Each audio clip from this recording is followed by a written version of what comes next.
Did Mr. Chapin, after the Wisconsin primary, tell you to stop focusing on Senator Muskie and to begin driving a wedge between the leading candidates?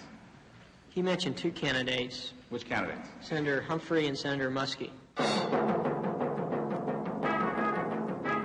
In the Senate of the United States, a resolution to establish a select committee of the Senate to conduct an investigation and study of the extent, if any, to which illegal, improper, or unethical activities were engaged in by any persons, acting individually or in combination with others, in the presidential election of 1972, or any campaign, canvass, or other activity related to it. From Washington, NPAC brings you gavel-to-gavel videotape coverage of today's hearings by the Senate Select Committee on Presidential Campaign Activities. Here is NPAC correspondent Jim Larry. Good evening.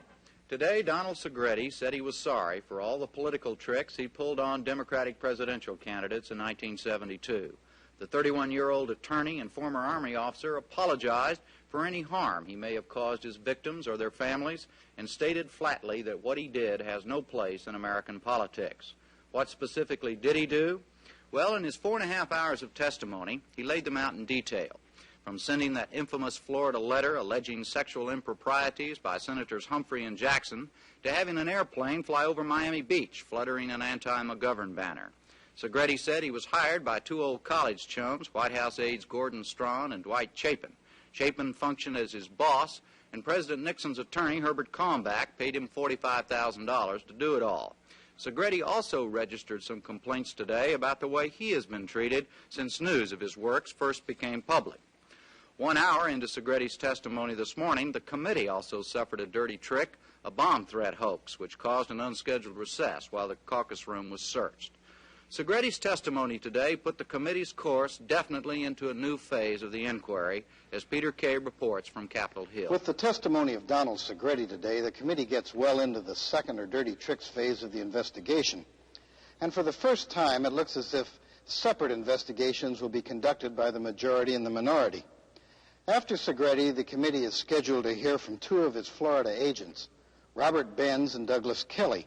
Next week, it will be former White House private eye Jack Caulfield, if he's recovered from an ulcer attack, and then two other alleged agents for the Nixon re-election campaign, John Fat Jack Buckley and Michael McInaway, also known as Sedan Chair 2. Then the Republicans are scheduled to take over in an attempt to prove that no party has a monopoly on dirty tricks. Later on this evening, I'll talk to Fred Thompson, the minority counsel, about his strategy. Jim? Peter will be back with that interview of Minority Counsel Fred Thompson at the close of tonight's replay. And joining me then will be Professor Richard Smoka, Director of the Institute of Election Administration at American University. We'll be talking further about the role of so-called dirty tricks in American politics. Now, to help you plan your viewing tonight, here is our hour-by-hour viewing guide. In the first hour, Donald Segretti testifies that he was given a list of Nixon advance men from 1968 for use in recruiting pranksters for the 72 primary campaigns. It came from White House Appointment Secretary Dwight Chapin, who also gave Segretti orders to have Senator Muskie follow during a 2-day swing through California. In the second hour, Segretti admits that a campaign committee called Democrats Against Bosses was a fictitious one he created to cause confusion in the California primary.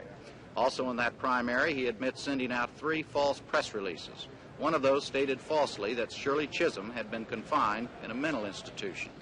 In the third hour, Segretti tells how John Dean offered him a job in Jamaica after the election. Segretti says it was in Montego Bay and would have paid $35,000 a year. Also in that hour, Segretti is asked why he got involved in the dirty tricks operation. He tells the senators he has no satisfactory answer for his conscience.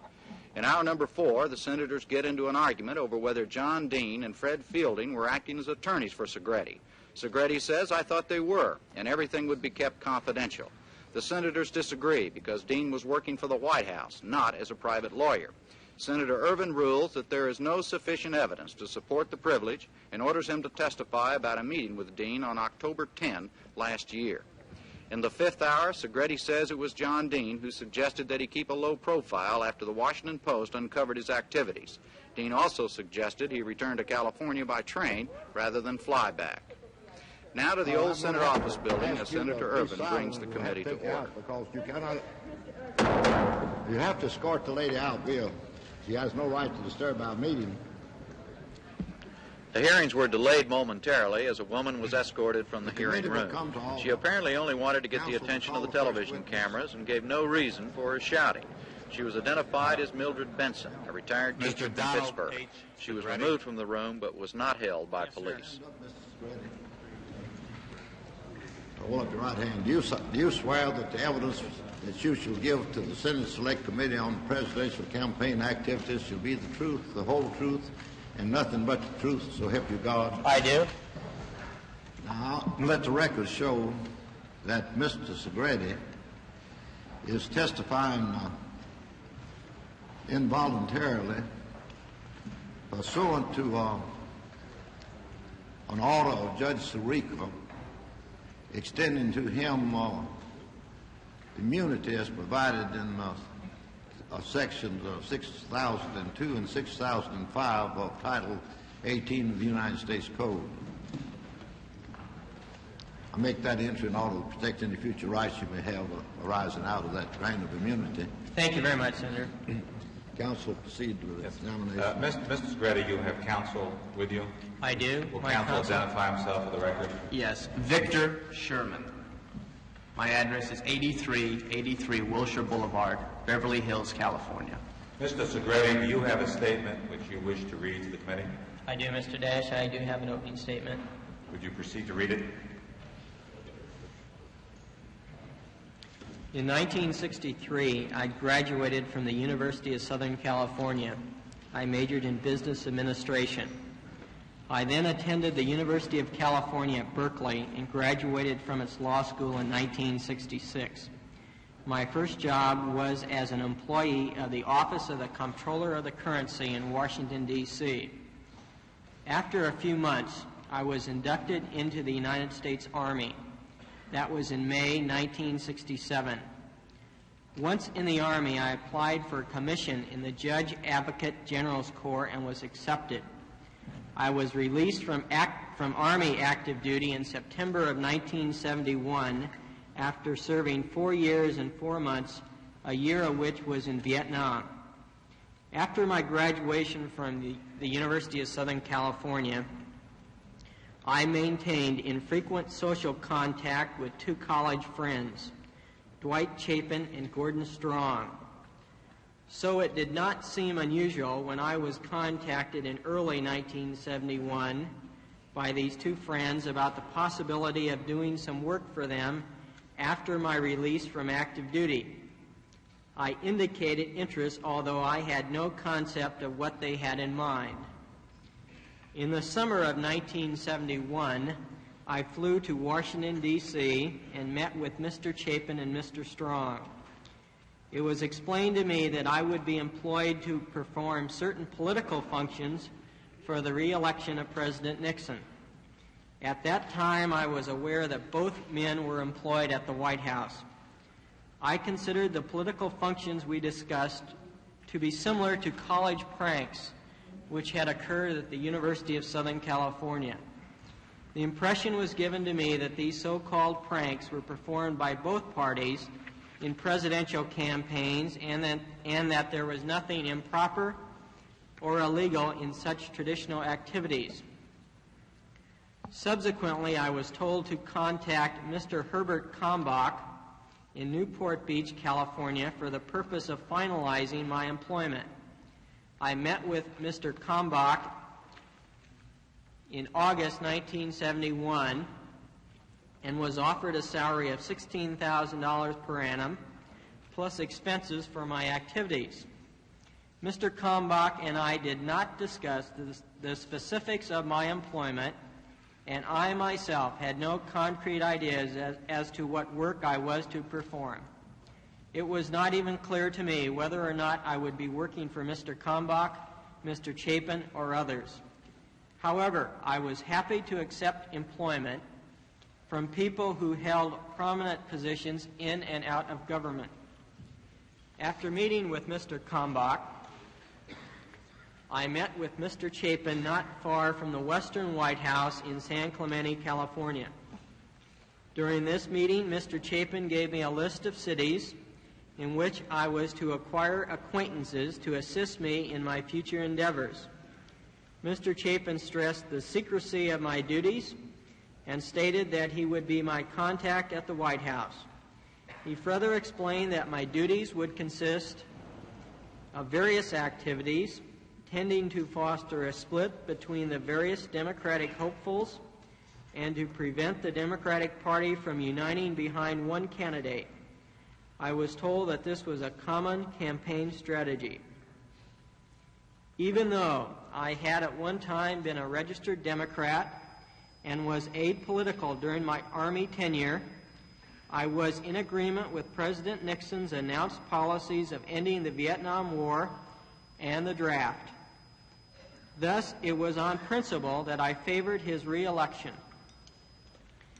It was this combination of factors, my lack of any concrete career plans, my friendship and respect for the individuals involved, my belief in the re-election of President Nixon, the opportunity of working for the White House, and the change of pace from my Army duties, which led me to accept the employment.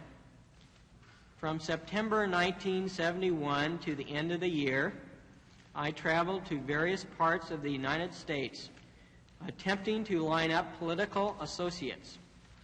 Mr. Chapin had instructed me not to use the names of any persons at the White House or the name of any person associated with the Republican Party when making my contacts. I was also told not to use my real name so that I would never prove an embarrassment to the President or his campaign supporters. It was therefore difficult for me to explain to people exactly what I was doing, who I was working for, or what we would be doing together. During the initial period of my employment, I myself had no specific idea as to what I was doing or how I was to do it. I did indicate to people I, quote, recruited, unquote, that their task would be to picket various Democratic candidates under the guise of working for a rival Democratic candidate, to ask difficult questions at news conferences, and, if possible, get someone to work in a candidate's headquarters. The purpose of planning so-called, quote, spies, unquote, was primarily to obtain candidates' traveling schedules to assist in the planning of picketing activities. During this period, I received $5,000 traveling expenses from Mr. Kalmbach and the sum of $667 every 2 weeks as salary.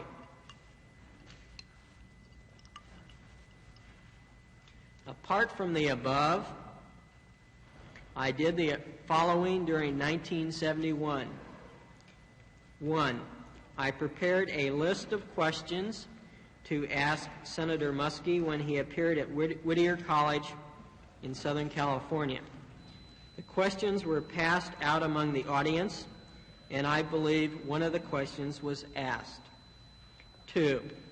I contacted an individual in California who provided 3 or 4 persons in San Francisco who picketed a meeting of various Democrats with signs saying, quote, Kennedy for president, unquote, or words to that effect. 3, I had Senator Muskie followed for 2 days while he was in Los Angeles, California.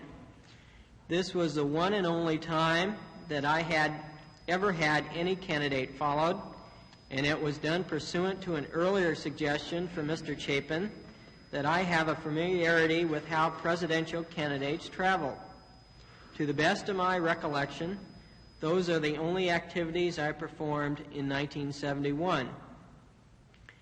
In January of 1972, I received a second sum of $5,000 from Mr. Kalmbach. This sum was paid following my request for additional monies to cover my traveling expenses. On or about January 15th, 1972, I received my last bi-weekly check in the sum of $667, from a trust account apparently maintained by Mr. Kalmbach. At about this time, Mr. Kalmbach explained to me that rather than receiving further monies by check, he preferred that we, quote, switch to green, unquote. On or about March 1st, 1972, I received the sum of $5,000 in cash from Mr. Kalmbach's secretary. And on or about March 23rd, 1972, I received the sum of $25,000 in cash from Mr. Kalmbach. This latter payment was made upon my request for the sum of $5,000, which I anticipated was needed to cover my traveling and salary expenses. It was my impression at the time that the extra $20,000 was given to me so that I would not have to contact Mr. Kalmbach on a frequent basis. I now believe that the new campaign law regarding the reporting of income and disbursements had something to do with this payment. The funds referred to herein are the only monies that I have received. I did not at any time discuss with Mr. Kalmbach any of the specifics of my political activities, and I have no personal knowledge as to whether or not he spoke with others about what I was doing. I should add to my statement that I did receive also the sum of $400 in cash that summer to cover my expenses for travel to Washington, D.C. to meet with Mr. Mr. Chapin and Mr. Strachan. All of the monies received were spent for traveling and living expenses. A complete accounting to the best of my ability has been provided to this committee and to the Special Prosecutor's Office. In December of 1971, I traveled to the state of Florida for the purpose of seeking additional contacts. During my visit, I met with a Mr. Robert Benz in Tampa, Florida, and a Mr. Douglas Kelly in Miami, Florida.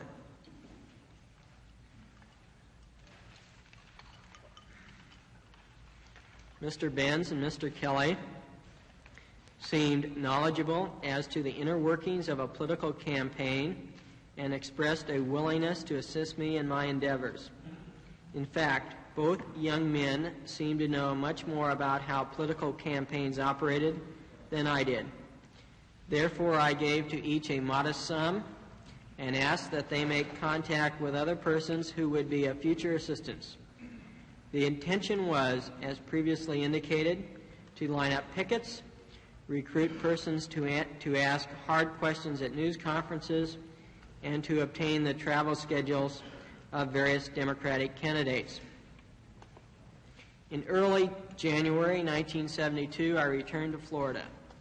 At this time, Mr. Benz had obtained 2 students to picket the opening of Senator Jackson's headquarters in Tampa, Florida, carrying, quote, Muskie for President, unquote, signs or words to that effect. He also had recruited approximately 10 persons to picket a Muskie rally with signs relating to Muskie's reluctance to consider a black American as a running mate. These activities of Mr. Benz were done pursuant to my suggestions. I also understand that Mr. Benz, on his own initiative, added a sentence to a Muskie press release which announced the sending of 10,000 invitations for a Muskie rally to be followed by a $1,000 a plate dinner. This press release was sent to 1 or 2 newspapers. In addition to the above, Mr. Benz and I collaborated in one way or another on the following matters. A letter on Senator Muskie's stationery alleging unauthorized use of government typewriters by his staff. This letter was sent to various persons whom I do not recall at this time. The placing of posters stating, quote, help Muskie in busing more children now, unquote. The poster bore the legend, quote, Mothers Backing Muskie Committee, unquote. Approximately 100 to 150 such posters were distributed or posted by me. The placing of stink bombs at a Muskie picnic and at the Muskie headquarters. The sending of a letter on Muskie stationery accusing Senator Jackson and Humphrey of sexual improprieties. I would like to make clear that this letter was my idea and was not suggested by any other person. I assume full responsibility for its contents. Each and every allegation in the letter was untrue and without any basis in fact. It was not my desire to have anyone believe the letter, but instead it was intended to create confusion among the various candidates. It is my belief that from 20 to 40 such letters were sent out, mainly to Senator Jackson's supporters. I deeply regret that I initiated this incident and wish to apologize publicly for this stupid act. I can only hope that this apology will in some way rectify the harm done to these senators and their families. There were other activities performed by Mr. Benz and myself which I cannot fully recall at this time, but which generally consisted of picketing candidates and distributing reprints from various daily newspapers and magazines. Mr. Douglas Kelly assisted me in posting the aforementioned Muskie poster and in placing an ad in a college newspaper stating, quote, "Wanted, sincere gentleman seeks running mate, white preferred but natural sense of rhythm no obstacle. Contact E. Muskie," unquote. He also helped me place an ad in the classified section of the Miami Sunday Sun Reporter stating, quote, "Senator Muskie, would you accept a Jewish running mate?" unquote.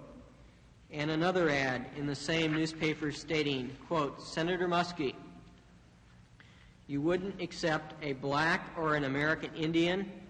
Would you accept a Jewish running mate?" unquote.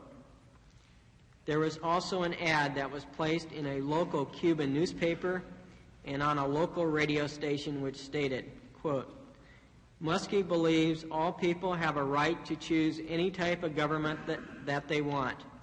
The Cuban people are no exception, and the United States should not interfere. If elected, Muskie will attempt to ease the tensions between the United States and Cuba. He was born in Maine and is a good American. Vote for Ed Muskie," unquote. We also distributed some flyers inviting the public to a non-existent open house at Muskie's headquarters in Miami. Mr. Kelly and I performed other activities of a minimal nature, which I have disclosed to this committee by way of staff interviews to the best of my recollection. I also understand that Mr. Kelly did other things about which I am not totally clear, since he also operated to a great extent on his own. At this time, it is my best recollection that I paid Mr. Kelly and Mr. Benz a total of approximately $5,500.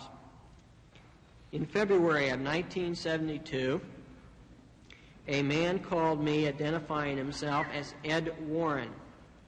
From a prior conversation with Mr. Chapin, I had been informed that a person would call me who would give me assistance. In Miami, Florida, I met with Mr. Warren and another individual who was introduced to me as George Leonard. I now recognize Ed Warren as being Mr. E. Howard Hunt. I have been unable to identify Mr. George Leonard. However, it is my understanding that he was probably G. Gordon Liddy. Mr. Warren provided me with the name of a printer in Miami who I subsequently used for various purposes. I recall meeting Mr. Warren a second time in June 1972 at the Sheraton Four Ambassadors Hotel in Miami, Florida. During this meeting, Mr. Warren suggested that I put together a group of peaceful demonstrators to picket the Doral Hotel during the Democratic Convention, at which time another group of pickets was to join in the demonstration and act in an unruly manner. It was explained to me that the bad conduct of the crowd would be blamed on Senator McGovern. It was never my intention to create, nor did I ever participate in, any kind of physical violence, and Mr. Warren's plan was something in which I did not want to get involved. As fate would have it, the Watergate burglary preceded these plans, and they were never carried out. At this point, I would like to state to the committee that at no time did I ever have any knowledge of, nor did I participate in, the Watergate burglary or any activity involving electronic surveillance. It is possible that I may have met Mr. Warren on a third occasion, but I am unsure at this time. On April 1st, 1972, April Fool's Day, in Milwaukee, Wisconsin, Mr. Benz and I distributed a flyer advertising a free, all-you-can-eat lunch with drinks at Hubert Humphrey's headquarters. I have given the committee and the Special Prosecutor's Office a copy of the flyer. There was, of course, no such party. Also in April of 1972,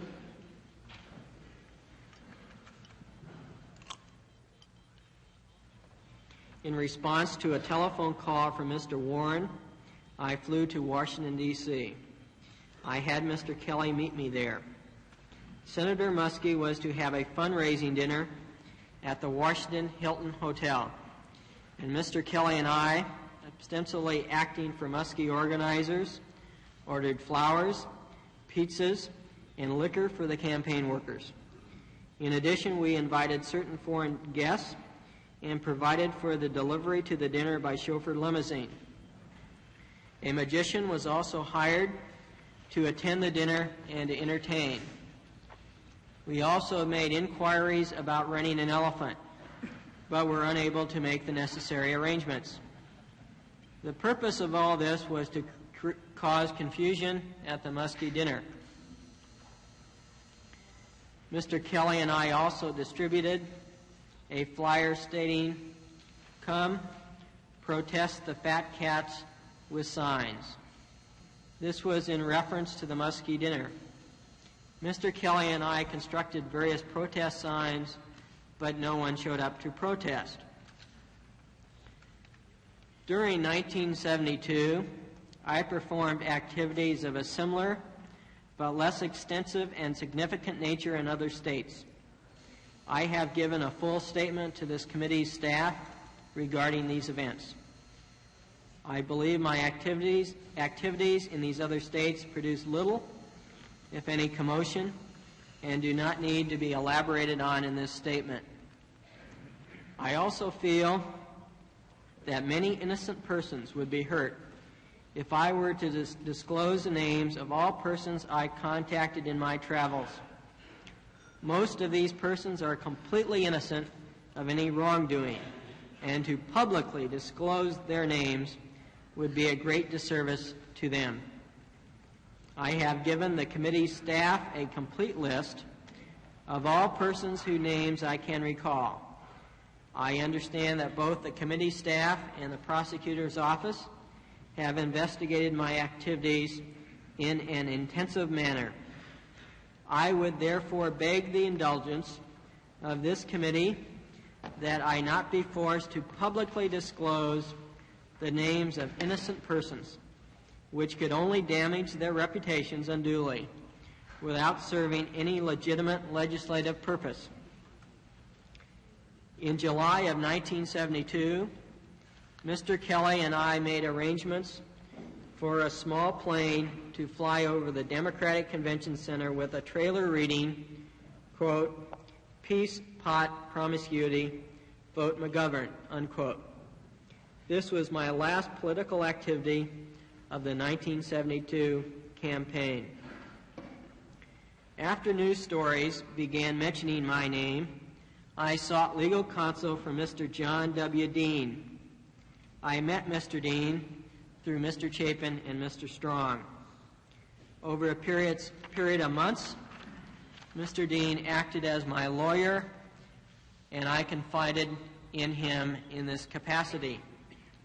At Mr. Dean's request, I made a tape recording explaining my activities in 1971 and 1972 and gave it to him. I also prepared a written statement and gave it, along with many documents, to an attorney in Los Angeles, California, who was suggested as counsel by Mr. Dean.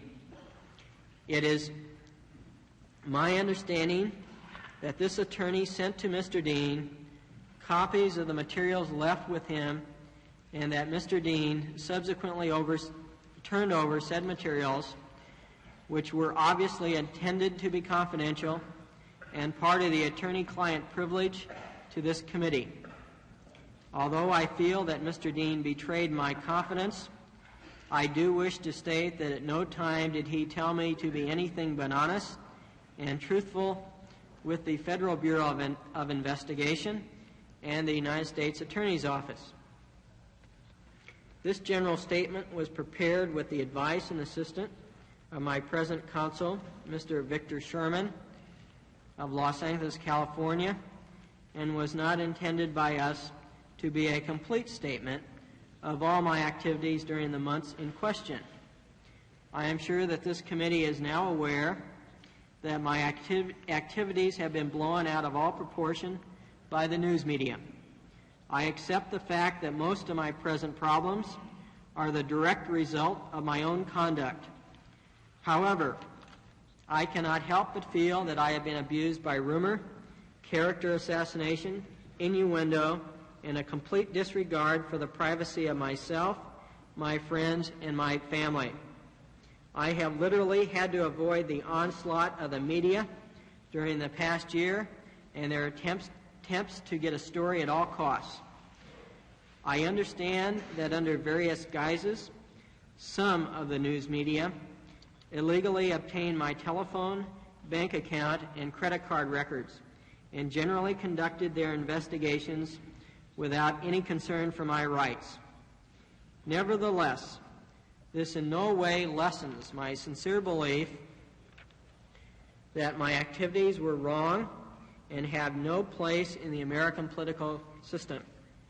To the extent that my activities have harmed other persons and the political process, I have the deepest regrets.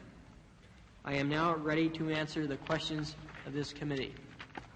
Mr. Segretti, your statement has been quite full, and you've already indicated how you first came to know Mr. Dwight Chapin and Mr. Gordon Strachan, and as you've indicated in your statement, you knew them as college classmates at the University of Southern California. That's correct, Mr. Dash. Now, at the time, Mr. Strachan and Mr. Chapin were in touch with you while you were in the Army in 1971. And also during the period of July 71 to June 72. Do you know what Mr. Dwight Chapin's position was?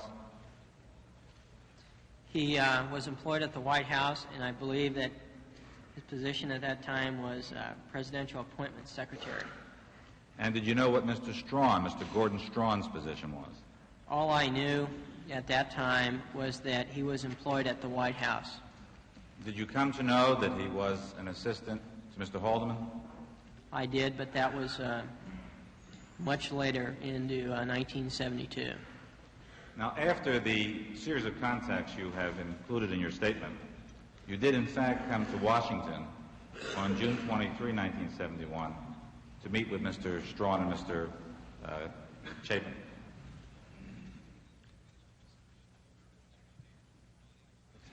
Mr. Dash, I'm not quite certain of the exact date on that, but it is approximately that period of time. Now, do you recall where you met Mr. Chapin? I had dinner with Mr. Chapin and Mr. Strachan at Mr. Strachan's residence.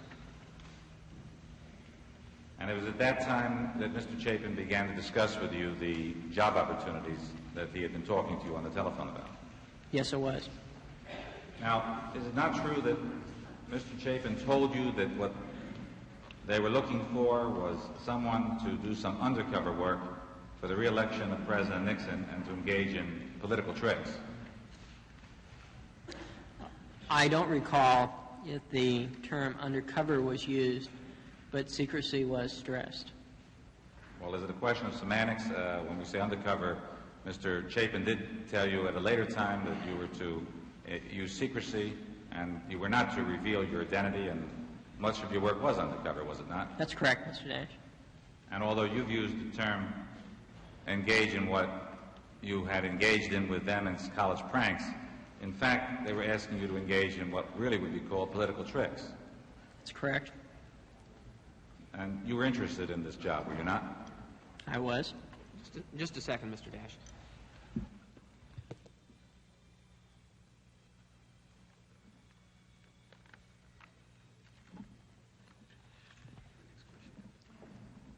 In your statement, you've already given us, for the record, the information you received from Mr. Chapin to contact Mr. Kalmbach and the meeting you had with Mr. Kalmbach in which your salary was arranged.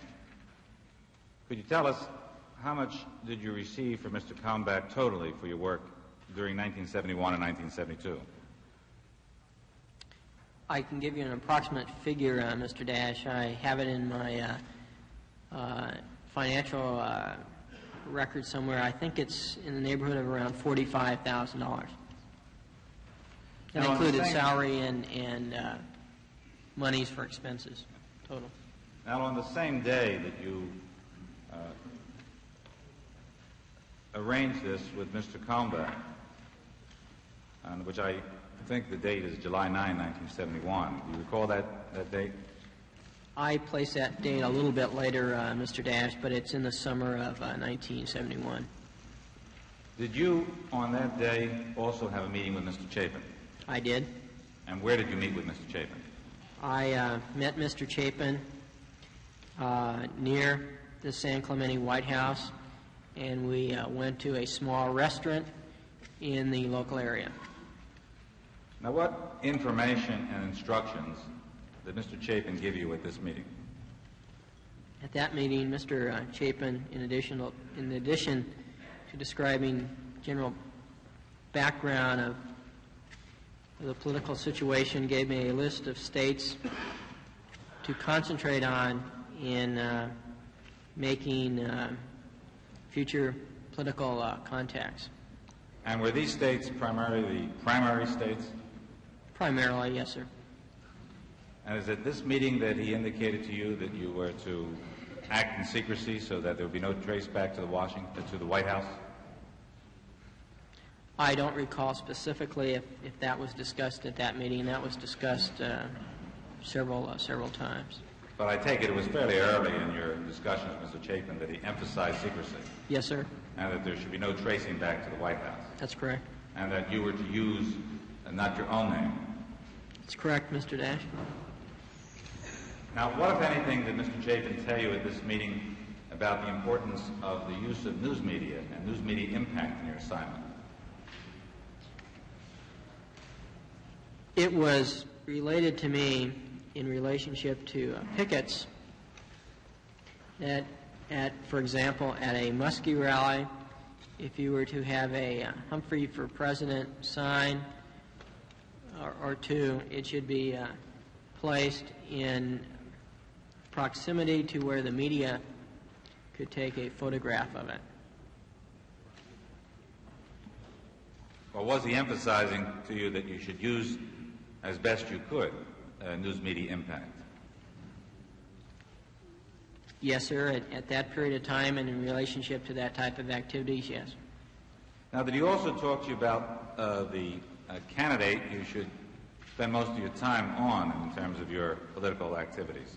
Yes, sir, he did. And who was that candidate? That was Senator Muskie. And did he indicate why?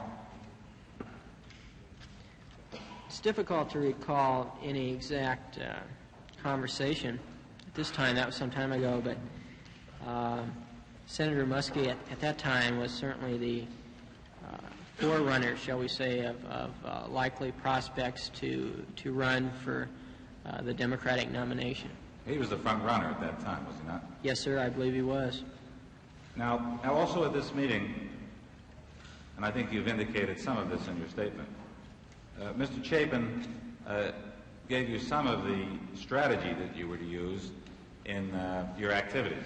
And let me state what I believe you've indicated to the staff, both in executive session, and I think what you've indicated in your statement, and tell me if this is not true as to what the strategy was, that you were to engage in activities to weaken the leading candidate, Senator Muskie, and to carry out political tricks to set one Democratic candidate against the other, so that after the convention, the staffs of these candidates would still be bitter and would not be able to rally behind any chosen candidate.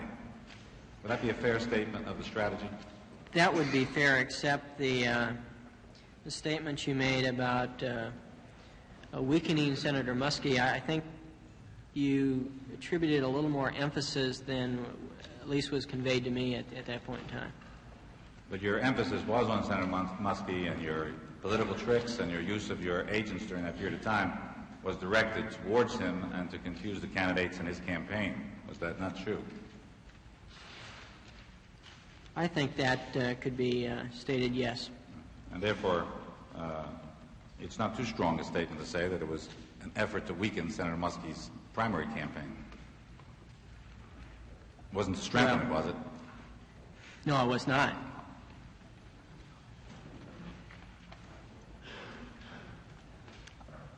By the way, when you were first approached, you were in the Army, were you not? I was. And while you were still in the Army, did you recruit some persons to work for you in this political project? I contacted some individuals.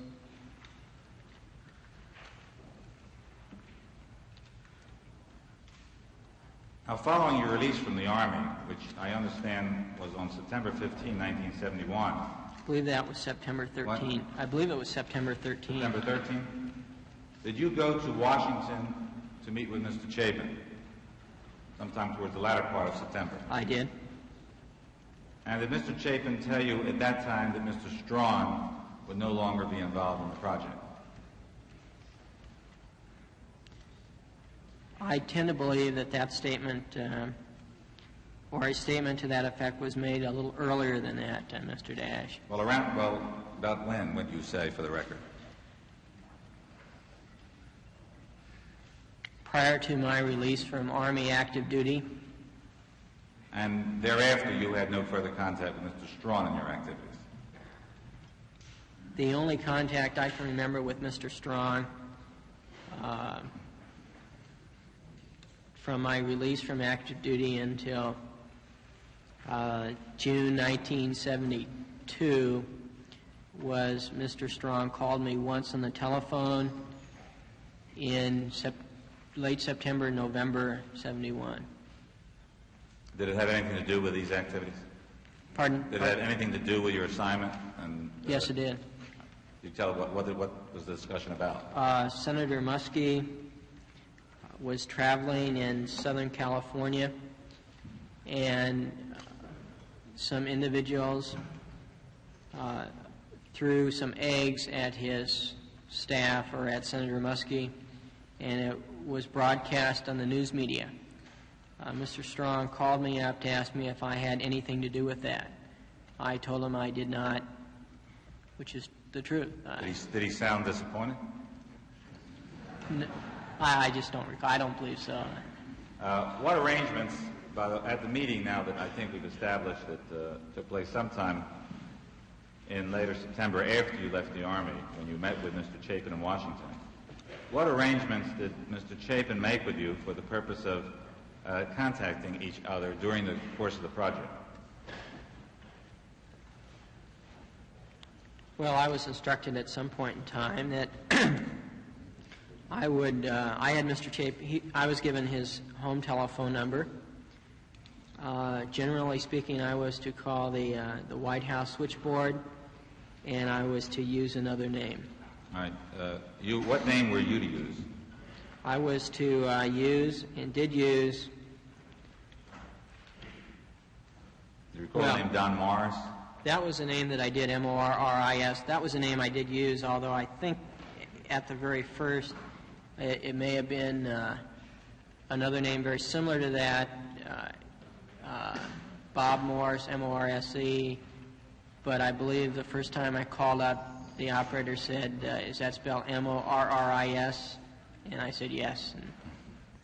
And was Mr. Chapin to have a code name? I was instructed to get an answering service on my home telephone number in California, which I did. And Mr. Chapin, if he were to call and I was not in, and if he left a message, he used the name Mr. Chapman, C-H-A-P-M-A-N. Have you heard the name Bob Duane? Did you ever use that as a code name? That, I believe, was mentioned. At least it was in one of the notebooks that had been that I had given to an attorney in Los Angeles that eventually went to Mr. Dean. That name was never used, to my recollection, and it was probably just part of the discussion at some point in time. Were you also to open up a post office box so that you could receive mail? Yes, sir. And did you receive mail during the period of time from Mr. Chapin? I did receive some mail from Mr. Chapin. And some instructions or recommendations? At one time I did, yes, sir. Now, in order to help you select agents or contacts... Contacts I would prefer, Mr. Day. Well, I know we may be dealing with semantics, but in fact they were agents of your work, were they not? They were following your directions and they were acting under your supervision in some cases and sometimes on their own, but they were carrying out the project and the assignment you were given by Mr. Chapin. The general nature of it, yes, sir. Now, did Mr. Chapin, in order to help you find such persons, give you a list of the 1968 advance men for President Nixon? At one point in time he did. I don't know whether it was the 1968 advance man's list or not, but it was a White House list of advance men. And did you use this list to make contacts? I did use that list to some extent. Now, I think you mentioned that at one time Mr. Chapin did send you a memo containing suggestions. Would you turn to, you have before you some memorandum and other exhibits, and they're tabbed. And would you turn to tab 2?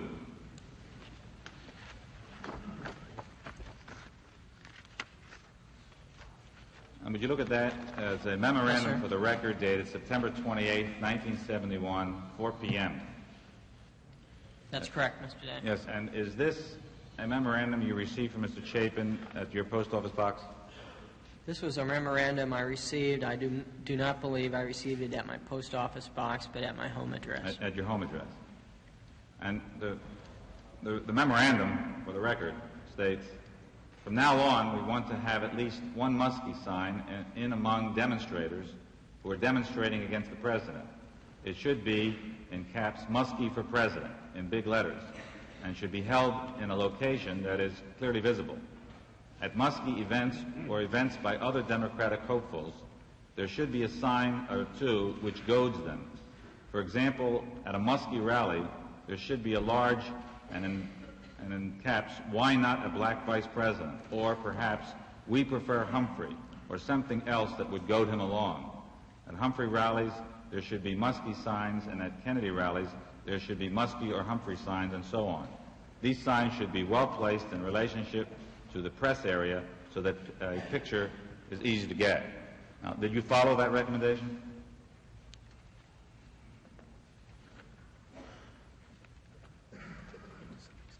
To some extent I did. That was one of the general strategies you used, did you not? Yes, that's correct.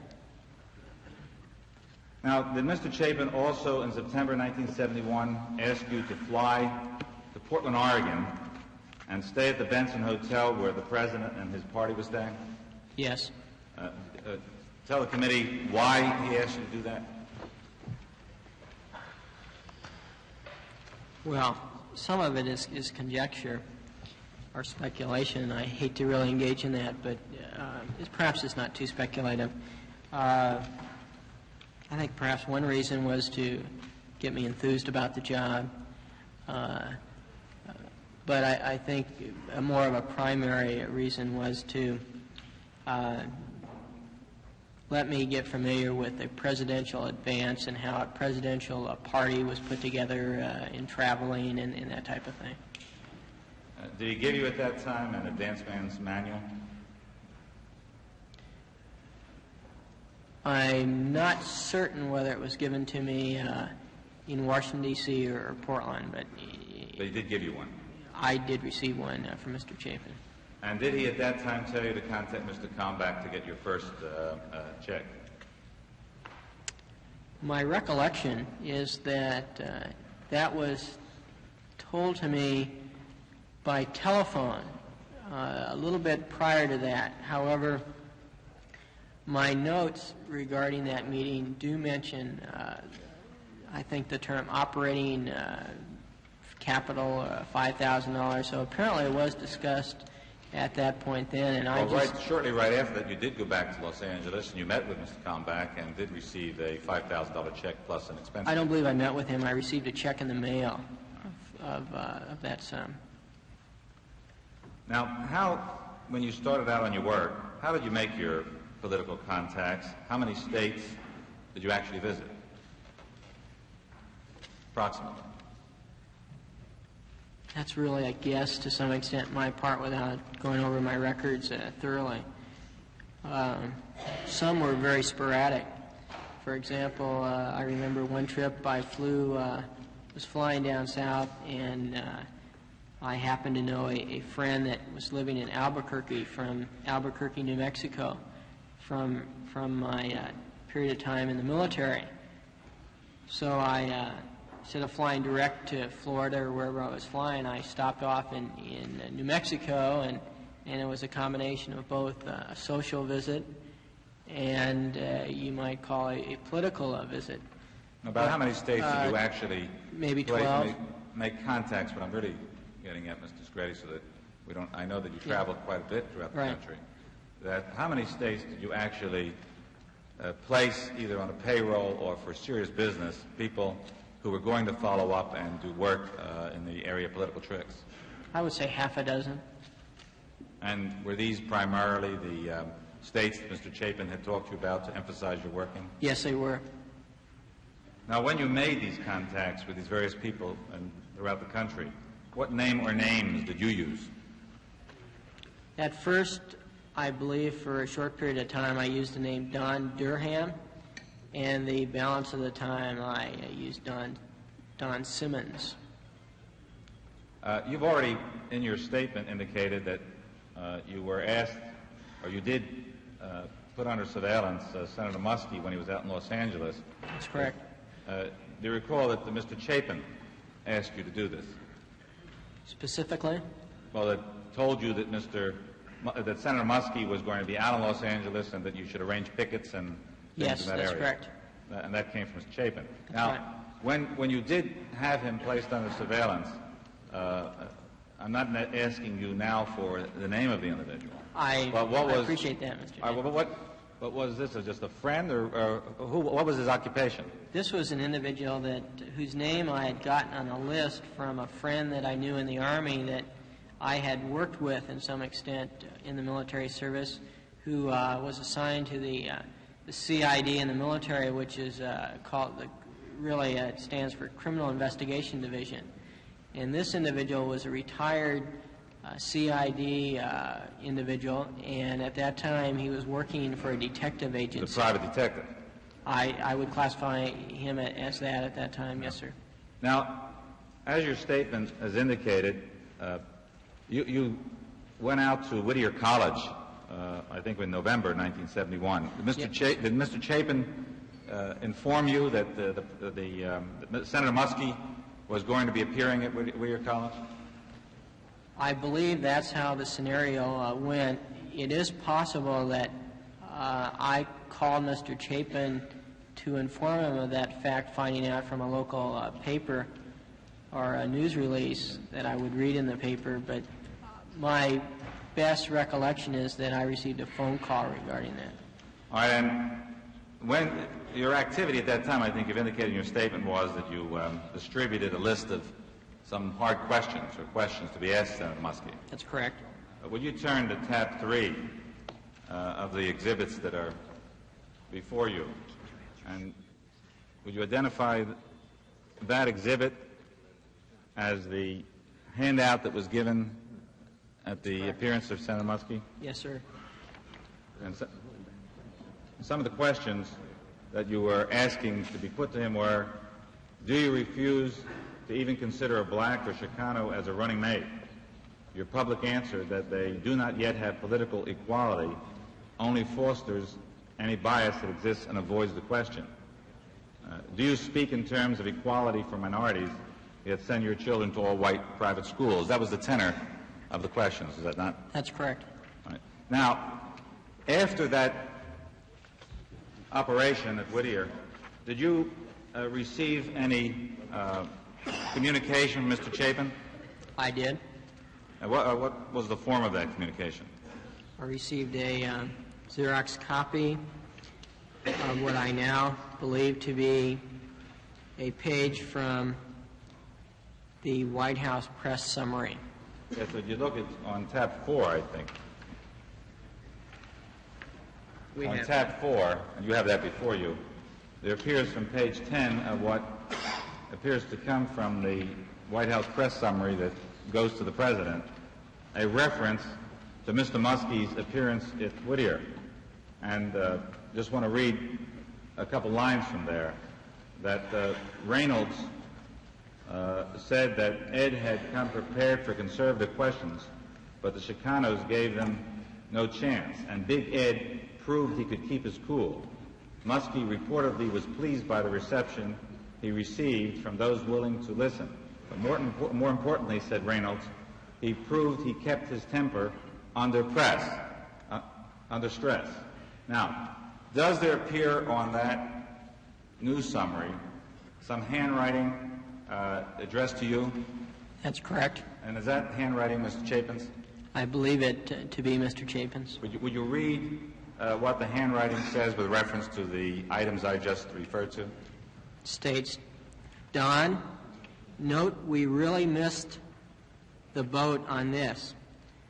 Obviously, the press now wants to prove EM, I believe that... Ed Muskie. Yes, sir. Can keep his temper. Let's prove he can't. Then there's another little notation, and there's one more little comment that says your cue, which I take it to mean my question. Your question, and does that refer to the fact that in the news summary there's a statement that Muskie, he favored abortions for therapeutic reasons, and one of the questions that you had in your handout referred to abortions. Was that true? That's true. And Mr. Chapin was giving you credit for the fact that your question got into this news summary. That's correct. Now, did you do any work in the New Hampshire primary? I did not. What happened in New Hampshire? I was instructed to go to New Hampshire. I did. I met with an individual whose name was given to me. I found him to be a very personable and likable gentleman, very knowledgeable in politics. He seemed very receptive to my ideas. I felt so much at ease with him that I gave him my true name. And then what happened afterwards? I received a phone call and told to leave New Hampshire. Who called you? Mr. Chapin. And what was his problem? That what was your problem? Well, my problem was that I had used my real name, and apparently this individual had called around Washington to find out who I was. I guess in that sense you had blown your cover in New Hampshire. That's correct, Mr. Day. Now, did Mr. Chapin then indicate that you should stay out of the New Hampshire campaign and go to another state? Yes, sir, he did. What state did you next go to and spend most of your time, at least at that point? Well, the next primary schedule was Florida, and that's where I went.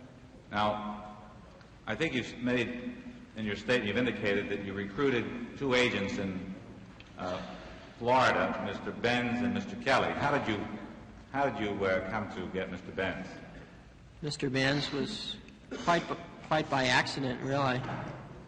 When I arrived in Tampa, I called a local Republican office and asked if whoever answered the phone, if he knew of any individual that might like to do some part-time work. And I was given the name of Mr. Benz. And Mr. Kelly? Mr. Kelly's name I received from Mr. Benz, and I received it from another individual when I went to Miami. That was whose name I got from the White House advance list. The name of Mr. Kelly came up both times, so I subsequently called Mr. Kelly. Now, did you instruct Mr. Benz and Mr. Kelly to engage in various activities to create confusion among the Democratic candidates in such a way that they would blame one another? Yes, sir. And were they to also infiltrate the Muskie campaign? They were not. People associated with them were to. I didn't hear your answer. I don't believe they personally were to. Or were they given the independence to recruit other persons? Yes, sir, they were. And did they have other persons infiltrate the Muskie campaign? I believe they did. And what was the purpose of infiltrating the Muskie campaign? Primarily to obtain campaign schedules. But while they were there, were they to take anything else they could find? Anything else that would come across would, as far as information, would be, I guess, classified as a bonus. Yes, sir. Yeah. Now, you had contacts in California as well at that time, did you not?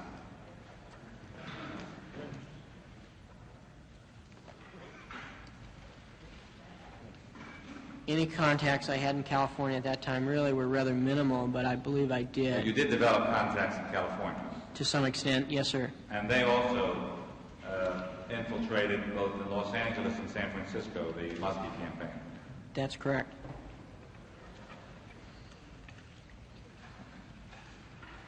Now, during the time that you were recruiting and traveling, you've indicated you maintained contact with Mr. Chapin. Is it true that Mr. Chapin actually received periodic reports from you, that you sent Mr. Chapin copies of material that you would distribute, and any news clippings that would reflect your conduct? It's a general practice, I would.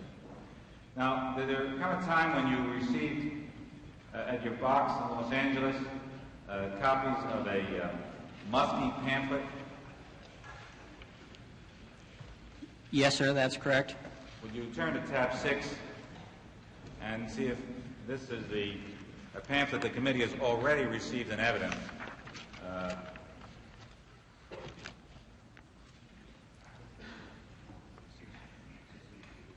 Yeah. This is the pamphlet, yes. Is that the pamphlet? Or a copy of it, yes. Reportedly being issued by a group called Citizens for a Liberal Alternative. That's right, Mr. Dash.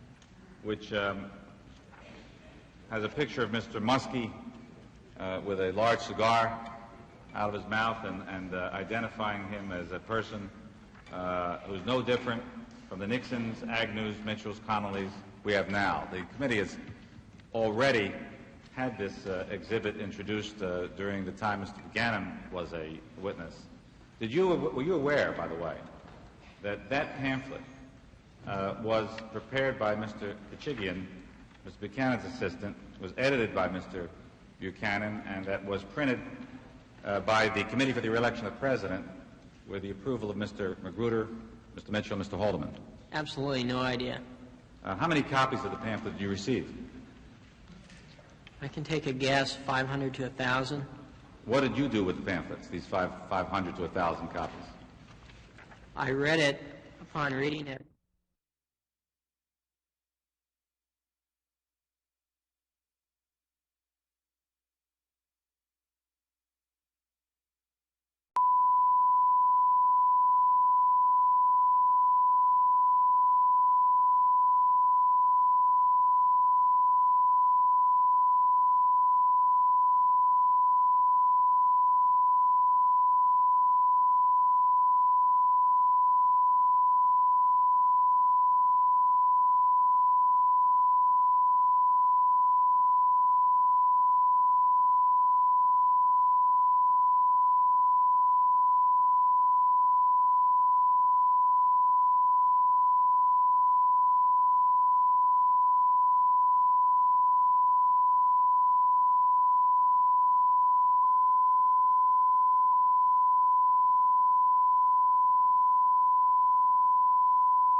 office and asked if whoever answered the phone, if he knew of any individual that might like to do some part-time work. And I was given the name of Mr. Benz. And Mr. Kelly? Mr. Kelly's name I received from Mr. Benz, and I received it from another individual when I went to Miami that was whose name I got from the White House advance list. The name of Mr. Kelly came up both times, so I subsequently called Mr. Kelly. Now, did you instruct Mr. Benz and Mr. Kelly to engage in various activities to create confusion among the Democratic candidates in such a way that they would blame one another? Yes, sir.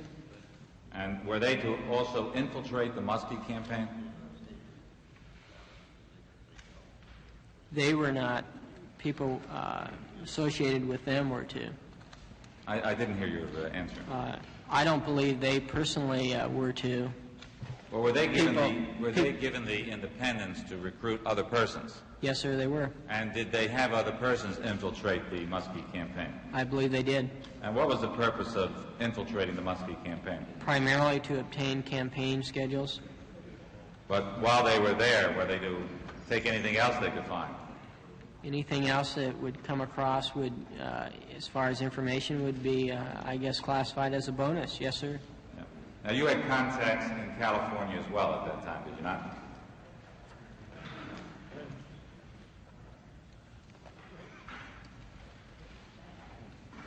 Any contacts I had in California at that time really were rather minimal, but I believe I did. Well, you did develop contacts in California?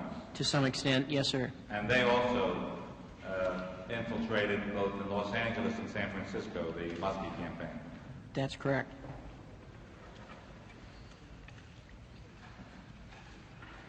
Now, during the time that you were recruiting and traveling, you've indicated you maintained contact with Mr. Chapin. Is it true that Mr. Chapin actually received periodic reports from you, that you sent Mr. Chapin copies of material that you would distribute, and any news clippings that would reflect your conduct? It's a general practice, I would. Now, did there come a time when you received at your box in Los Angeles copies of a Muskie pamphlet? Yes, sir, that's correct. Would you turn to tab 6 and see if this is a pamphlet the committee has already received in evidence?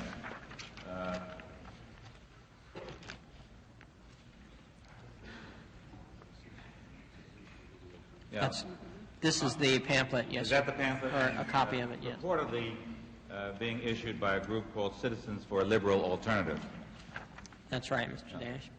Which has a picture of Mr. Muskie with a large cigar out of his mouth and identifying him as a person who is no different from the Nixons, Agnews, Mitchells, Connollys we have now. The committee has already had this exhibit introduced during the time Mr. Buchanan was a witness. Were you aware, by the way, that that pamphlet was prepared by Mr. Kachigian, Mr. Buchanan's assistant, was edited by Mr. Buchanan, and that was printed by the Committee for the Re-election of the President with the approval of Mr. Magruder, Mr. Mitchell, and Mr. Haldeman? Absolutely no idea. How many copies of the pamphlet did you receive? I can take a guess, 500 to 1,000. What did you do with the pamphlets, these 500 to 1,000 copies? I read it. Upon reading it, it appeared to be somewhat out of date. By the time I received it, it was after the Florida primary. I have no clear recollection of where it was distributed, but I believe some were sent on either to a friend of mine in Chicago or perhaps someone else. I have no real clear recollection really what was fully done with it. All right, I think you've covered fairly fully your relationship with Mr. Warren, who, did you know, by the way, at that time that he was E. Howard Hunt? I had no idea, Senator. I think you now know that he was. Yes, I do. I think you've fairly fully related your relationships with Mr. Hunt at that time, but did he also suggest to you at one point that you could be of assistance to the president's policies in Vietnam by having certain telegrams sent? That's correct. And what did you do in that respect? I called my associates, I believe making just primarily repeating the suggestion or request, and I believe some of those were followed up on. And do you know how many names you had put on the telegrams? I personally sent 2 telegrams, total perhaps of 200 names. About 200 names. And where did you get those names? A number of them I made up. Another group of names I took from a list that I had from California Shirley for President delegates. And Shirley Chisholm for President. And on that list of names, which you did not make up, but were real names, did the persons whose names appeared?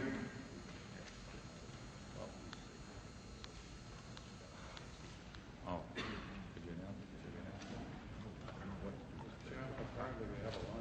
Yes. I understand we'll have some matters for the committee. The committee will stand in recess till 1 o'clock.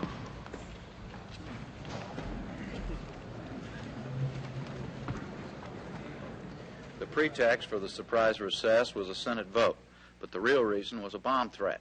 The recess was seen by Senator Ervin as a way of clearing the room in an orderly fashion. Capitol Police reported there were 3 phone calls received, one at the offices of the Watergate Committee.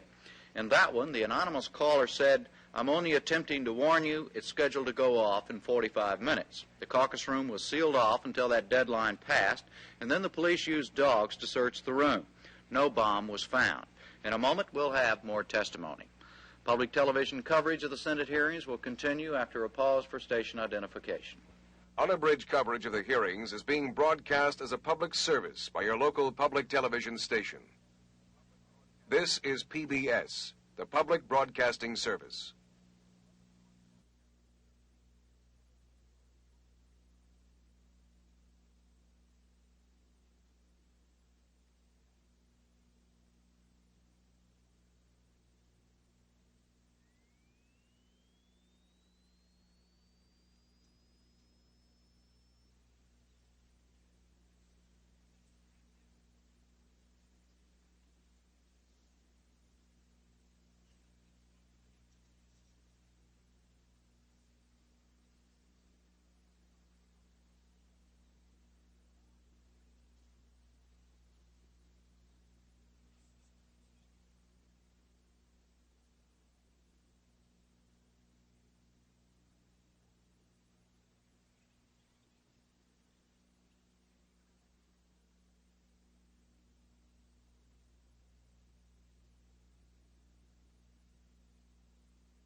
From Washington, NPACT continues its coverage of hearings by the Senate Select Committee on Presidential Campaign Activities. Here again, NPACT correspondent Jim Lehrer. As we go back to the hearings, Chief Counsel Sam Dash resumes his questioning of Donald Segretti.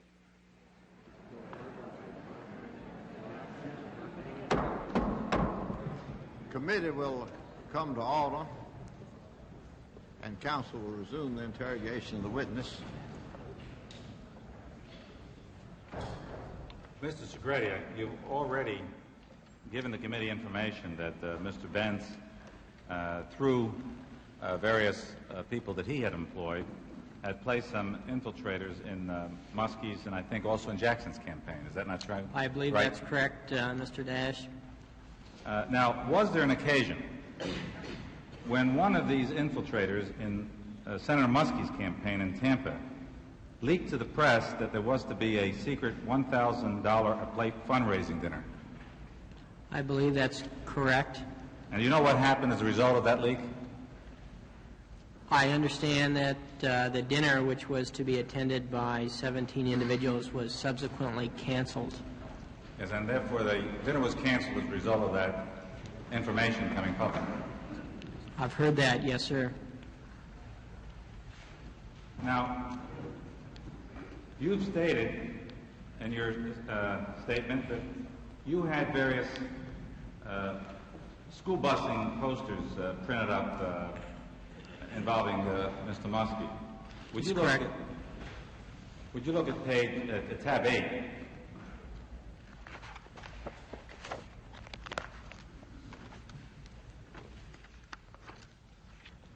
You'll find that tab 8 there's in your series of exhibits, because of the size of the poster, it's somewhat broken up, but I think the poster read,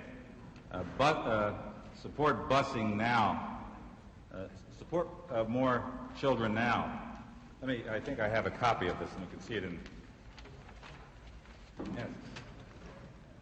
It says, help Muskie support busing more children now. This is the poster you're referring to? That's correct, Mr. Dash. And the reference in the bottom, Mothers Backing Muskie Committee. Was that a committee that you made up? Yes, sir. There is no committee by that name, to my knowledge. Unless you could say it was my committee.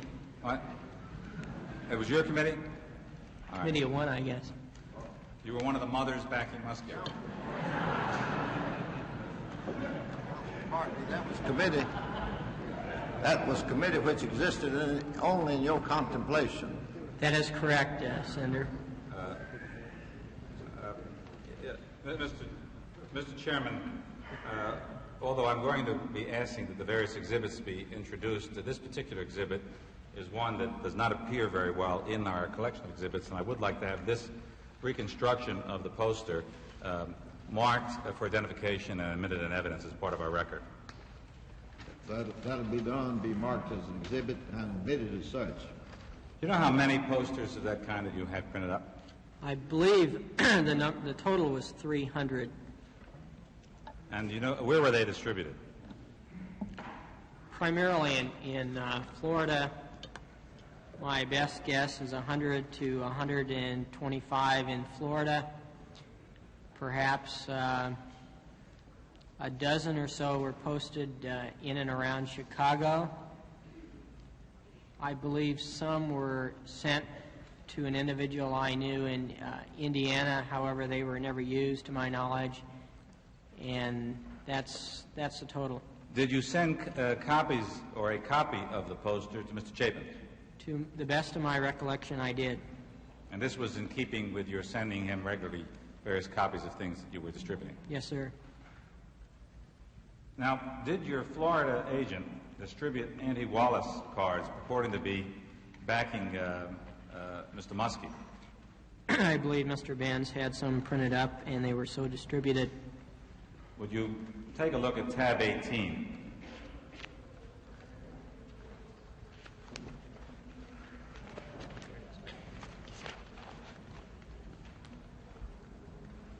And you notice that card, I'm only direct your attention to the printed card. A vote for Wallace is a wasted vote. On March 14, cast your ballot for Senator Edmund Muskie. Is that one of the cards? Yes, sir. Now, if you turn the page, again, look at the printed part, the printed card. If you liked Hitler, you'll love Wallace. And then under there was vote for Muskie. Is that one of the cards? No, sir. I understand that this was the same card. It was printed on two sides. Oh, it's printed on two sides? There was only one card, to my recollection. Right, but then what I've just read was on two sides of one card. That's right. I think you've also testified that you were aware, in fact, participated in sending out false letters on Mr. Muskie's campaign stationery. That's correct. And you referred already to one of them. Now, there's one particular letter you referred to in your statement, which was especially scurrilous and accused Senator Jackson and Senator Humphrey of serious accusations of sexual and drinking misconduct. I think in due respect to Senators Jackson and Senators Humphrey and Senator Muskie, against whom this letter was used, that I would not be fair to read the actual language of the letter into the record. I agree, Mr. Dash, that letter is untrue. I sincerely regret that any copies of that were sent out. Would you agree with me, without my reading it into the record, to demonstrate this for the record, that it was an especially vicious and scurrilous letter? I will agree it was a scurrilous letter. Now, how much did it cost you to print that letter and distribute it? I believe $20 was sent to Mr. Benz regarding that. Did you send a copy of that letter to Mr. Chapin? I believe I did, yes, sir. And did you get a response from him? No. Do you recall having Mr. Chapin telling you that for your $20 you received $10,000 to $20,000 worth of free publicity, but to be careful next time? Yes, or words to that effect. Were stink bombs used against Mr. Muskie's campaign in Florida? There were three instances when a substance which name I do not recall now, were either attempted or were placed in places involving Senator Muskie. Was one of them Senator Muskie's headquarters in Tampa? I understand that did take place. And do you know who placed that particular bomb? No, sir, I do not. Mr. Dash, excuse me, I think it should be made clear, however, that these were not bombs in the sense of exploding bombs or anything of that nature. It was more to create a smell rather than to an explode and possibly could damage other persons. I think that should be made clear. Well, the purpose was to create such an odor that people couldn't occupy the place when the bomb did whatever it was supposed to do. Is that correct? Well, perhaps that that states it a little strong, but certainly to make it unpleasant. Do you know where the particular substance was placed in the Muskie headquarters in Tampa? No, I do not. You know that how they were able to place the substance in the headquarters? I have understood after the fact that it was put in through a window or a screen. Do you know, as a matter of fact, that they had to break into that window to do it? No, I do not. Mr. Benz did not report that to you? My recollection is that a screen was pried open and a window lifted, something to that effect. Well, would you then say that the prying open of the screen is breaking into the headquarters? It was certainly an unauthorized entry. Yeah, I won't take you back to your law school burglary days, but not your actual burglary, but your definition of burglary, to what breaking in would require. But in fact, there was a breaking in of that headquarters, was there not?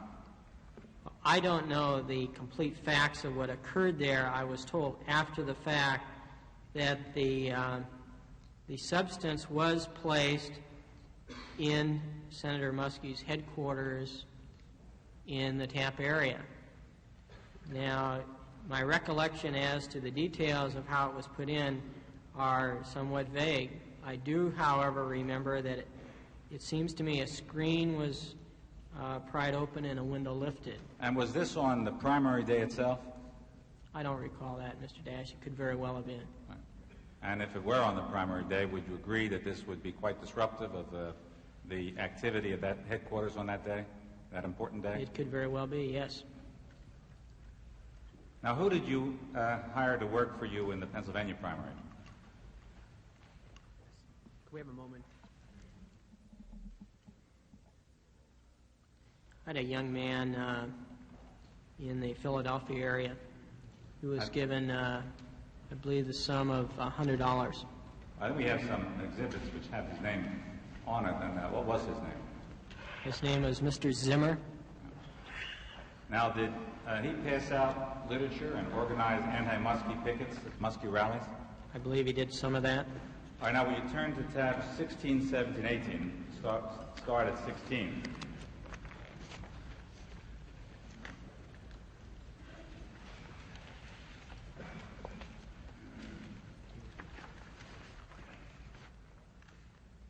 Do you recognize what appears to be a clipping from the Pennsylvania Voice of Wednesday, April 9th, an article called Points of Order by a journalist whose name is Blair? I do. Stovall? I do. And does that, without reading the article, specifically that article refers to Senator Muskie's effort in Philadelphia to speak in the presence of demonstrators and hecklers during the course of his speaking. Is that not true? It's true. Now, all around, by the way, how did you receive this clipping? By mail. And is it true that you received this clipping from Mr. Zimmer? To the best of my belief, it came from Mr. Zimmer. Yes. Now, you notice around the clipping is some handwriting, yes, which refers to the clipping itself. And could you read that for us? Yes, I will, Mr. Dash. Left-hand side towards the top, it says, "This whole article is about and by one of my people." Pennsylvania Voice circulation, I believe that says 10,000. I'm not sure. This may be a student newspaper up there, a student-oriented paper. I'm not certain of that. It says, "Don, great. I didn't think we could get this in print. Protesters, counter-protesters, us." There's three us underscore. Yes. It's quite a bit And of bragging. Blair, I can't read the last name, I can't pronounce it, Stovall, was one of my own henchmen. And he's the writer of the article. His name is on the article, yes. I did think that this would I didn't think that this would make the paper, so I forgot to tell you about it. I didn't see it until Thursday night, right after I talked to you. The rest of it's a little difficult on this copy I have. Could you make out at the bottom, "These are all my protesters," and the word "great" underneath? That seems to be what it says. Now, would you turn to Exhibit 17, tab 17? Actually, as you have them, I think, Mr. Segretti, they're put in the wrong order. If you turn to the next page, and you see the top where it says "Skip Philly, Yes. April 23, 1972? Yes, Yes. Now, who was Skip? that's Mr. Zimmer, Mr. Zimmer, that's his, his nickname? I imagine. Well, he's known as Skip Zimmer. Now, could you just read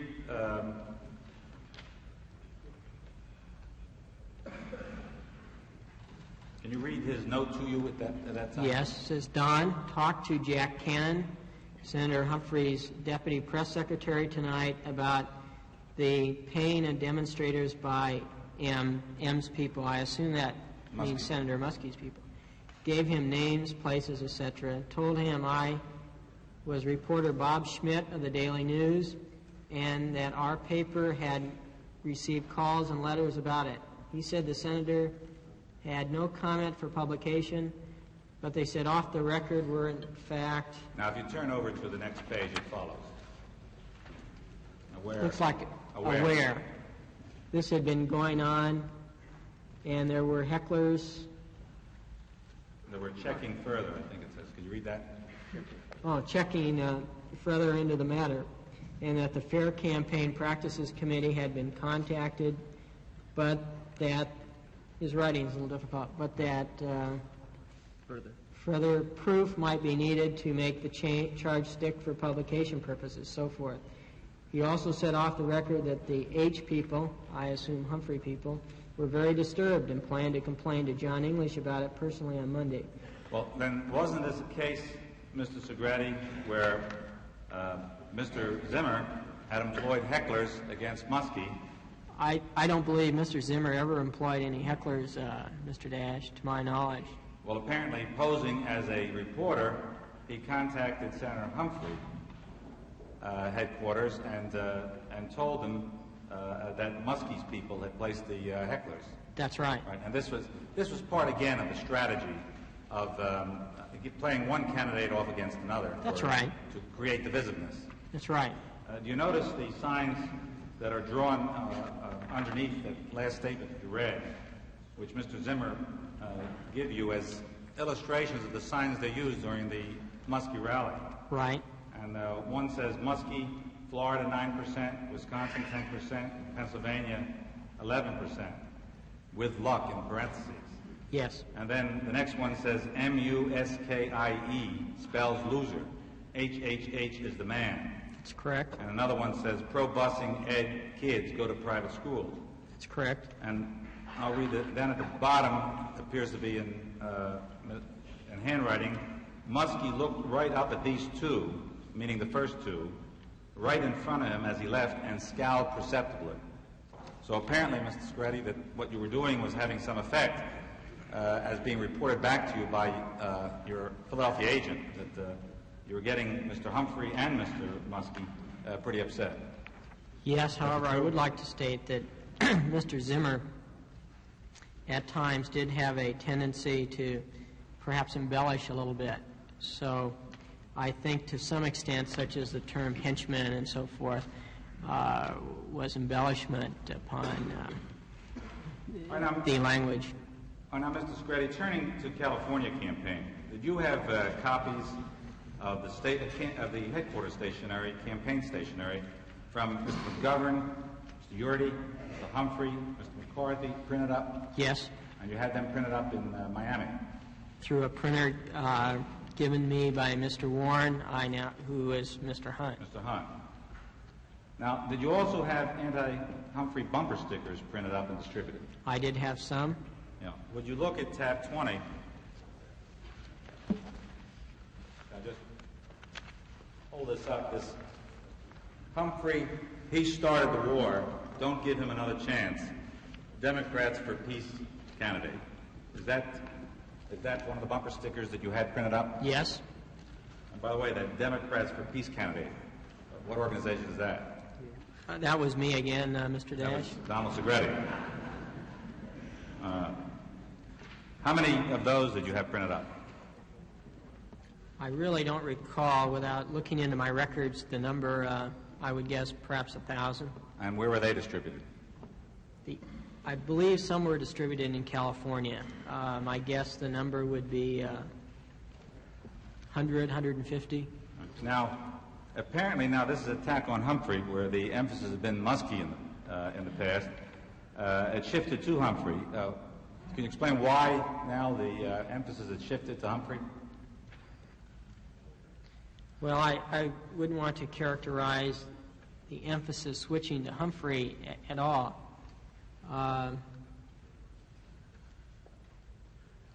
Well, maybe I could put the question another way. Did Mr. Chapin, after the Wisconsin primary, tell you to stop focusing on Senator Muskie and to begin driving a wedge between the leading candidates? He mentioned two candidates. Which candidates? Senator Humphrey and Senator Muskie. And was this an effort to do that? Yes. These bumper stickers, primarily, perhaps 75 of them, were mailed to Humphrey delegates. Now, did you also have a pamphlet printed up and distributed in California with regard to Mr. Humphrey? And if you look at page 23, if you could identify this pamphlet. Tab 23.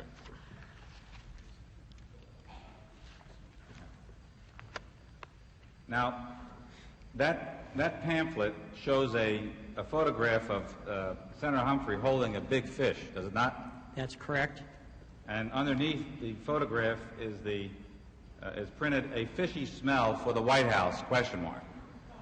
That's correct. Right. And did you actually, this pamphlet looks very much like the earlier pamphlet that you identified, which was against Muskie, which had come out of the White House, and you testified you didn't know it did, but That's had right. been mailed to you in about 500,000 copies. That's right.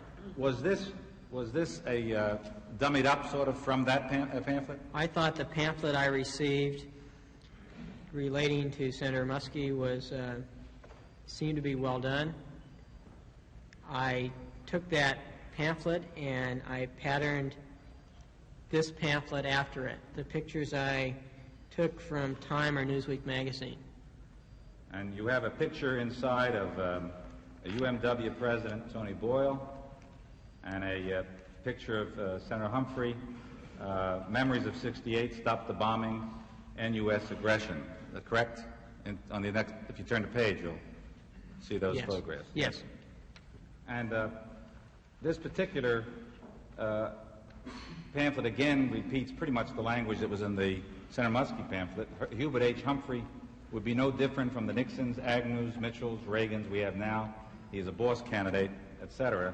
And it's quite derogatory of Senator Humphrey, is it not? It's pretty much of a copy of the same language that was in the pamphlet regarding Senator Muskie. But this one seems to make Senator Humphrey a kind of a warmonger, doesn't it? Well, I don't know if I would term it warmonger. Well, and also it refers to him as a Democratic boss, does it not? Yes, it does. Now, the sponsor apparently on this particular one, instead of the one that would appear to Muskie about alternatives for Democratic liberals, says Democrats against bossism. Now, what committee was that? Was that again you? That, again, is a committee of one, me. And who's T. Wilson, chairman, whose name is put there? Is that I don't just know. a phony name? That is a name. How many of these pamphlets did you have printed up? I had printed up, I believe, 3,000, something along that line. And where were they distributed? There were some distributed in Northern California. I would say the number distributed up there, 100, 150. A few were mailed. I would say the total distributed, perhaps, I would guess, perhaps 300, something along that line. And who actually were you attempting to? What impression were you attempting to create with this kind of pamphlet with the Humphrey supporters? That another Democratic camp was distributing such leaflets. And as a matter of fact, you know that Senator Humphrey was quite stirred up by this and actually believed that Senator McGovern or Senator Muskie had printed this pamphlet? I did not know that. Now, using the stationery of the various candidates that you had printed up as now bogus stationery, did you send out a false letter on McCarthy campaign stationery over the signature of Barbara Barron? Yes, I did. Oh, who's Barbara Barron? I'm not fully sure who she is. I believe she was a campaign worker in McCarthy headquarters. Now, was that her signature that appeared on that letter? If you look at tab 21 is the... I believe a facsimile. No, this actually was a forgery of her signature, was it not? Or someone signed their name, let's put it that way. Somebody signed her name, yes. Now, the content of the letter, essentially, is on McCarthy's 72 headquarters stationery. It's addressed to McCarthy delegates, is it not? That's right. And does it not ask that the McCarthy delegates switch their support to Senator Humphrey? That's correct. Also, if you just turn the page, was there not a similar letter on McCarthy stationery, also purportedly signed by Barbara Barron, sent to Shirley Chisholm supporters? Yes, essentially it's the same letter. Same letter. With a few minor... And the letter was that if they were interested in Senator McCarthy, they should switch their support to Senator Humphrey, even though Senator McCarthy's general ideology is more closely identified with Senator McGovern. Isn't that the tone of the letter? I would say that's correct. Yes. Now, who got these letters, other than the McCarthy delegates and the Chisholm delegates? Is that who were... Some McCarthy delegates and some Chisholm delegates did receive these. At the same time, the others were mailed. Some were addressed, but intentionally no stamp was put on so that they would go back to the McCarthy headquarters, so they would be aware of it. Now, Mr. Segretti, did you compound this trick and send a phony letter on Mayor Yorty's stationery, campaign stationery, purported to be written by a disgusted Yorty worker, blaming Yorty for these fake McCarthy letters? I believe there were 4 or 5 such letters that were typed and sent. Now look at tab 24.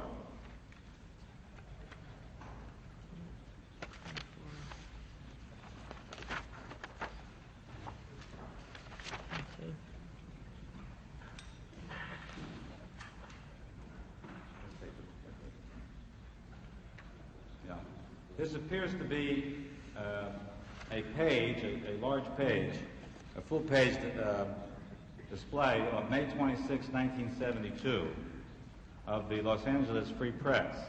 And the headline is Mayor Yorty involved in a plot to sabotage McGovern? And there is, as you will see, a photograph of the bogus Yorty letter, which was your production, which purports to be written by a person who is just, it says there, they thought that politics was dirty, but this is the last bit, and they were going to quit the Yorty campaign because of it. And it attaches copies of the 2 letters we just referred to on the McCarthy stationery, one to McCarthy delegate and one to Chisholm delegate. Is that not true? That is true. And all of this was your handiwork? Yes, sir. And what was the purpose of all this? Just to confuse the candidates. I take it you were quite successful in this instance. It's hard for me to categorize success or not. The Free Press is a underground newspaper out there.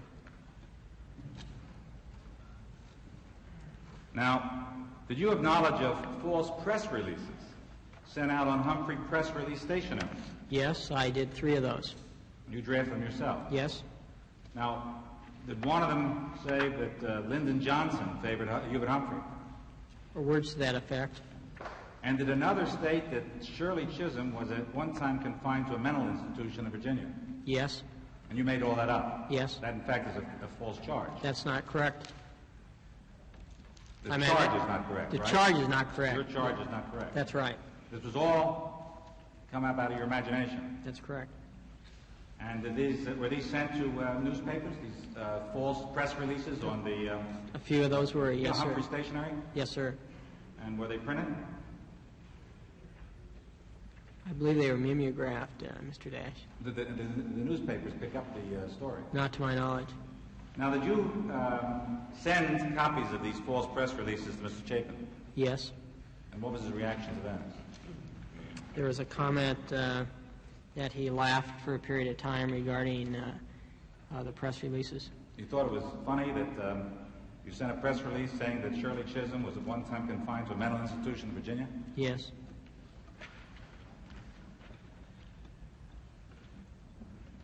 Did you have an anti-Muskie ad distributed outside Muskie fundraising dinner in Los Angeles? Look at tab 13.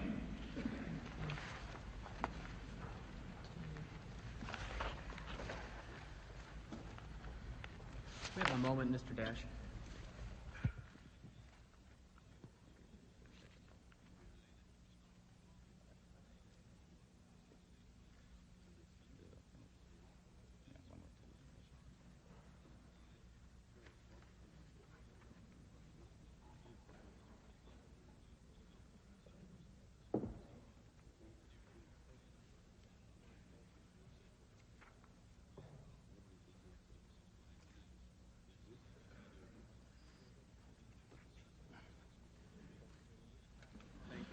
If you look at tab 13, you'll see an advertisement which is under the name of Stuart R. Mott, of the chairman of the Committee for Honesty in Politics, and is headed Disgusting the Secret Money in Presidential Politics. And there's a reference to Senator Muskie's failure, according to the ad, of making a full disclosure, a financial disclosure.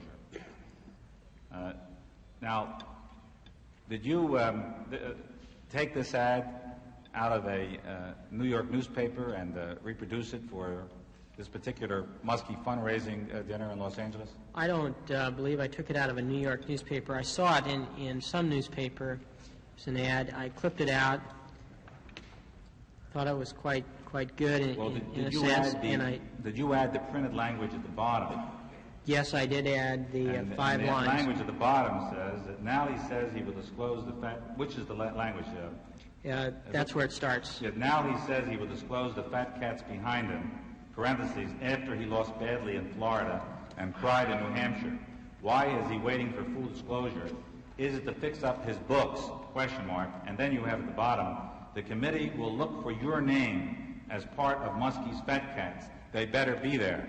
And you were giving, at least you or your operatives were giving this ad to people who were attending that Muskie dinner at that time, and they were being told that their names better be there. Is that not true?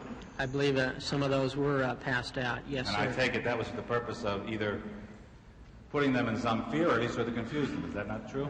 I don't believe it was to put them in any fear, Mr. Dash. You don't think that language carries a threat of some sort? Well, there's a great difference between fear and a threat. Would you accept a change of the question and say you feel that language poses some threat? The purpose of that language was to irritate the people rather than to actually frighten or threaten them.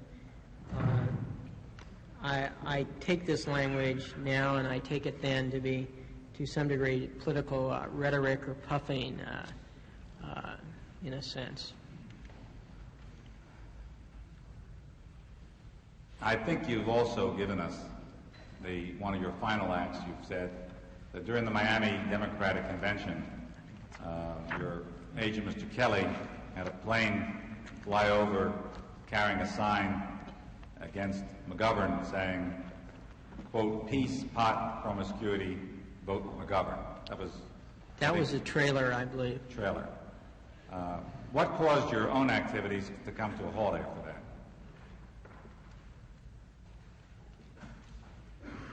Well, at one time, I had been visited by the FBI, and I think that sobered me up a great deal. I started to think about these activities. A little bit later on, I was instructed to cease. Mr. Chairman, I have no further questions.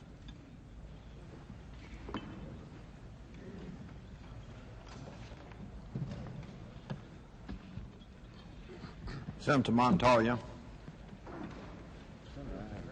Mr. Segretti, Oh, excuse me. So, Mr. Thompson, pardon me. I would yield to the senator if you prefer to go ahead. No, I got mixed up. Okay. Just a few questions. Mr. Segretti, let me direct your attention to document number 22, I believe you have for you there.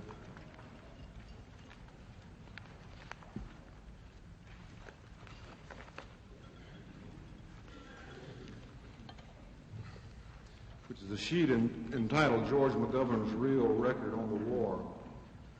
And you deal chronologically with how Senator McGovern voted on various issues pertaining to the war.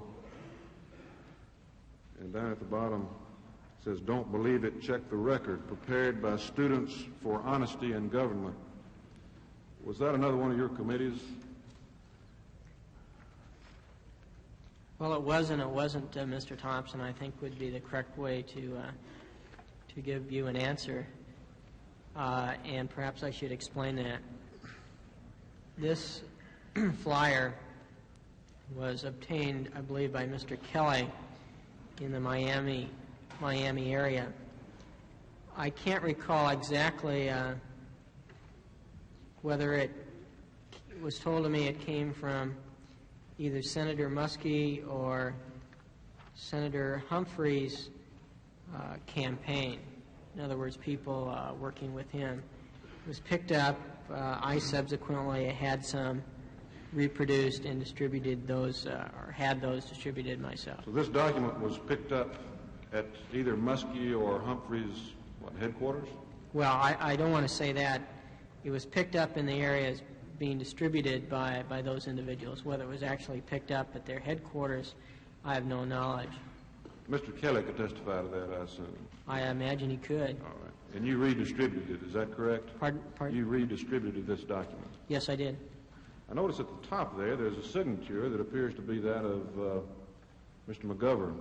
Yes, sir. Do you know how that came about? Who signed that? It's related to me that Mr. Kelly attended a rally somewhere in the Miami area, and Mr. Kelly folded this document up, and as a souvenir, after they talked, Senator McGovern was giving autographs, and as a personal souvenir of his, he went up and Senator McGovern signed this document. Senator McGovern signed his autograph on this particular document? Yes, sir. Mr. Segretti, you've related, I believe, just about all of your activities, some amusing and some not amusing at all. I agree with you, Mr. Thompson. Let me ask you this. Generally speaking, how were these ideas thought up? Were they planned out in advance? Was there a game plan, so to speak, as to what you would do at what time? No. Very frank with you, a good number of them were just thought up over a beer or two. Thought up over a beer or two? By whom, usually? Myself, perhaps one of the other individuals that were assisting me. Such as who? Maybe Mr. Kelly or Mr. Benz or what have you. Sometimes I would think them up and suggest them to them. Usually there's no set pattern. How much advanced planning would you have for one of these ideas? Some of them were very short, some were a little bit longer. Nothing long term. Who besides you and your operatives, the people you were working with, directly in perpetrating the trick or whatever it was, knew about what you were going to do before it was done? Specifically? Yes.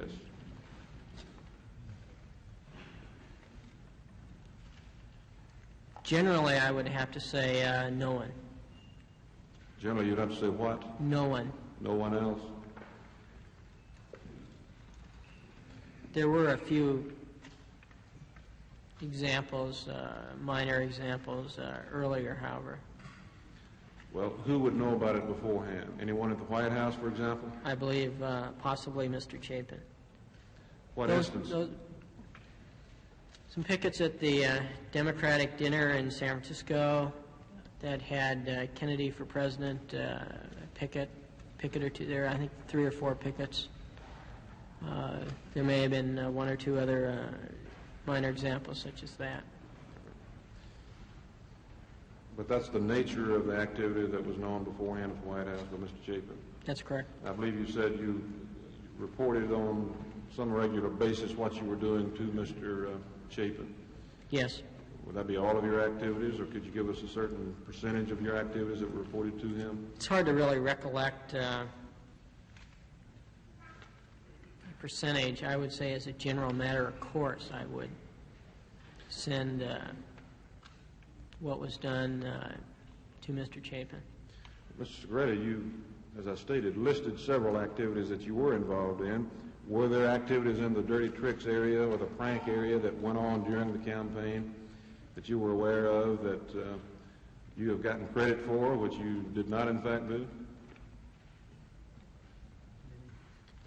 I believe there are, Mr. Thompson. Could you relate those to us? Well, the Canuck letter is one that stands out in my mind. I'm sure there are others. You're saying that you did not write the Canuck letter? I did not write the Canuck letter. I have no idea who wrote the Canuck letter. What more can I say? Did you, in fact, run a spy school? No, Was that not reported? It was reported, I believe, in the Washington Post and perhaps other newspapers that I was running a spy school in the Midwest. Do you know how that story came about? Yes, I believe that came about from a story given to the Washington Post by Mr. Lawrence or Larry Young in California. Who was Mr. Young? Mr. Young was an individual that I knew at University of Southern California. I believe he knew Mr. Chapin and Mr. Strong also. The Washington Post, or one of their reporters, went to see Mr. Young and subsequently obtained a story in which it contained, among other things, an allegation that I was running a spy school in the Midwest. What about the allegation that you were prepped for your grand jury performance by having been shown FBI 302s? Was that in the same story? That, I believe that was in the same story, and I believe that came from Mr. Young, too, and that is false. Do you know why Mr. Young would state these things? Has that been related to you? It's very hard for me, sitting here, at other times I've thought of it a great deal, why Mr. Young, who I had considered to be a very close individual to me for a number of years, would do such a thing. I think part of it was just plain politics. He was a liberal Democrat, and I guess I didn't term my friendships in terms of Republican or Democrat. Perhaps that was part of my problem with Mr. Young. But after the November election, he did send to my parents, who he knew, and to myself a card stating to some degree, the election's over with, it's water under the bridge now, and let's get together again. Do you know whether or not he submitted a letter to the special prosecutor, Mr. Cox, with regard to these allegations? I have no idea. Mr. Thompson, we did have a copy of that letter, and we did make it available to the special prosecutor's office. I believe that we showed a copy of the letter to Mr. Lenzner, too, and I think I just learned that I think you probably did. I'd like to know a little bit more about it, if you remember the contents of the letter. Okay, as far as I can remember or recall, off the top of my head now, that letter effectively said essentially said he was visited by individuals from the Washington Post, and that they told him that they were going to print a story that tens of thousands or hundreds of thousands of dollars in campaign funds were channeled through his law firm for various sundry activities. In response to that, he felt, along with that and the fact that he was involved in... There's a vote on in the Senate, and I expect that they may have a short roll call, and maybe we'd better go over there and vote now, immediately. At this point, there is a real vote on the Senate floor concerning the federal budget. In a moment, Fred Thompson will resume his questioning. Public television coverage of the Senate hearings will continue after a pause for station identification. Unabridged coverage of the hearings is being broadcast as a public service by your local public television station. This is PBS, the Public Broadcasting Service.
From Washington, NPACT continues its coverage of hearings by the Senate Select Committee on Presidential Campaign Activities. Here again, NPACT correspondent Jim Lehrer. As we go back to the hearings, Donald Segretti's attorney, Victor Sherman, is about to object to a line of questioning. The committee will come to order. Mr. Thompson, you resume the interrogation of the witness. Mr. Chairman, I believe the witness was in the middle of an answer, and if he recalls the question and his initial response, I'd just like for him to pick up where he began. We're referring to a letter that Mr. Young had written explaining the reason why he had told newspaper reporters that you had run a spy school and done various other things which you say that you did not in fact do. Would you pick up on that and tell us what Young related as his reasons for his actions?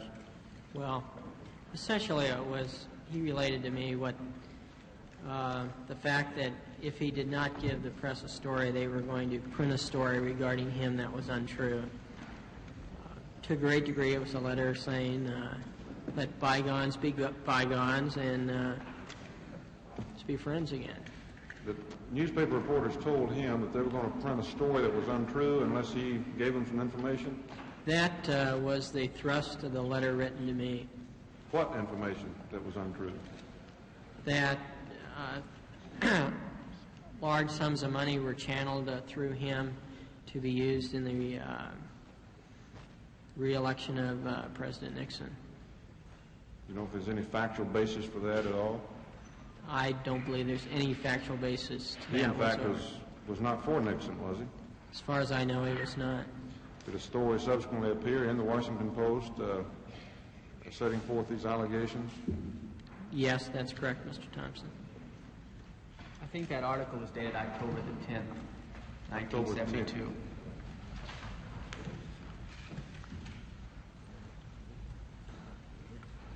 I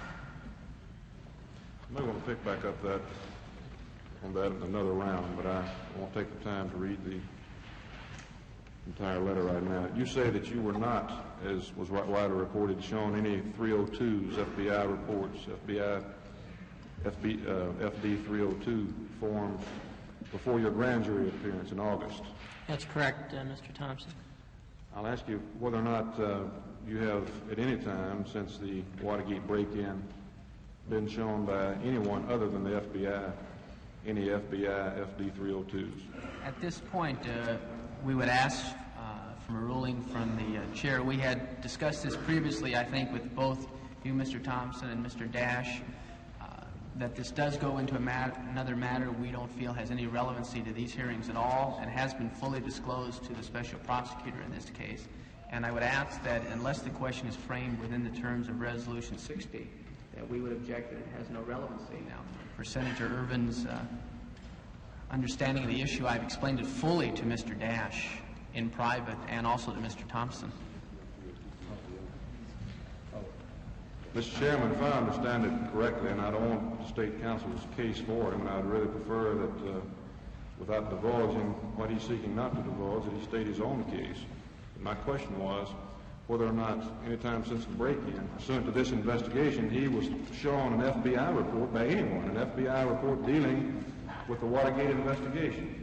We would object that unless the question is framed within the terms of the resolution having to do with the 1972 presidential campaign, that it would be irrelevant.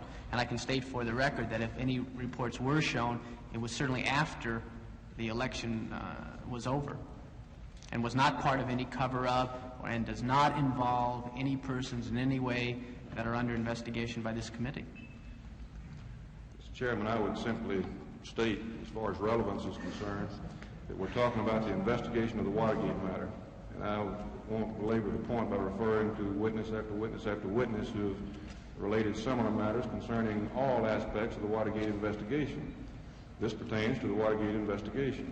Anybody in possession of an FBI report, I would think, especially showing it to a person who was the subject of the investigation, I think the facts should be brought out. I'm not necessarily asking for a name of an individual. If that individual is the object of an investigation by Special Prosecutor Cox, it's not a courtesy that we've shown other people involved in this case, I might state, but for my part, I don't necessarily care to have a name if the source can be identified. I think it would have to be somebody to be competent. I mean, I can't see how if some third party that's not involved in either any of the transactions that are authorized to be investigated by the committee, I can't see how it'd be admissible. I don't know exactly what the evidence is, but we're not investigating the FBI particularly. And the problem is, if I'm any more specific and indicate the exact grounds of the objection, then in effect we've told you anyhow. But as I say, we've told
information?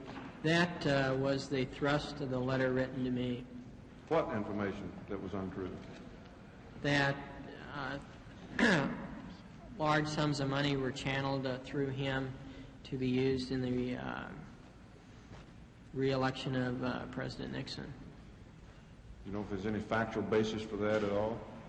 I don't believe there's any factual basis to He, that in fact, whatsoever. was not for Nixon, was he? As far as I know, he was not. Did a story subsequently appear in the Washington Post setting forth these allegations? Yes, that's correct, Mr. Thompson. I think that article was dated October the 10th, 1972. You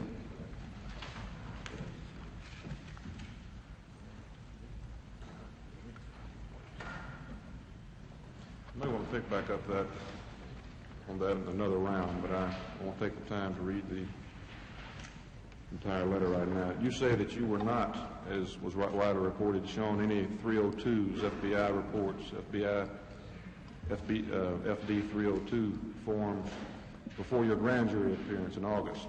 That's correct, Mr. Thompson. I'll ask you whether or not you have at any time since the Watergate break-in been shown by anyone other than the FBI any FBI FD 302s. At this point, we would ask for a ruling from the chair. We had discussed this previously, I think, with both you, Mr. Thompson, and Mr. Dash, that this does go into another matter we don't feel has any relevancy to these hearings at all and has been fully disclosed to the special prosecutor in this case.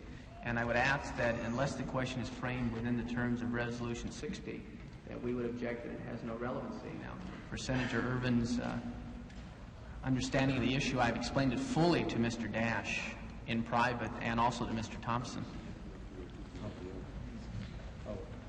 Mr. Chairman, if I understand it correctly, and I don't want the state counsel's case for him, and I'd really prefer that without divulging what he's seeking not to divulge, that he state his own case. My question was whether or not any time since the break-in, pursuant to this investigation, he was shown an FBI report by anyone, an FBI report dealing with the Watergate investigation. We would object that unless the question is framed within the terms of the resolution having to do with the 1972 presidential campaign, that it would be irrelevant. And I can state for the record that if any reports were shown, it was certainly after the election was over and was not part of any cover-up and does not involve any persons in any way that are under investigation by this committee. Mr. Chairman, I would simply state, as far as relevance is concerned, that we're talking about the investigation of the Watergate matter. And I won't belabor the point by referring to witness after witness after witness who have related similar matters concerning all aspects of the Watergate investigation. This pertains to the Watergate investigation. Anybody in possession of an FBI report, I would think, especially showing it to a person who was the subject of the investigation, I think the facts should be brought out. I'm not necessarily asking for a name of an individual. If that individual is the object of an investigation by Special Prosecutor Cox, it's not a courtesy that we've shown other people involved in this case. I might state, but for my part, I don't necessarily care to have a name if the source can be identified.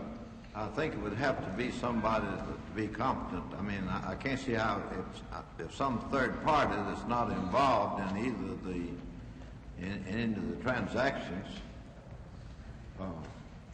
that are authorized to be investigated with the committee, I can't see how it'd be admissible. I don't know exactly what the evidence is, but we're not investigating the FBI particularly. And the problem is, if I'm any more specific and indicate the exact grounds of the objection, then in effect we've told you anyhow. But as I say, we've told Mr. Lenzner and Mr. Dash quite some time ago, and I think I indicated to you yesterday, and it's certainly a third party to this investigation having absolutely nothing to do with it. If the chairman feels that we must answer the question, then of course Mr. Segretti will answer it, but certainly I don't think it's within the Senate resolution. Your Honor, please, I'm not, Mr. Chairman, please, I'm not really sure that I understand the nature of the objection as it pertains to Mr. Segretti, or what the objection is. The counsel says that it's not germane to what the committee is authorized to investigate. I can't tell whether that is, not knowing what it is, what the answer would be. Of course, if I tell you the answer, then in order for you to make an intelligent judgment, then we've answered the question. But I've told Mr. Dash, and maybe Mr. Dash can tell you. I would suggest that Mr. Dash inform the chairman now in private and let the chairman make a ruling.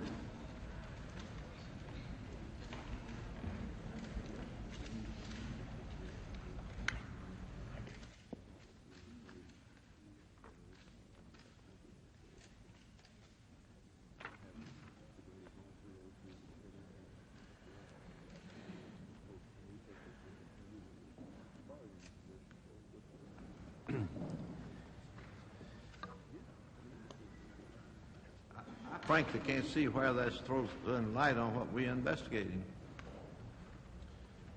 Mr. Chairman, if you rule that it's not relevant, then of course I won't pursue it. Well, on the information supplied to me by Mr. Dash, I would so rule. Thank you.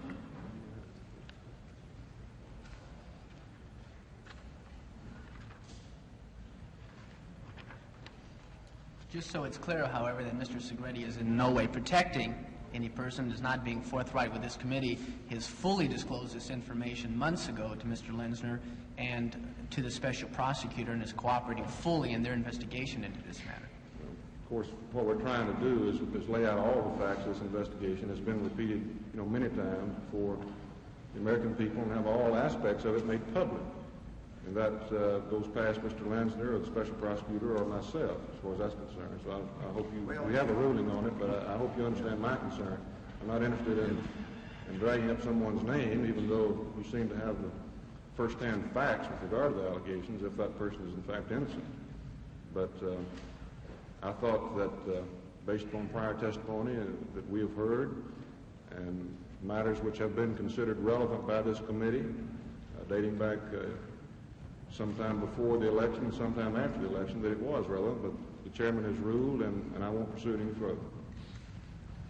Let me refer to document number 25, if I might, Mr. Segretti. Fine, Mr. Thompson.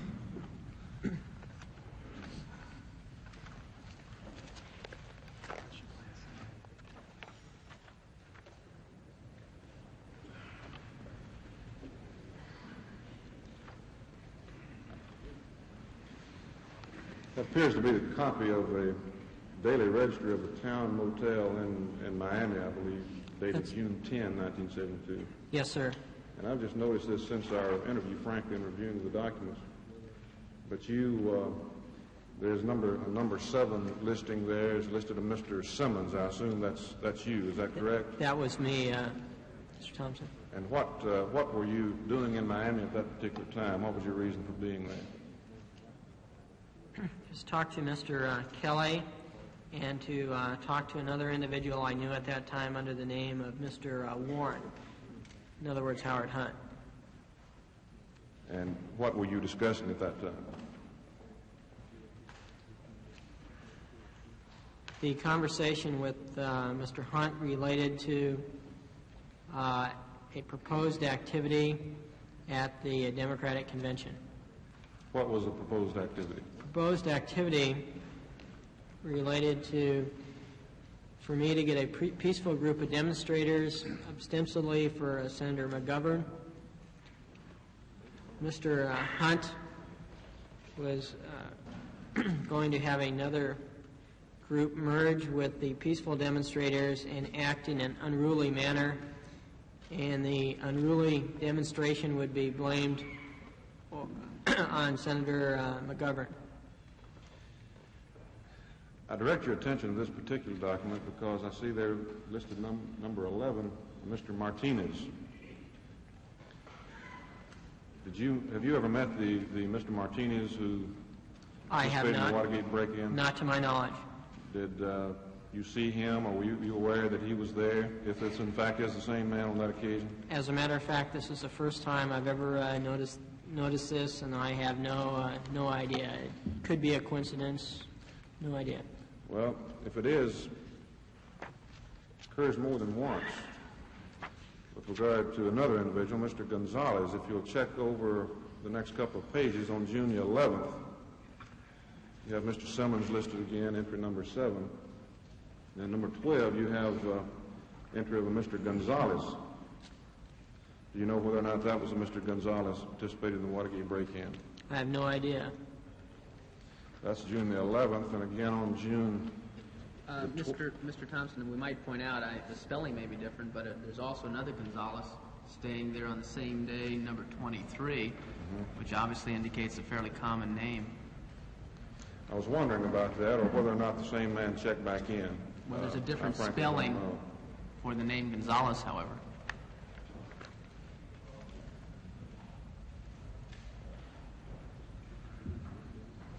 Appears to be the same to me.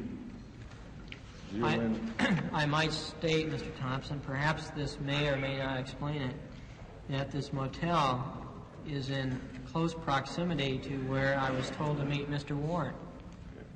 It's within a few blocks. Perhaps that could account for it, but if those were the same individuals involved in the Watergate escapade, it's pure coincidence. All right, now, and on the next one, June the 12th, entry number 23, and Mr. Gonzalez again. So we have Martinez on the 10th, and Gonzalez on the 11th and 12th, and you were there 10th through the 12th. That's correct. But you are not aware that these people were in fact there, if they were in fact the people involved in the DNC break-in? I have no knowledge of that. All right. Mr. Hunt did not discuss their presence with you? No, he did not. All right. Chairman, I have no further questions at this time. Senator Montoya. Thank you, Mr. Chairman. Mr. Segretti, prior to your indoctrination into these practices, what did you conceive to be the free electoral process under our constitutional system in the United States?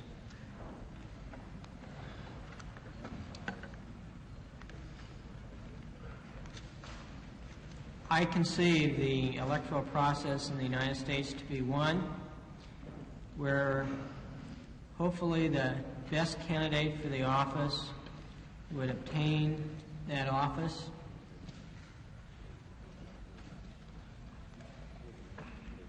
That's essentially through the political process. Well, did you conceive as part of that thinking that he should obtain the office honestly and by open, free, and undeceptive discussion on the campaign trail with the American people? Yes, that's correct. And what led you to change?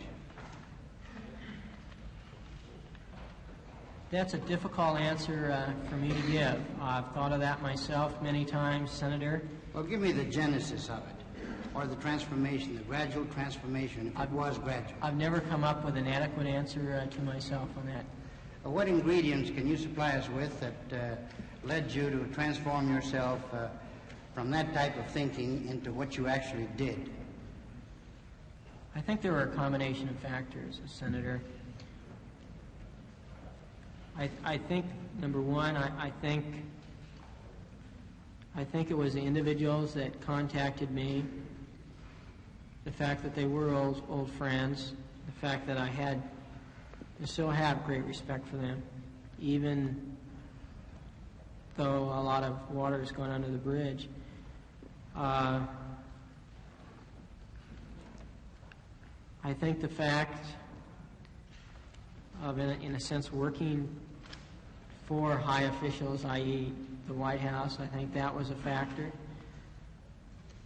I think the factor that it was a particular stage in my life.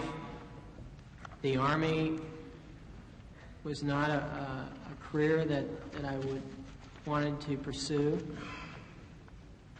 I was in it for the period of time that I was obligated and to do the best job I could in the military, but after that I wanted to go out and do something else. Now, it was a change of pace from that, and it sounded a great deal of travel, and I think those are all factors that must be in it. Well, did you understand your mission to be in the area of pranksterism or dirty tricks? I heard perhaps a difference or an attempt to delineate a difference by Mr. Buchanan. It's very hard for me to draw the line between the two. I think you can draw the line between extremes. When it was first approached to me, I certainly looked upon it as in the category of pranks. Well, you mentioned in your opening statement on page 3 that one of the reasons why you agreed to accept the position was the fact that you were now being given the opportunity of working for the White House. That's correct. Did you, during all this time, think that you were working under the umbrella of the White House, so to speak? I believe, in a sense, that would be a correct statement. Yes, sir. And I noticed from the record of communication with Mr. Chapin, who was an employee of the White House, that you were in quite frequent contact with him from the time that you began your employment until after you ceased as a result of the investigation that began in 72. That's correct.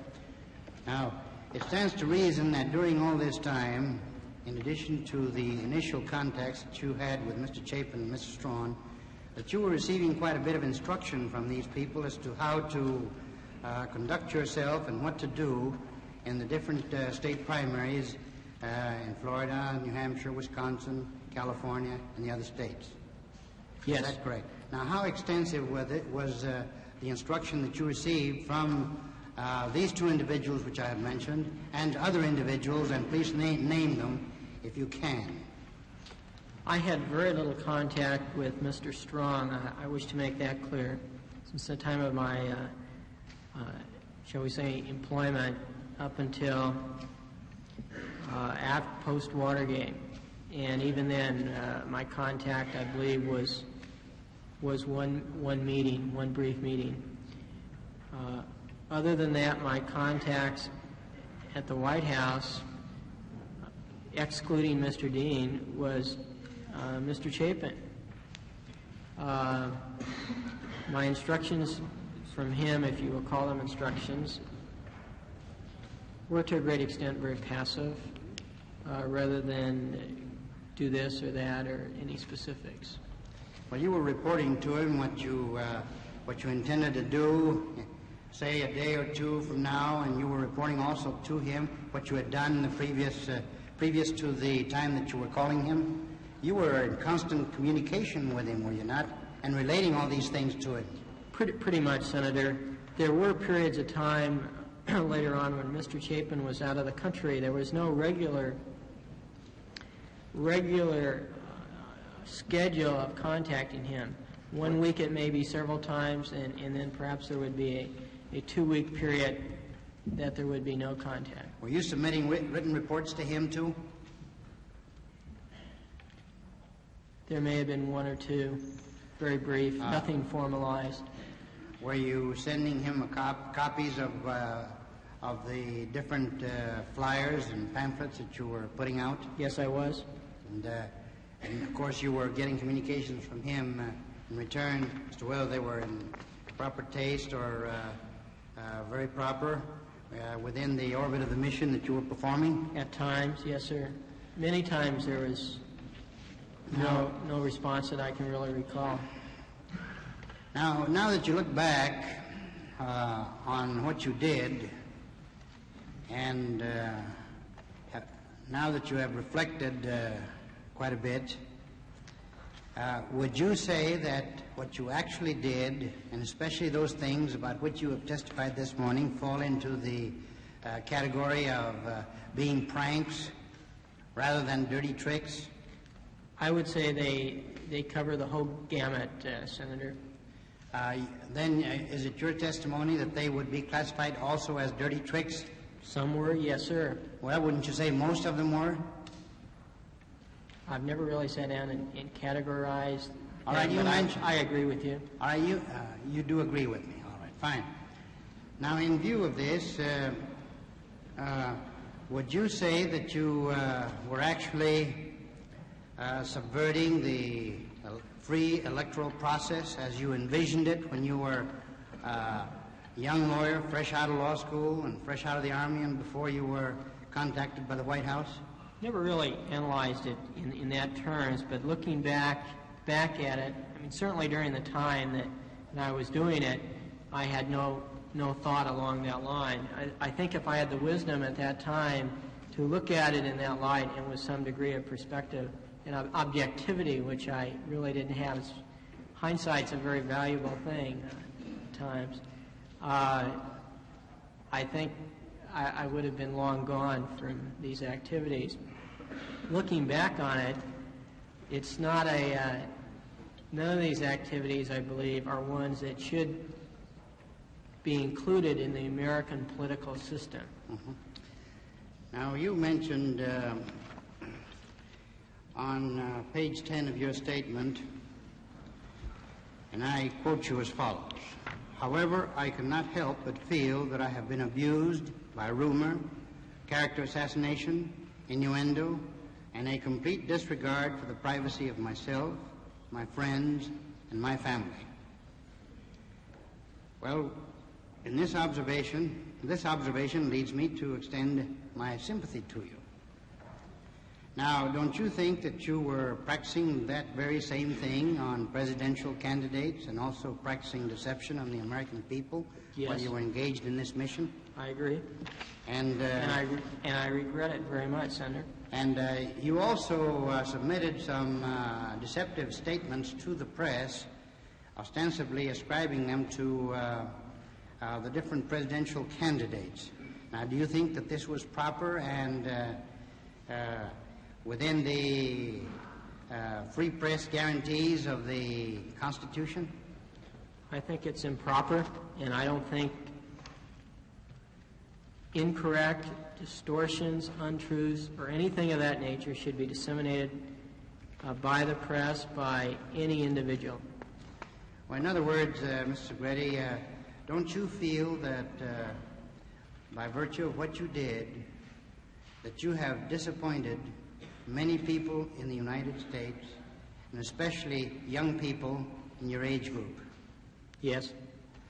And don't you feel that if we are to have a free electoral process, that there should be not only a rededication on the part of both political parties to ensure to the American people that free electoral process, and to exhort the press to disseminate as much information on each candidate on its pages, untainted by things just such as you did in the last campaign? I believe that both political parties and all candidates that should run in the future, that may run in the future, should look at themselves in a very critical light, and any activity such as what I was engaged in or others may have been engaged in should not take place. Now, you have testified that you feel that you were done a disservice by those whom you trusted, those friends with whom you attended college, in that they recruited you to perform this task, and it generated into something that was very distasteful to you as you look back in retrospect. Now, do you have the same feeling with respect to those young people that you recruited yourself to carry out some of these missions? Yes. And is it now your feeling that there should be an alertness on the part of youth throughout the United States that they should not lend themselves or permit themselves to be used for this kind of a mission? I think I should answer it in these terms. I heard Mr. Strong testify when he was asked whether young people should come into politics. Mr. Strong's statement was, "Stay away." And I could certainly understand that statement. There's many a mornings that I've woken up and I've certainly said to myself, I wish I had stayed away, or I wish I had had that advice at one time somewhere along the line. Or to have somebody sit down with me and say, Don, do you really want to get involved in things like this rather than just going along? And then I heard another individual, I don't recall the names, perhaps it was Mr. Haldeman, in a call for young people to come into politics. My own feeling is that I think our country would be a lot better off if young people, particularly young people, were to get involved in the political system, but not blindly. I think when they come into it, they should come in with a very critical eye. They should go into it very carefully. And I think there are some good things that have come out of this entire events of the last year and a half. I don't think it has been a tragedy for certainly the people involved, and also for our system. But I think the good thing that could come out of it would be that young people or people that are presently involved, young or not, would really be very critical of their activities in regards to the political process. Thank you very much. My time has run out. Thank you, Mr. Chairman. Senator Baker. Senator Weicker. Thank you, Mr. Chairman. I just have a few very brief questions. On page 5 of your statement, Mr. Segretti, you say at the top, in December of 1971, I traveled the state of Florida for the purpose of seeking additional contacts. During my visit, I met a Mr. Robert Benz in Tampa, Florida, and a Mr. Douglas Kelly in Miami, Florida. How did you come across these two individuals? I mean, was this somebody that, or persons that had been referred to you? How'd you find them? Came across Mr. Benz somewhat by chance. I arrived in Tampa. I really had no one really to call there. I did call a local Republican headquarters and asked the individual who answered the phone if he knew of a young man who might be interested in doing some political work of some time. He said part-time. He gave me the name of Mr. Benz. I talked to Mr. Benz. Mr. Benz seemed knowledgeable about politics and seemed to be interested in getting involved in the type of activities I had in mind. Subsequent to leaving Tampa, I was going to go down to Florida in conformity to the list that was given to me earlier of places to get acquaintances to help me out with my endeavors. What list was that? That was a list of states that I was supplied early in my employment by Mr. Chapin. Mr. Benz mentioned the name Mr. Kelly. Upon arriving in Miami, I happened to call an individual that was on the White House advance list that had been supplied me, and that individual gave me the name of Mr. Kelly. So I had Mr. Kelly's name from two sources, and I subsequently called him. Let me just be clear on this. You got Mr. Kelly's name from Mr. Chapin's original list? No, sir. No. I got a name from the White House list supplied to me by Mr. Chapin of an individual in Miami. I called that individual. Who was that individual? Senator, he's an individual that, other than me contacting him that one time. Fine. Could you supply his name to the committee then? I believe I have, and I will be happy to supply it to you off the public light, shall we say, without any problem. Fine. He mentioned the name Mr. Kelly. And then you also were in touch with the White House advance man? That was the individual? Yes, he was not currently working as an advance man. He had at one time, I believe, performed functions as an advance man. I see. When you called Mr. Chapin, were these calls to the committee to re-elect the president, or were they calls directly to the White House? They were calls to the White House switchboard.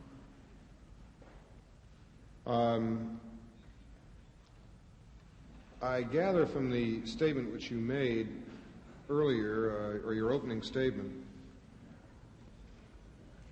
I beg your pardon, let me correct myself. I gather from the statement which you made before the staff of the committee that there were occasions when apparently your operation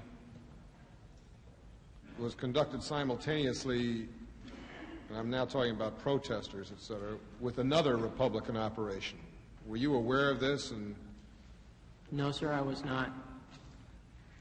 did you? I had no idea anybody else was operating.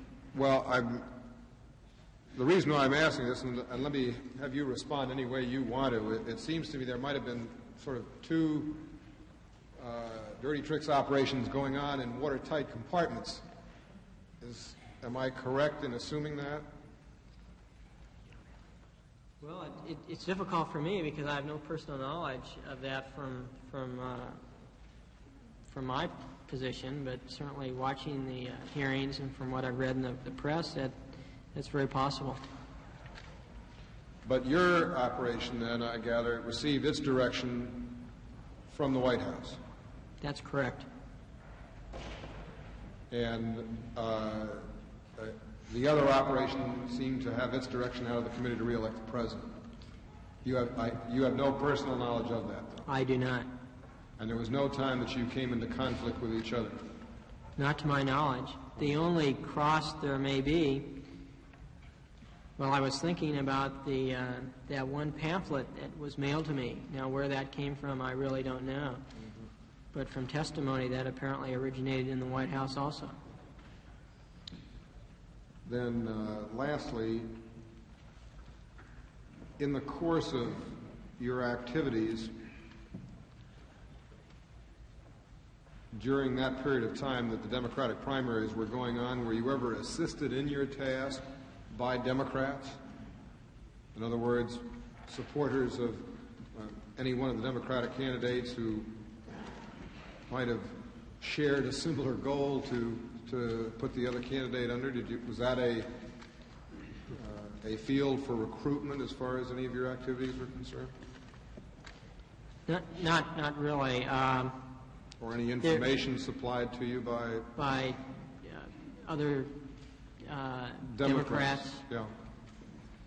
Not to my knowledge. I believe the one individual I knew in Philadelphia used one of the some Democratic workers at a rally. He had printed up some flyers that the large print was Trust Muskie, or Trust Senator Muskie, and he went to the rally, and I believe he gave a few of those. I think we're talking in terms of 50, 60, 70 leaflets to some of the local staff workers who then took those and passed them out themselves. I see. Beyond that, it'd be that type of, it'd be extremely minimal, if at all. I have no further questions, Chairman. Senator Hemingway. Thank you, Mr. Chairman. During the latter part of September, Mr. Segretti, you visited Portland, Oregon, and stayed at the Benson Hotel. Yes, sir, I did. Of the many people you communicated with, there must have been some involved in your special activities. Who were these people? I beg your pardon, sir? Could you... Did you communicate with anyone in Portland relating to your sabotage activities? I called two individuals. They were essentially, to some extent, social calls. Nothing came of those contacts. They never did anything for me, and that was the extent of it. What was your conversation with the district attorney about? It was an individual who I knew from the Army. He was a reservist, and he was the only individual I knew in Portland. And I called him up, and I asked him if he knew of anybody that might want to get involved in political activity. And he gave me the name of an individual, and I called him up, and he said he was not interested. And that was the extent of it. Did you describe to the district attorney the scope of your political activity? No, I did not. Before the election day, besides Mr. Chapin, Mr. Strachan, and Mr. Porter, were there others in the White House who were aware of your sabotage activities? Senator, I did not know Mr. Porter. I've never met Mr. Porter. As a matter of fact, before all this publicity, I did not even know the name Mr. Porter. Besides Mr. Chapin, Mr. Strachan, and Mr. Dean, were there others who were aware? If there were, I have no knowledge of that. Besides Mr. Kalmbach, Mr. Hunt, and Liddy, were there others in the committee to re-elect the president who were aware of your special activities? I don't know whether Mr. Kalmbach was at any time. As so far as Mr. Hunt, his knowledge of what I was doing was extremely limited. Mr. Liddy's knowledge of what I was doing, or Mr. Leonard, if that's Mr. Liddy, and I assume at this time that it was also extremely limited. In mid-November of 1972, Mr. Dean is supposed to have offered you a job in Montego Bay for about $35,000. What was that date again, Senator? Mid-November 1972. That's about the time frame, yes, sir. What was the purpose of this? The purpose of him offering me a job? Was this to get you out of town? It could have been. It was not communicated to me as such, but that could very well have been the reason. Do you know Mr. Alex Shipley? Yes, I do. Mr. Shipley has indicated that you said the following: Nixon knows that something is being done. It's a typical deal. Don't tell me anything, and I won't tell. What did you mean by this, sir? I'm really not sure, Senator. For one thing, that statement is attributed to me that it occurred 2 years ago, practically. Mr. Shipley, at that time, when I knew him in the military service, at the time I contacted him, he apparently, as soon as I contacted him, contacted a friend of his who was on a Democratic staff committee or something, and subsequently contacted the Washington Post to tell them that somebody had contacted Mr. Shipley.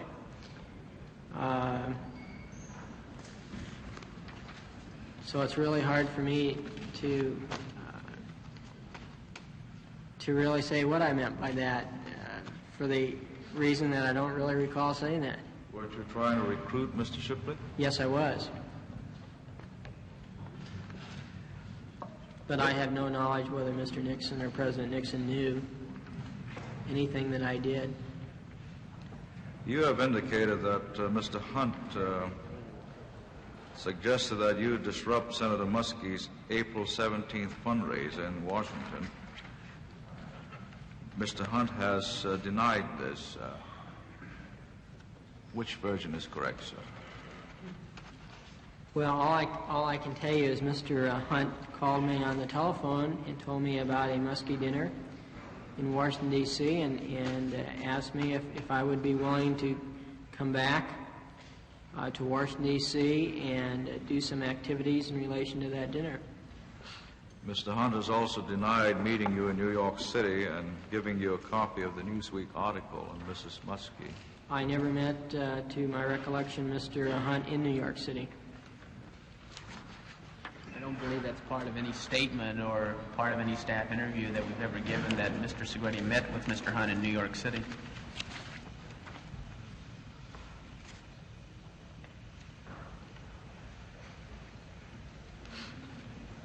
Of these documents which you received from Washington, were you made aware of the author of these pamphlets? Are you talking about the pamphlets relating to Senator Muskie? Yes, sir. No, I was not. And Senator, I'm not at this time clear that they were mailed from Washington to me. I don't know where they were mailed from. Did Mr. Chapin tell you where they were mailed from? No, sir, he did not.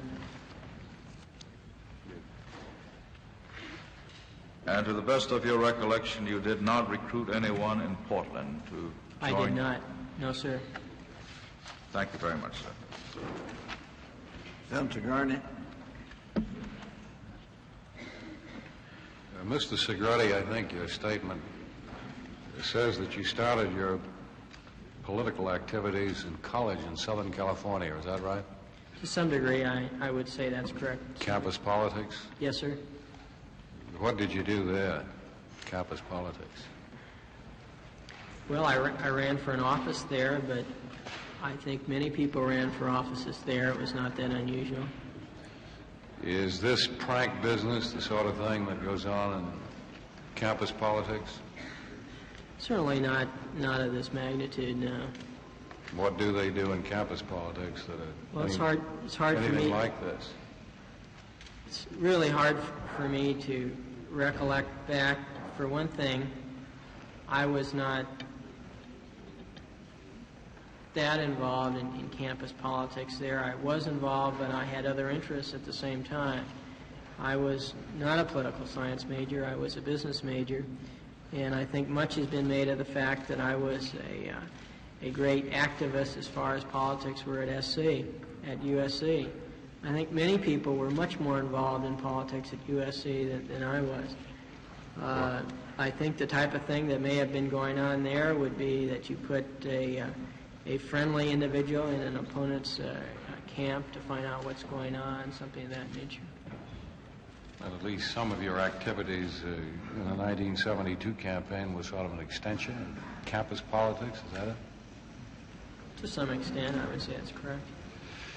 In your statement on page 3, and I quote from it, you say, during the initial period of my employment, I myself had no specific idea as to what I was doing or how I was to do it.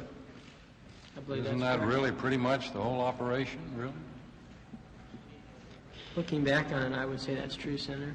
Because as I recall your testimony and answer to questions by Mr. Thompson, you thought these things up on the spur of the moment. Is that right? Yes. You had no really guidance out of Washington? Just a general theory to work from. I'm curious about the Florida primary, which of course was the first big political primary in the 1972 campaign.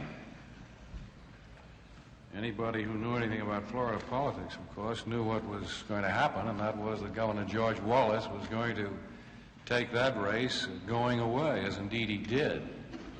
He got more votes than the next three people next to him in line, Humphrey and Muskie and Jackson. Why waste time on the Florida primary? Everybody knew that Wallace was going to win.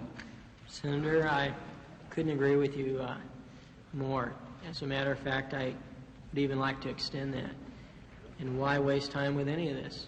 Well, I would agree with that too, but Florida especially, since that was so evident what was going to happen. This McCarthy letter, I'm also interested in that. In what, sir? The McCarthy letter in Yes, sir. In California. So help me, this would seem to boost the candidacy of Hubert Humphrey. Was that what it was intended to do? It wasn't really intended for that purpose. If I got it, I would, as a McCarthy supporter, I think I would view it as that. My observation there is why promote Hubert Humphrey's candidacy in California when everybody on our side wanted George McGovern to win? Well, as originally... And it was a pretty hot, close race, right down to the wire. Republicans were really trembling in their boots for fear Humphrey might win it. You know, it's... Why help out Humphrey? Well, I think there's two ways to think of that. I think the more realistic and politically astute thinking would be that Senator McGovern would certainly be the best choice the Democrats could make for the Republicans in the 1972 race, for the Republican campaign, in a sense. Perhaps another line of thinking would be that if the Democrats went into the campaign without any clear choice, that they would fight a little harder at the campaign and it would be more difficult for them to unite. But I think that is not really a very viable theory. Certainly not in the context of 1972. Well, I must say, it's too subtle for my political mind. It seems to me to be a pitch for it's certainly McCarthy. Way over my head, too. As I understand you, well, how many people did you have engaged in your operation? Senator, do you mean at any one time, or how many? No, the whole bag. Well, these, when you say engaged in your operation, does that mean people that actually went out and did something affirmative, or just people that he talked to and nothing came of it? People who did something affirmative. Well, primarily I would say there'd be two others, perhaps three others. There were other individuals that did perhaps one or two activities, one or two small activities, and I would place their number at another 6, 7, perhaps 8. 3 principals and about 8 others. That's right. The reason why I'm asking the question, if you read the media about the Segretti operation, you get some idea there are about 5,000 spies involved here and some kind of a great big political operation that was about to sink the country. Yes, sir. I'm glad to know we only had 11 in this rinky-dink operation. Well, even 11, I think, is perhaps overemphasizing. It is true, and this answers some of the colloquy you've had with others, that with thousands and thousands of young people on the Republican side working for Richard Nixon in a legitimate way. Isn't that a fact? That's right, and I can't help but thinking at this point in time that would be a heck of a lot more benefit to channel my energies or the energies of others on a above-board, legitimate way. Well, and I'm very glad you think that, and I believe your sincerity. But the point I wanted to make is that this was a very tiny operation involving 11 people, where thousands of other fine young people in this country were working hard for the re-election of Richard Nixon. I agree. In retrospect, do you think this $45,000 spent on this operation really influenced any votes? Really mattered? Well, I think Theodore White, in his book, I think assessed it correctly. And what did he say? He said something to the effect that the Chapin Segretti operation, if it could be termed that, had the weight of a feather. Well, I think I would agree with that, too. That's all, Mr. Chairman. Senator Talmadge.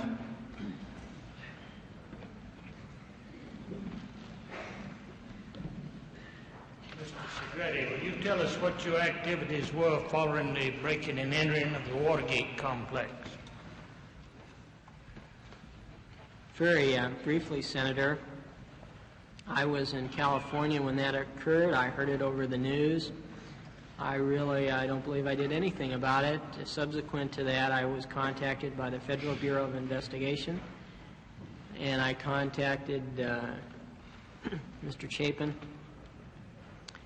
and subsequently was put in touch with Mr. John Dean. You pull the mic a little closer to you. I cannot hear your voice. And subsequently met Mr. John Dean in Washington, D.C. And then what happened after that? I met Mr. Dean. I talked with him very briefly the day I met him, and then I talked to him the next day at his office, and then I flew back to Los Angeles, California, and met agents from the Federal Bureau of Investigation. Senator, do you mean what was his activities over a long period of time, or just... I want to know whether or not your activities of subversion and sabotage continued following the breaking and entering of Watergate. Just exactly what you did after that. The only thing that I can recall after that was the plane that flew over Democratic Convention, the Democratic Convention with the trailer relating to Senator McGovern. Was you advised subsequent to that to lay low, hide, to go to a foreign country, or what? No, I was advised later on. Senator, this raises a problem that I had also discussed with Mr. Dash and Mr. Thompson. The question is broad enough that it might refer to conversations Mr. Segretti had with attorneys in an attorney-client relationship. And if the question is as excluding conversations that may be within the attorney-client privilege, then of course he'll answer it. But if it's intended to include conversations with an attorney employed in that capacity, then of course we would raise that as an objection. If you want to assert that privilege, I'll not pursue it, but I've read a synopsis of the staff report. It indicates exactly the same cover-up operation was pursued with Mr. Segretti as was pursued with the Watergate. And I wanted to bring that out if Mr. Segretti wanted to go into that area. If he wants to plead attorney-client privilege in that area, I shall not go into it. If he wants to invoke Fifth Amendment rights, I shall not go into it. But if he wants to voluntarily discuss it, I'm prepared to ask him questions about it.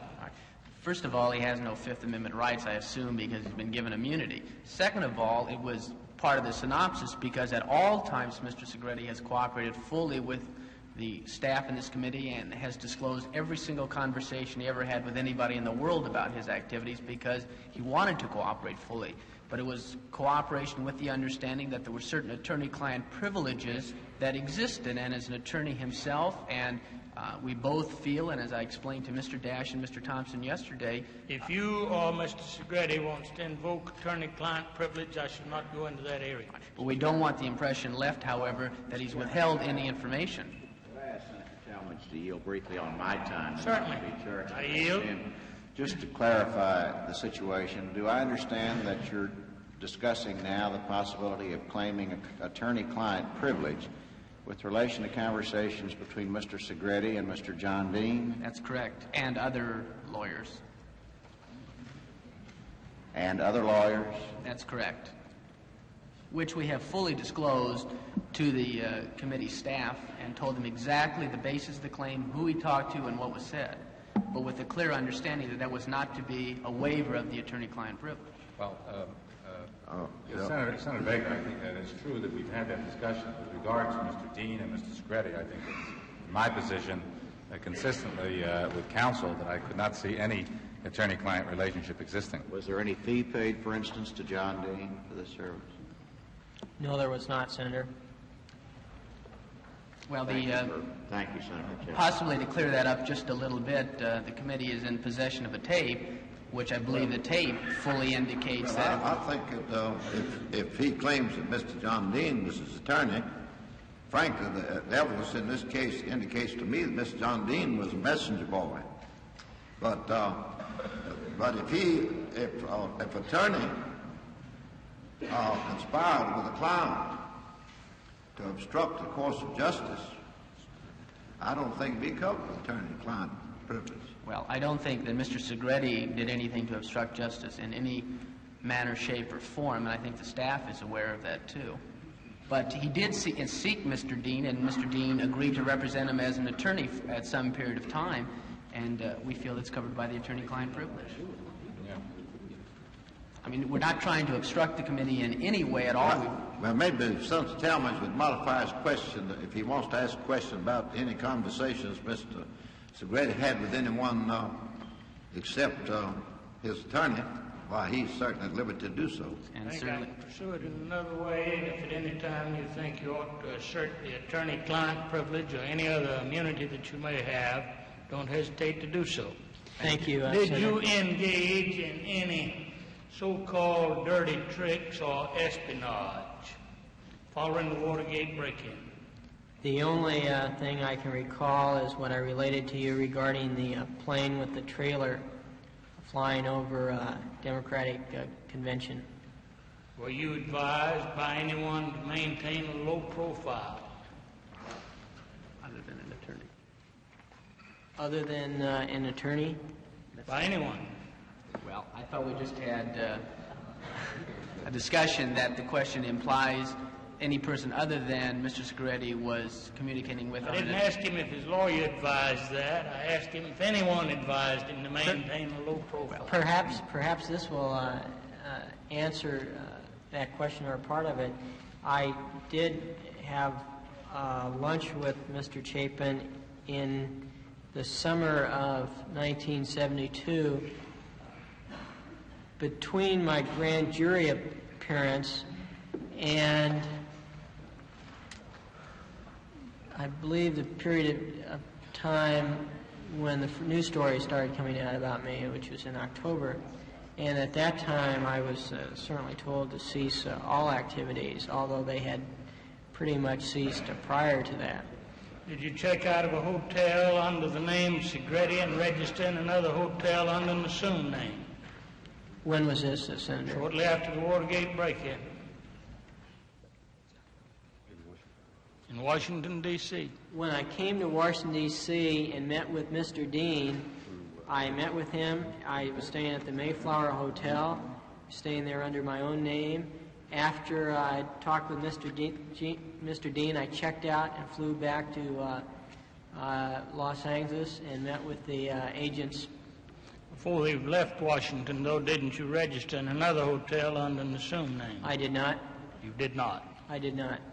Now, were you advised that the Grecian Islands were pretty at that time of the year and you might want to take a trip there? Senator, I think I now know what area you're talking about, and that period of time was after the news stories about me started to come out. At that time, I was instructed to fly to Washington, D.C. I did check into a motel under my own name. I was then instructed to check out of that motel because I was there under my own name. I had a meeting with Mr. Dean and Mr. Fielding, and I was instructed to check into another motel under another name. Were you advised that the Grecian Islands were beautiful at that time of the year and it might be nice to take a trip there? There was a discussion of that, but I took it more on the social level and rather than... What did you say? I take it more on the social level than anything else. Were you offered a job in Jamaica? I was. Subsequent to... it was after the election I was. It certainly sounded nice. Were you advised to get on a train and travel around the country, and did you subsequently do so? I was advised...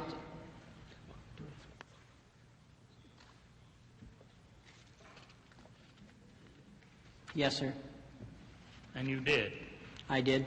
Where all did you travel? I took a train from Washington, D.C. up to, I believe Philadelphia, I'm not sure. And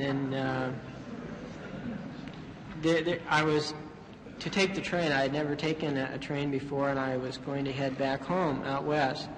And from Washington, D.C. to go to the West Coast, you must take the train, I believe, up to Philadelphia, transfer to Chicago, and then take another train from Chicago to the West Coast. And that's what I did. By way of Houston also, did you not, Texas? I don't know that that train goes through Houston or not. Washington, D.C. to Philadelphia, and from Philadelphia to Chicago, and from Chicago to Houston? I don't believe I went to Houston. Did not go to Houston? I believe it was some other town. Did you have a code name at the White House? I don't know. By code name, when I called Mr. Chapin, I would use the name Don Morris.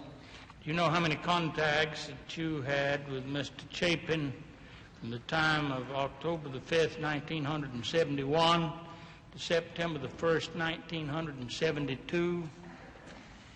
I would have to guess on that, Senator. The records would reflect that better than my memory. Would 47 calls from you to Mr. Chapin, not including the Chapin calls to you, seem about accurate?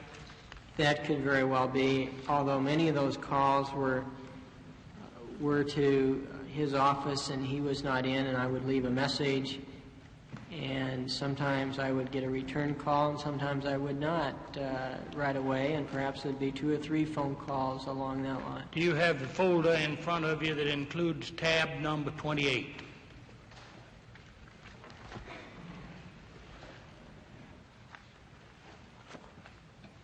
Yes, sir.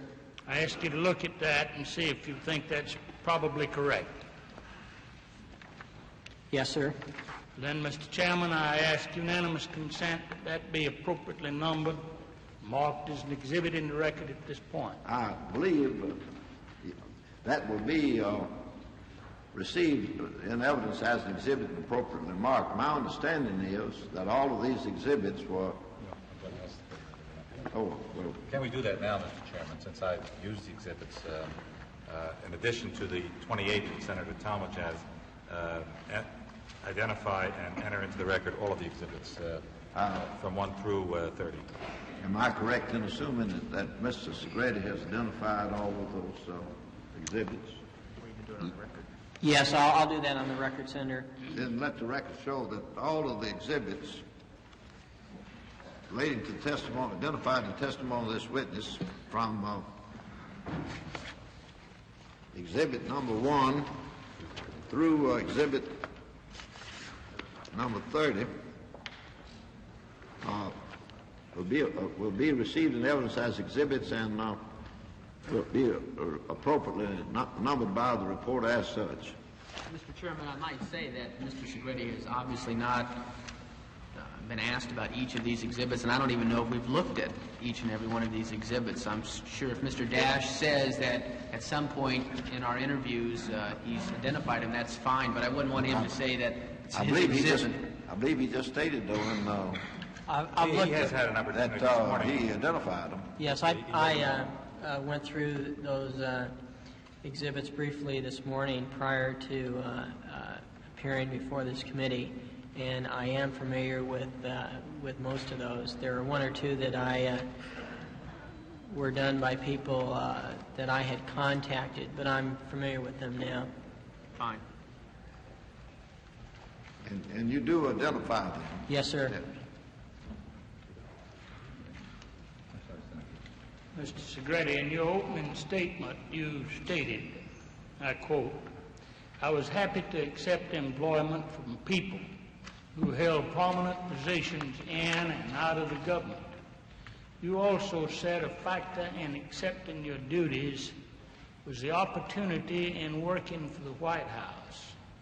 Would you have accepted those duties if they had not been proposed to you by your friend in the White House, but a local campaign organizer? I don't believe I would, Senator.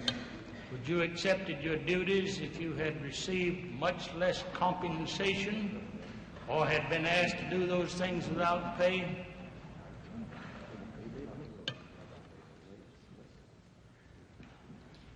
Well, I certainly did not have funds of my own to travel around the country and expend large amounts of money, and I certainly would not have done that for these type of activities. So certainly that is a very, very important factor in this.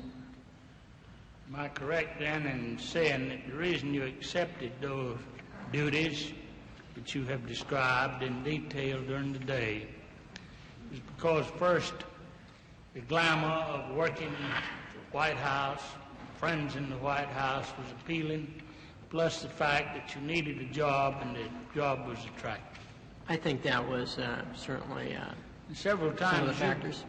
Several times you've stated that your activities was to cause confusion. Just exactly what did you mean by confusion? That's a little hard to define. I would say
Yes, sir. I ask you to look at that and see if you think that's probably correct. Yes, sir. Then, Mr. Chairman, I ask unanimous consent that that be appropriately numbered, marked as an exhibit in the record at this point. I believe that will be received in evidence as an exhibit and appropriately marked. My understanding is that all of these exhibits were... Can we do that now, Mr. Chairman, since I used the exhibits in addition to the 28 that Senator Talmadge has, identify and enter into the record all of the exhibits from 1 through 30. Am I correct in assuming that Mr. Segretti has identified all of those exhibits? Yes, I'll do that on the record, Senator. Then let the record show that all of the exhibits relating to the testimony, identified the testimony of this witness from exhibit number 1 through exhibit number 30 will be received in evidence as exhibits and will be appropriately numbered by the report as such. Mr. Chairman, I might say that Mr. Segretti has obviously not been asked about each of these exhibits, and I don't even know if we've looked at each and every one of these exhibits. I'm sure if Mr. Dash says that at some point in our interviews he's identified them, that's fine, but I wouldn't want him to say that it's his exhibit. I believe he just stated, though, in I've he has had an opportunity that this morning. he identified them. Yes, I went through those exhibits briefly this morning prior to appearing before this committee, and I am familiar with most of those. There are 1 or 2 that were done by people that I had contacted, but I'm familiar with them now. Fine. And you do identify them? Yes, sir. Mr. Segretti, in your opening statement, you stated, I quote, "I was happy to accept employment from people who held prominent positions in and out of the government. You also said a factor in accepting your duties was the opportunity in working for the White House. Would you have accepted those duties if they had not been proposed to you by your friend in the White House, but a local campaign organizer? I don't believe I would, Senator. Would you have accepted your duties if you had received much less compensation or had been asked to do those things without pay?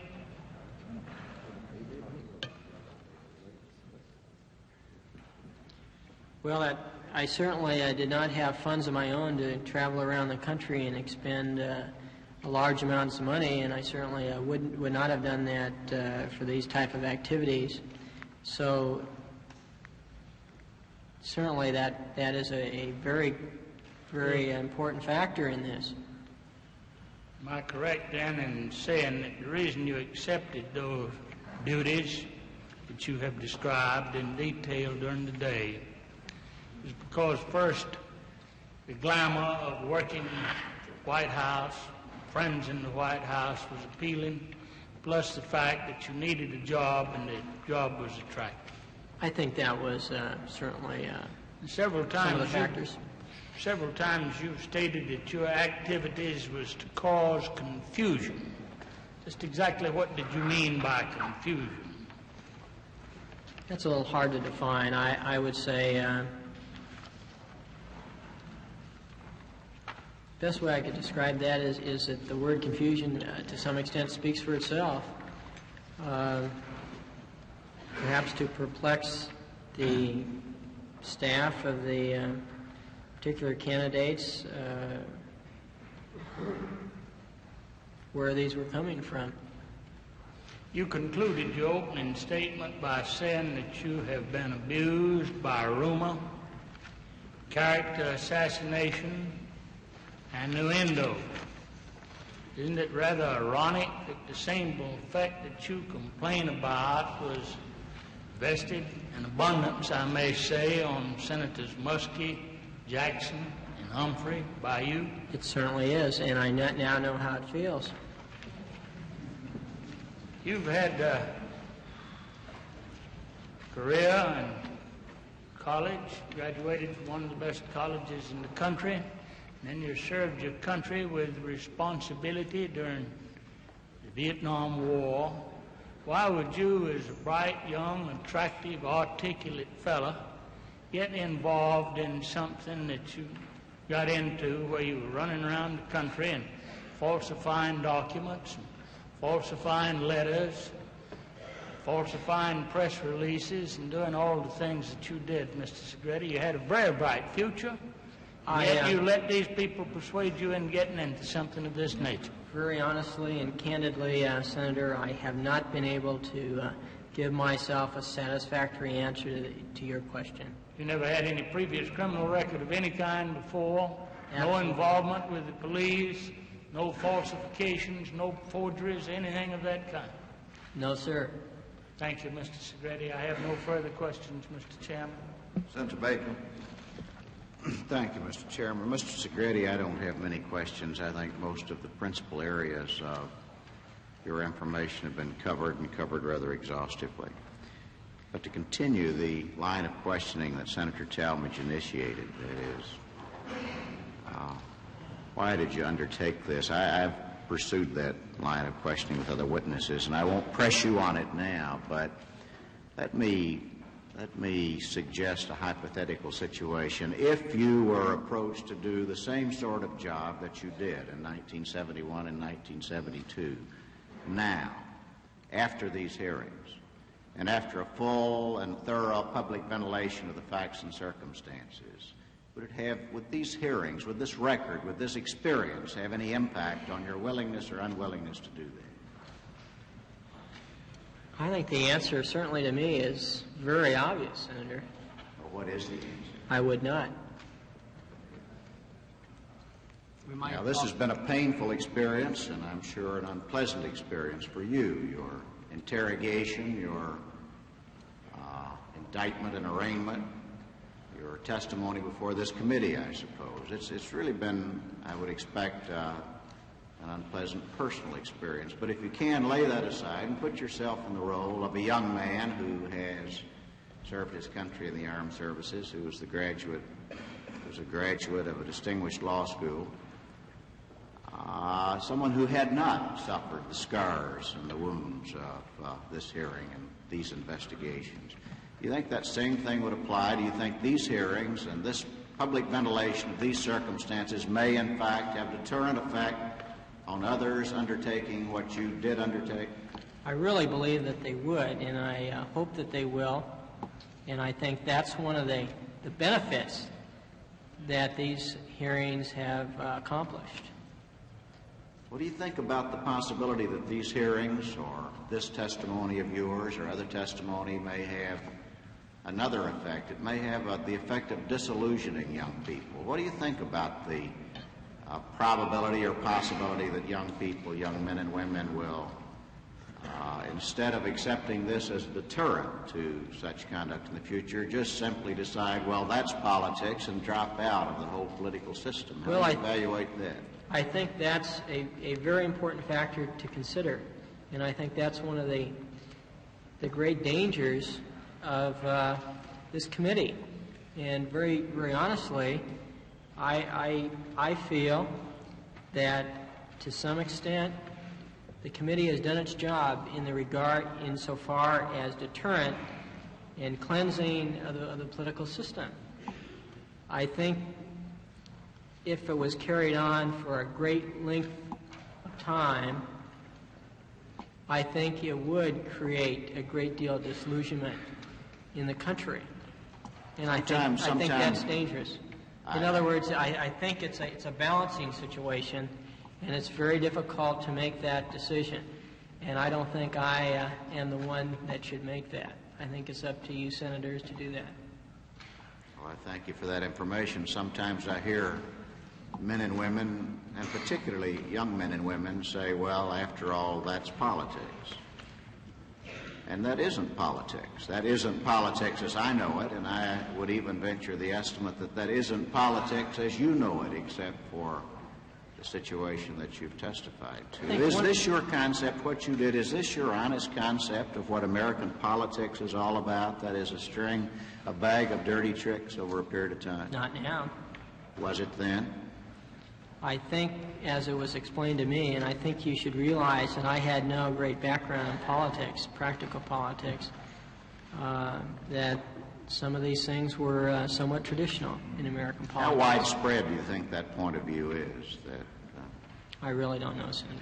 What about your experience in campus politics? Did that have some impact on how you viewed the propriety of these activities? I'm sure it was a factor, yes, sir.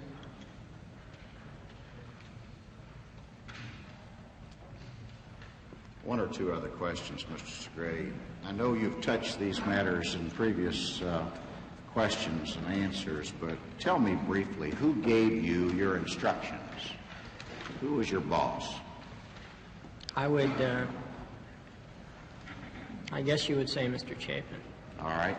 Who thought up your dirty tricks, if that's the right word for it? I believe to a great extent I did. Pardon? I think to a major extent I did.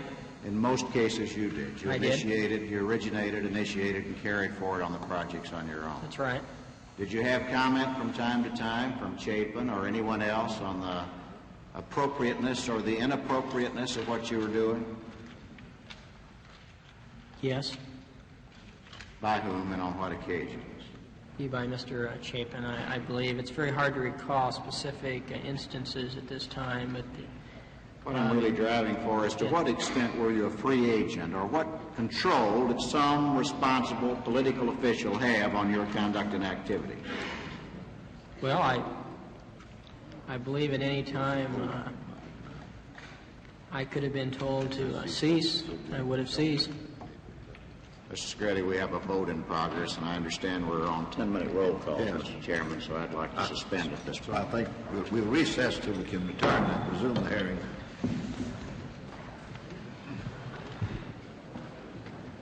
Another piece of Senate business has interrupted Senator Baker. Public television coverage of the Senate hearings will continue after a pause for station identification. Unabridged coverage of the hearings is being broadcast as a public service by your local public television station. This is PBS, the Public Broadcasting Service.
From Washington, NPACT continues its coverage of hearings by the Senate Select Committee on Presidential Campaign Activities. Here again, NPACT correspondent Jim Lehrer. As the hearings resume, Senator Ervin is asking his questions.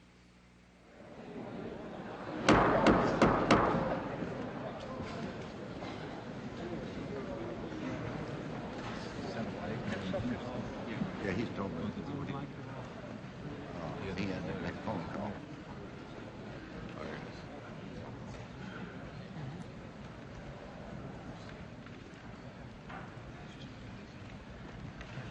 You were a college mate at the University of Southern California with not only Dwight L. Chapin, but also with Gordon C. Strong and Ron Ziegler, weren't you? I understand that Mr. Ziegler was at USC at about the same time, although I do not recall Mr. Ziegler at USC. I believe he was there 3 years prior. In other words, I would have been a freshman and he would have been a senior. I don't recall ever meeting Mr. Ziegler. Now, Chapin and you were very close friends, weren't you? Yes, sir. As a matter of fact, you were his roommate, and he was your campaign manager when you were elected to the student senate there. Well, I think that's not exactly correct, Senator. Mr. Chapin was involved in politics there. One evening, we were making a list was being made of people that were going to run for different offices. A very good friend of ours was going to be run for student body president. We were short several people that we were going to put on the slate for student senate. And just because we were short of names, my name was put on that list. I had no real campaign manager, shall we say, and there was no real campaign that I conducted. Well, Chapin was the leader of the group which placed you on the ticket and elected you to the student senate, wasn't he? He was one of those that was involved, yes, sir. And but I was involved to some extent in that also. Yes. So you and he had formed a close friendship before he became an employee of the White House. That's correct, Senator. Now, do you know what his office was in the White House? I believe it was Presidential Appointment Secretary. He was a man that made the president's appointment day by day? I really don't know the duties of the job. The title was Presidential Appointment Secretary. Now, how many times altogether did you flew to Washington before you began this? Yes, I did. And had a conference with Chapin? Yes, sir.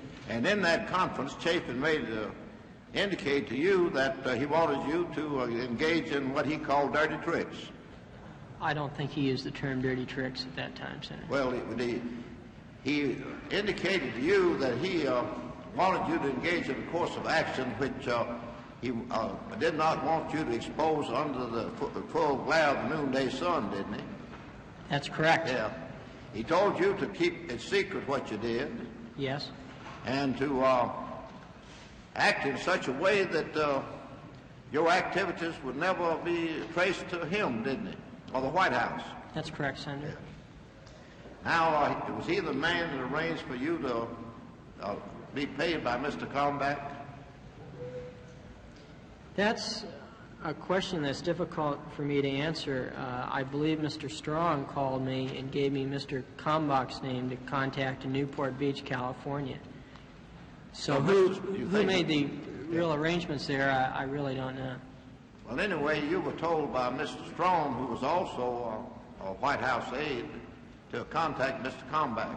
I believe it was Mr. Strong. Yes, yeah. It could have been Mr. Chapin. Did he tell you why you would contact Mr. Kalmbach? To finalize arrangements with my prospective employment. Make financial arrangements? Yes, sir. And you did contact Mr. Kalmbach, and he made the financial arrangements which continued for a period of about 12 or 14 months. Yes, my last contact with Mr. Kalmbach relating to financial matters was the latter part of March 1972. Now, during this period of time, how often did you talk by telephone to Mr. Chapin? Well, we run into the same problem, Senator. I think the records would reflect more accurately my recollection. To give you a total, I think it was mentioned 40-some times during the entire period. That could very well during a period of about it began about August 1931 and extended at least up to July 1972. You had at least 40 telephone conversations with Mr. Chapin. That could very well be, yes, sir. Yes. And each time you had a telephone conversation with him, when you called the switchboard and you were asked for your name, well, you gave him the name of Don Morris. Yes. And you made rather complete reports to Mr. Chapin of what you had done, the things you told us about here. Well, not necessarily. I certainly didn't tell him all the details. Well, you indicated them, didn't you? What you'd done. Yes, but most of that was done by mail. Yes. In other words, you sent him copies of various documents which you concocted. Yes. And so Mr. Dwight Chapin knew all the time what you were doing, what was going on. Well, I imagine he must have. And he told you on most of these 40 phone calls he's very much pleased with your good work, as you put it, didn't he? Well, I don't really recall any intercourse or relating to that, because I don't really recall the content of those phone calls. Well, you called him to tell him what you'd been doing. You didn't call him to talk about the weather, did you? I think many times we did talk in on a social level. We talked a variety of matters, but many of the matters related to my political activities. Well, you did talk about your political activities. He knew what you were doing. At least you told him what you were doing. Yes. And you sent him the posters. Did you send him a copy of the letter that you prepared to circulate about Jackson and Humphrey? I believe I did, and I believe I sent him the news clippings on that. Sent him news clippings about that.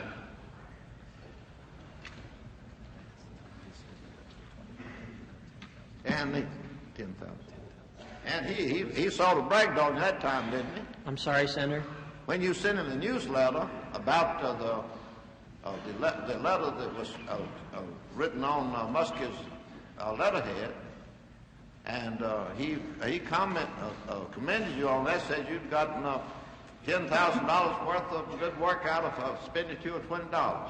There was a comment to that effect that I can...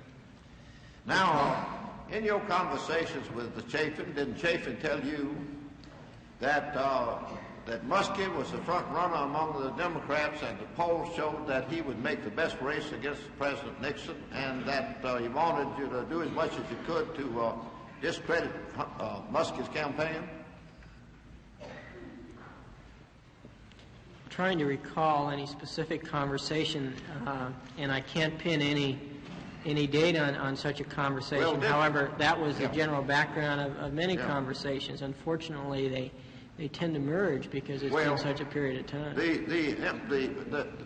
What he said, regardless of what the specific words were, created in your mind the impression that Chapin wanted you to do all you could to discredit Muskie and to promote the candidacy of McGovern, didn't he? I don't believe McGovern was ever mentioned, but focus on Muskie. Wasn't it a strategy of, as outlined by Chapin, that your efforts would be directed to discrediting Muskie because he was at that time the front runner? Yes, but... And didn't you know at all that time you were engaged in these activities, that it was a strategy of Chapin, or the Republican Party as outlined to you by Chapin, to promote the nomination by the Democrats of McGovern, because they considered him the weakest candidate? No, sir, that was never really conveyed to me. In fact, during the period of time that I was engaged in any activities, I don't think I or others, such as Mr. Chapin, believe that Senator McGovern would ever win the nomination. But you did all you could to see that he did win it, didn't you? Can you tell me a single thing you ever did to place an obstacle in the path of McGovern obtaining the nomination? Well, we had the plane fly over Democratic... That's after he had the nomination, wasn't it? No, I think it was the day before. Well, it was when... He had it locked up. It was after he had gone to the Democratic National Convention in Miami with enough delegates to ensure his nomination, wasn't it?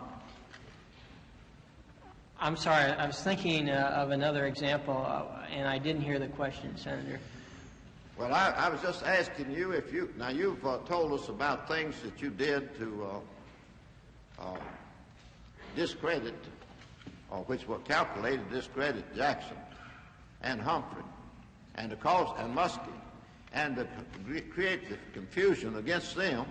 My question was, did you do anything to discredit the campaign efforts of Senator McGovern prior to the time he was nominated? Yes, sir. We had I had the flyer, McGovern's Real Record on the War, that was obtained in the Miami area, and that was reprinted and distributed. When was that? It was distributed in the California primary. Some of it was distributed in the Florida primary. That's the only uses Now, as a matter of fact, you recall. didn't do much to impede the nomination of Governor George Wallace, did you, in your Florida activities? No, sir. And the only thing that you ever said about him, that he was sort of like Hitler. That's right. Yeah. Now,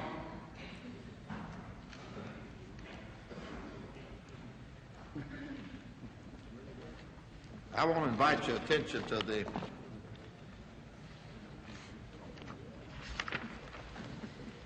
exhibit number 11.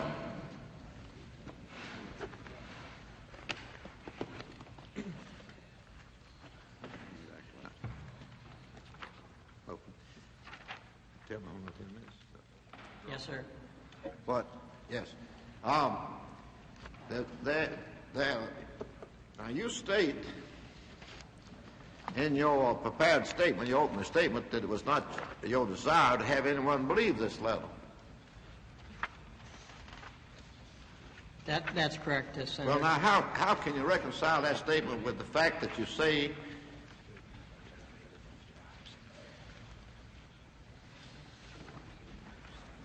in the 6th and 7th lines of that letter, however, if you have not made your decision, you should be aware of several facts? It's difficult for me to reconcile it at this time. All I can tell you is my intention at that time, and it is true that the way this was written, my intentions, I don't think were as clear as they should have been. Well, in fact, this letter should never have been written, obviously. Yes, and then it says in the last 2 lines, after you set out statements which you admit constituted scurrilous attacks on 2 Democratic candidates for the nomination, you close that letter with this: these are not pleasant facts, but they should be considered by you before you vote on March the 14th. Now, I don't understand how a person can assert twice in a letter that certain things are facts and then say he didn't intend anybody to believe what he said were facts to be true. Senator, this letter was put on Citizen for Muskie stationery, and it was really aimed towards Muskie rather than the other 2 individuals involved, although I agree that it was done very poorly, and there was a great deal of misjudgments, and it certainly didn't work out with the intention.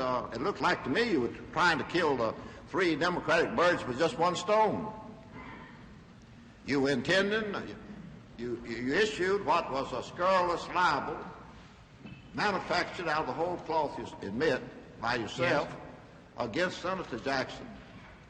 You circulate what was a libel against Senator Humphrey, And you say you did that also for the purpose of creating a dissension and discord and among the three candidates, or at least those two candidates with McGovern, with Muskie.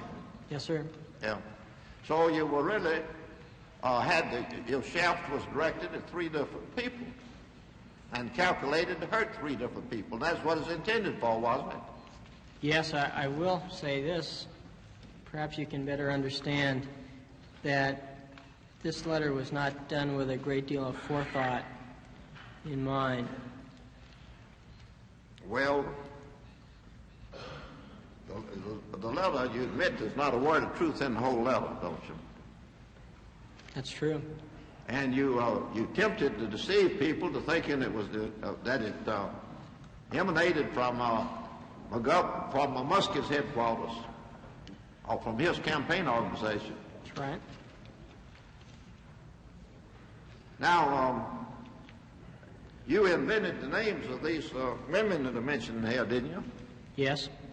You invented the names of Mary Ann Kramer out of the whole cloth, didn't you? Senator, the letter is made out of whole cloth. The facts in the letter are made out of whole cloth. Now, I attempted to make this letter so outrageous that nobody would really believe it. Well, why didn't you? If you didn't want anybody to believe it, just why didn't you put the head? You must not believe anything that's said in this document. I should have. Senator, I think Mr. Segretti has made clear that it was to create a dissension among the candidates and not for the contents to be believed. And, of course, if he would have said that, they would have known it was a joke. If I take the words that he said out, the only emphasis I can draw from it, that he wanted the people who saw it or heard about it to believe the most reprehensible things about Senator Jackson and Senator Humphrey. That may appear on the face of it, however, he's told you what his intention was, and that wasn't the intention. I'm constrained to say that I, as a lawyer, when I go to undertake to say what a man intended when he wrote a document, I determine that from the words in the document, rather than what he says many months after that. Senator, all I can tell you what my intention was. That's, of course, not to excuse the letter, and he's not attempting to do that at all. Well, he admits that he composed a libelous letter and mailed it out. That every word he said in the letter referring to reprehensible conduct on the part of Senator Jackson and Senator Humphrey is untrue and without any foundation whatever. That's correct. That he even invented some non-existent women. That's correct. To be named to make it the letter Pacific. That's correct. Well, so much for that. My time is up. I'll come back. I've got some more questions. I want to find out how John Dean got such big law practice.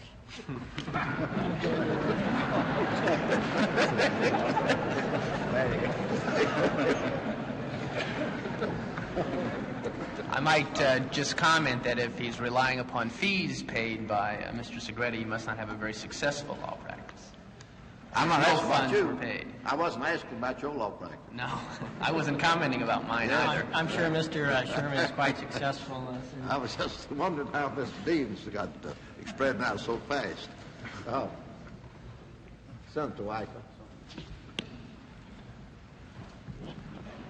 During the course of your conversation with one of the senators, I can't remember which, Mr. Segretti, you mentioned your meeting with Fred Fielding. Yes, sir. Correct? That's correct. What was the occasion of your meeting with Fred Fielding? Okay, I talked to Mr. Dean by telephone. Mr. Dean, I believe, was in Miami or that area at that time, and he informed me of a forthcoming article concerning me in the Washington Post. He wanted to meet with me as soon as possible regarding the allegations in that article. This was around the 10th of October, I believe, 1972. Mr. Dean told me to fly to Washington, D.C., and that he was going to fly from Florida up to Washington and meet me there. He said that in case I arrived prior to him, to call his assistant, Mr. Fielding, and he gave me Mr. Fielding's telephone number. I so did. I called Mr. Fielding. I told him where I was staying. Mr. Dean, I don't believe, had yet arrived.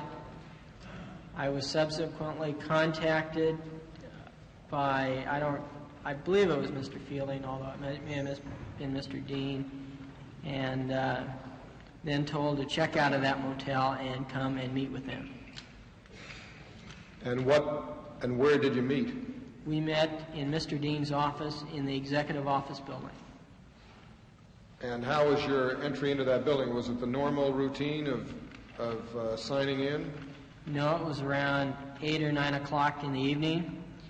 I took a cab and after I checked out from where I was staying to within a block of the executive office building, I called Mr. Dean's office. He told me to wait where I was and that an individual would come and meet me. That would be Mr. Fred Fielding.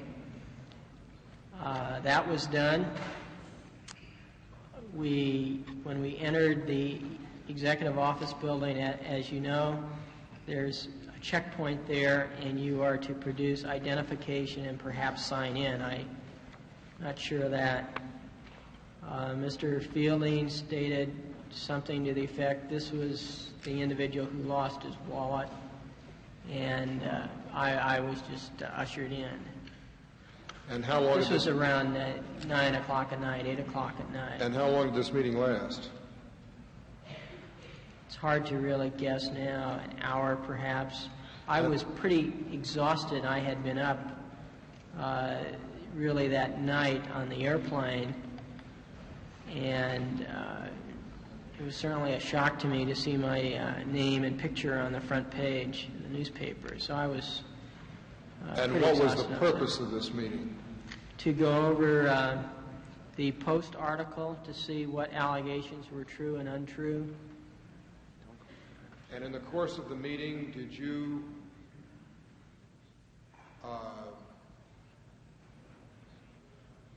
discuss in general the matters which you brought to the attention of this committee? Well, the problem, Senator, with that question is it does ask for privileged communications between an attorney and a client. And if he answers the question yes or no, then he's told you the contents. If yes, particularly if the answer is yes. Would you care to characterize the meeting? Well, that, of course, does the same thing. I mean, there's no way to talk about the meeting and the contents in the light of that question. Just 1 second.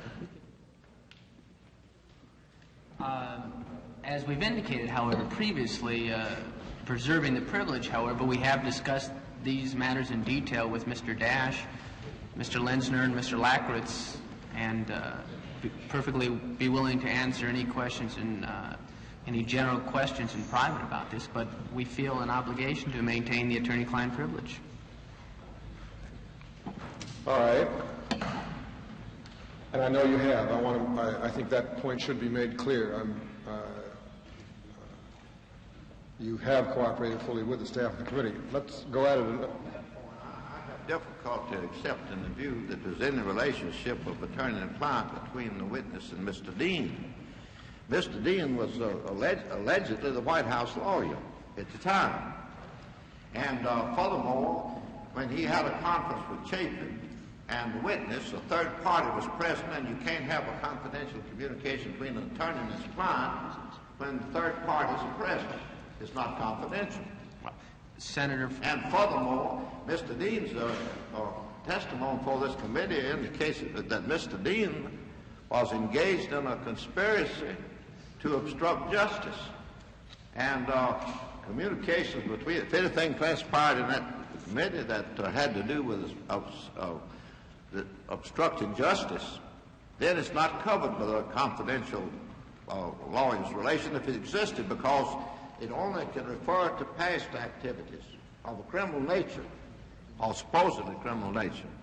That's my understanding of the lawyer-attorney privilege, client privilege. That's also my understanding of the attorney-client privilege. As to the point about Mr. Chapin being present, I don't think questions have been asked about that particular conversation, and I think that was only an introduction. And as to questions about the introduction, Mr. Segretti might be willing to answer the questions. Well, may I ask the question as to who was present at the meeting? Well, which meeting are you talking about? I am talking about the meeting in the Executive Office building at 9 o'clock on the evening of October the 10th. That was Mr. Dean, Mr. Fielding, and I. And, of course, excuse me, Mr. Fielding, of course, I don't believe that a confidential communication can be had between a lawyer, a communication can be had which is confidential in nature within the purview of the rule when it takes place in the presence of two outside parties. Well, unless the third party also happens to be another lawyer who also, in the conversations, there's maintained an attorney-client privilege, which was done during this conversation. Mr. Chairman, I think this has been the claim that counsel's made. It's my position as chief counsel, and I stated this to counsel, that this was a fictitious relationship in attorney-client privilege. Mr. Dean, who was counsel to the president, certainly could not in any way serve as counsel to Mr. Segretti.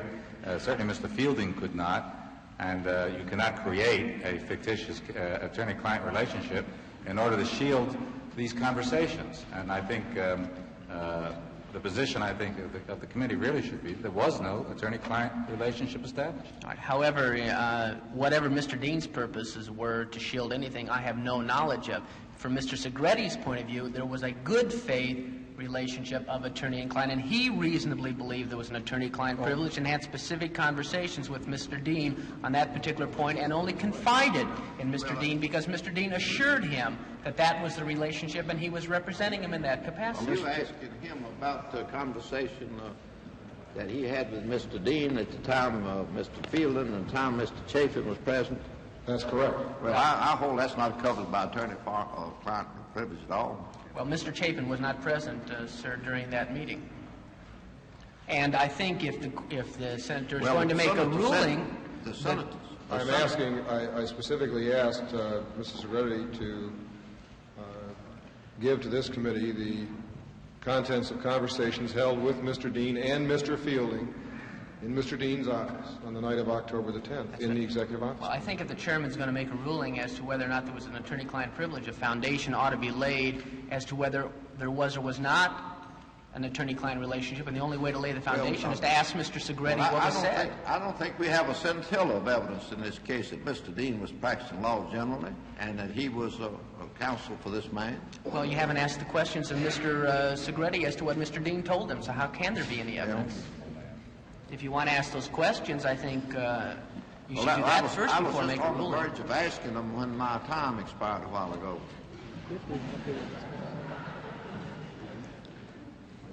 And of course, we're always, and we have discussed all of these conversations in private, so we're certainly not withholding any information. You can proceed to some of I'd like to have Mr. Segretti discuss conversations held with Mr. Dean in the presence of Mr. Fielding in Mr. Dean's office on the night of October the 10th.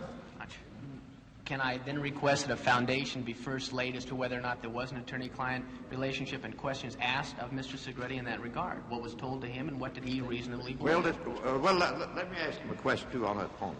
Did you make any agreement with Mr. Dean to pay him a retainer fee? No, sir, I did not. Did you expect to pay him a retainer fee? If he had asked for one, I would have paid one. Well, he didn't ask you for one. No, I did not. And you didn't offer to pay him one. No. And you didn't tell him that you had committed in violation of the law for which you were seeking legal counsel. I asked Mr. Dean whether anything that we said would be privileged under the attorney-client. Otherwise, I was not going to discuss any matters with him. Well, what did you say about Mr. Fielding being there? I asked the same question to Mr. Fielding. Oh, you had two lawyers there? Well, I asked Mr. Fielding whether he was a lawyer, because otherwise I wasn't going to talk or say anything in front of him. Was Mr. Fielding a lawyer? He assured me he was. Do you know whether he's practicing law? I really don't know. Mr. Segretti, don't you know that neither one of these men were acting in the capacity of lawyer for you? I thought they were. Didn't you ask Dean to get your lawyer? Now, isn't that what happened? That was much later on, Senator, when I was going back to Los Angeles, and I asked him if he could suggest a consul in Los Angeles, in the area. Mr. Dean was back in Washington, D.C. You asked him to get a lawyer out in California for you? If he could recommend a lawyer to me. Well, if you already had a lawyer in Washington, why did you want one? Because I was in Los Angeles, Senator. Yeah. Mr. Chairman, could I ask a qualifying question in that respect? Mr. Segretti, can you tell this committee under oath that at the time you talked to Mr. Dean and Mr. Fielding, that one, you knew they were attorneys? Yes. That they were qualified to practice law? Yes. That you expected to employ them as counsel to advise you on your rights and to prepare you for whatever legal proceedings might be in prospect? Yes. That you intended to compensate them for those services? I don't believe that was, I really considered that at that time, Senator Baker. That you asked for and received assurances of the privileged nature of the communication? Yes. Now, the final question I would put to you in that respect is this. Did you ask for that assurance of privileged communication for the purpose of assuring your legal defense or for the purpose of concealing the substance of what you were about to communicate?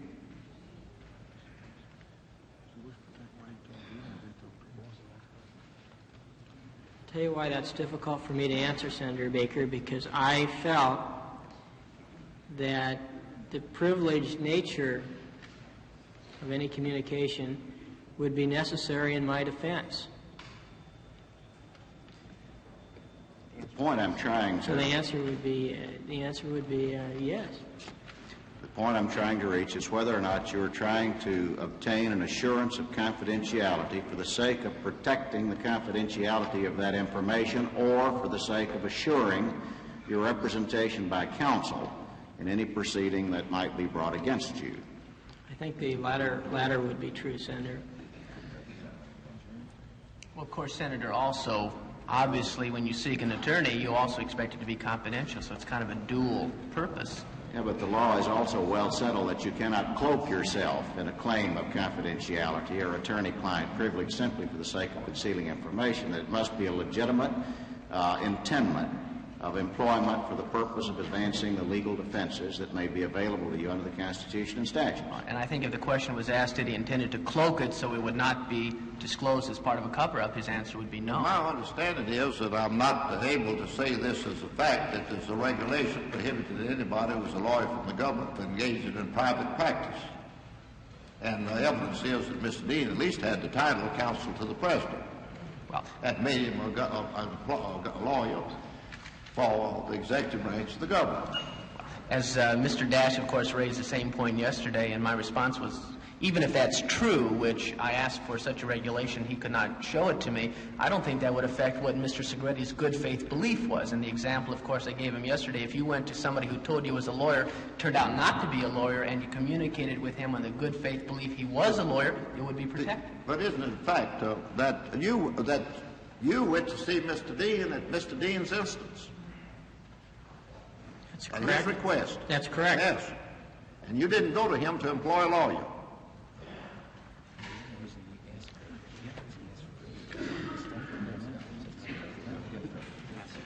Yeah, I did.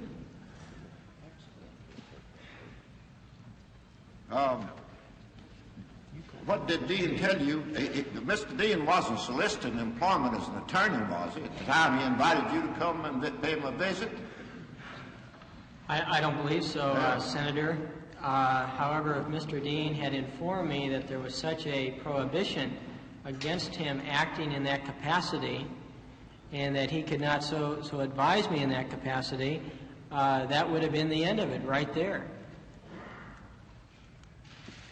Did Mr. Dean ask you to claim the lawyer privilege, client privilege? No, he did not. I don't know what it is that you would testify, but did this testimony here indicating that after this time that you sort of vanished from sight? Did Mr. Dean give you legal advice to trust to two good legs rather than a bum lawyer?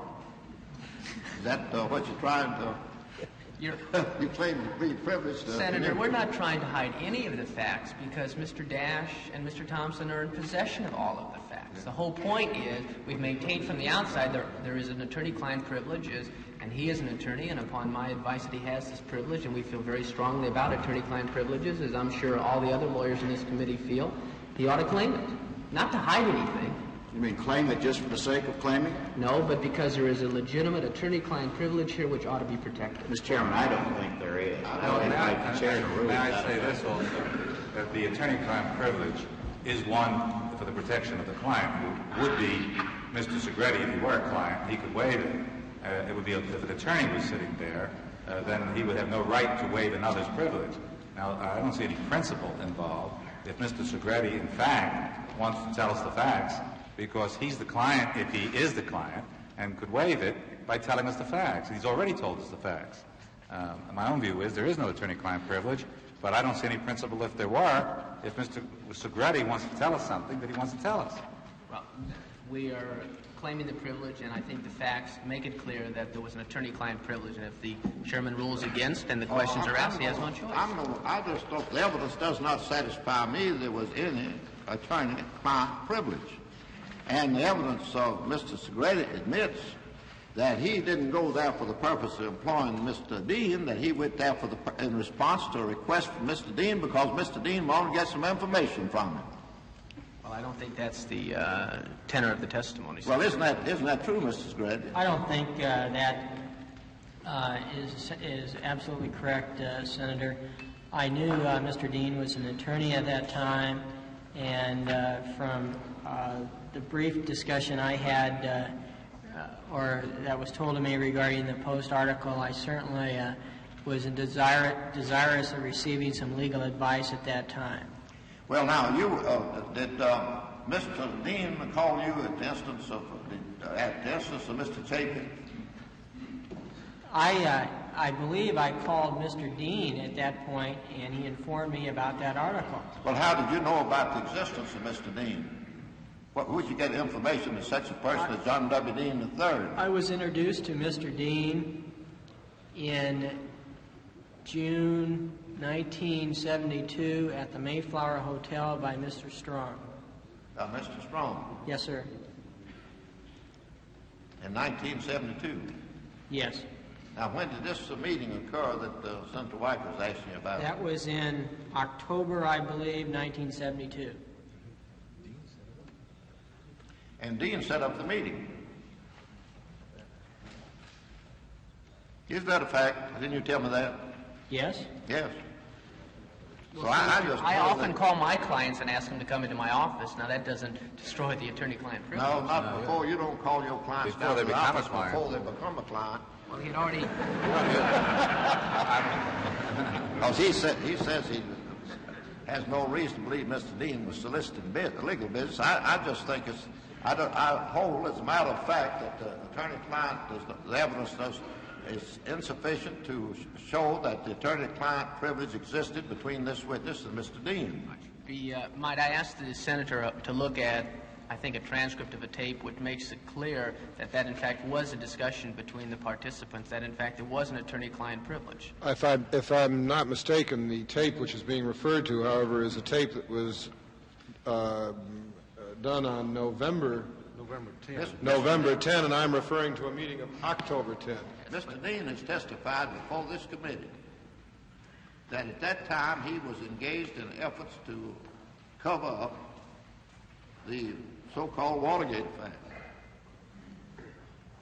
That he was engaged in an effort to obstruct justice. Mr. Chairman, I might point out, in referring to this transcript that counsel referred to, that part of it reads as follows, quoting Dean, "I consider anything said in this conversation is completely privileged by reason of the fact that I serve as a general counsel over at the White House. And I'm looking at this as it relates to Dwight Chapin, a member of the White House staff, and by our understanding, I will make no copies, et cetera, et cetera. And Mr. Segretti says, okay, let me clear that such that I feel confident in speaking truthfully and freely at this point. It says something to the effect that it won't be divulged unless I give my consent. I think it's clear from here that at least in Mr. Dean's mind, he was talking about executive privilege at that point and not attorney-client privilege. My recollection is on that tape, I put a statement regarding attorney-client privilege. I have not seen a transcript of that interview, and neither has my attorney, Mr. Sherman. Yes, well, I hold as a matter of fact that you do not produce enough evidence to sustain the privilege. The burden is on you to show that at the time of the conversation Senator Weicker asked you about, that the attorney-client privilege existed between you and John W. Dean, and the evidence does not satisfy me, and I don't believe it satisfies any other members of the committee to that effect. Mr. Chairman, refers to you in that conversation that Herbert Dean says he won't turn it over because of that privilege, or turn it over to your attorney. He's talking about another attorney or better attorney. Is this so?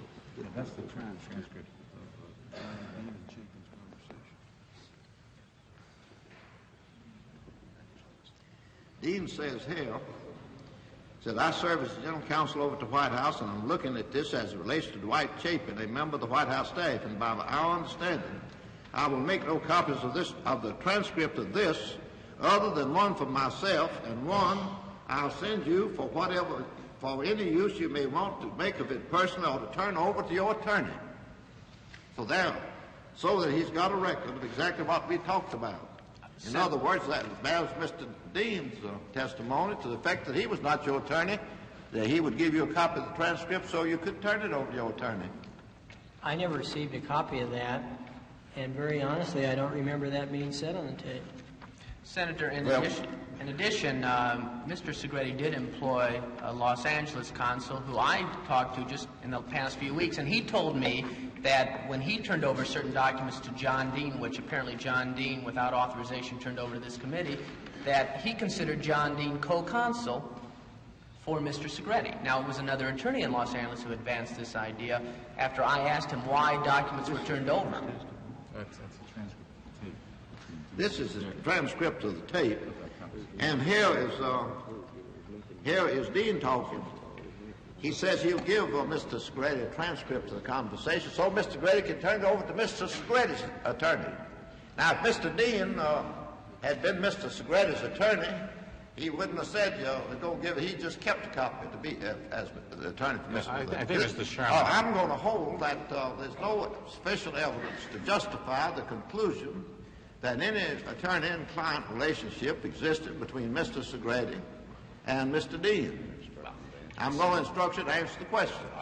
Then, just for the record, because we feel there are other reasons which I've explained to Mr. Dash why this point is extremely important, because we feel Mr. Dean, without authorization and in his relationship, obtained information from Mr. Segretti and Mr. Segretti's Los Angeles lawyer and turned it over to this committee, and we feel there were violations on his part. And if you're forcing the witness to answer under penalty of contempt, if he doesn't, I'd like to make the objection. If you instruct him that he has to answer, then of course he has no choice.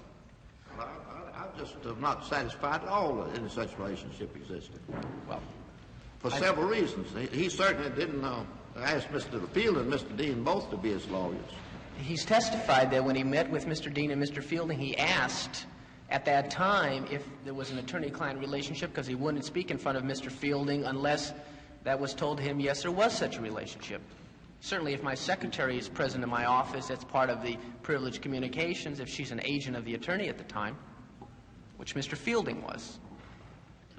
Mr. Chairman, do I understand it to be the chair's ruling that the witness and counsel have not made out a case to support attorney-client privilege, and that the witness is instructed to answer Senator Weicker's question? Is that the present state of affairs? I'd be very happy to answer your question, Senator Weicker. However, I've really forgotten what it was at this point.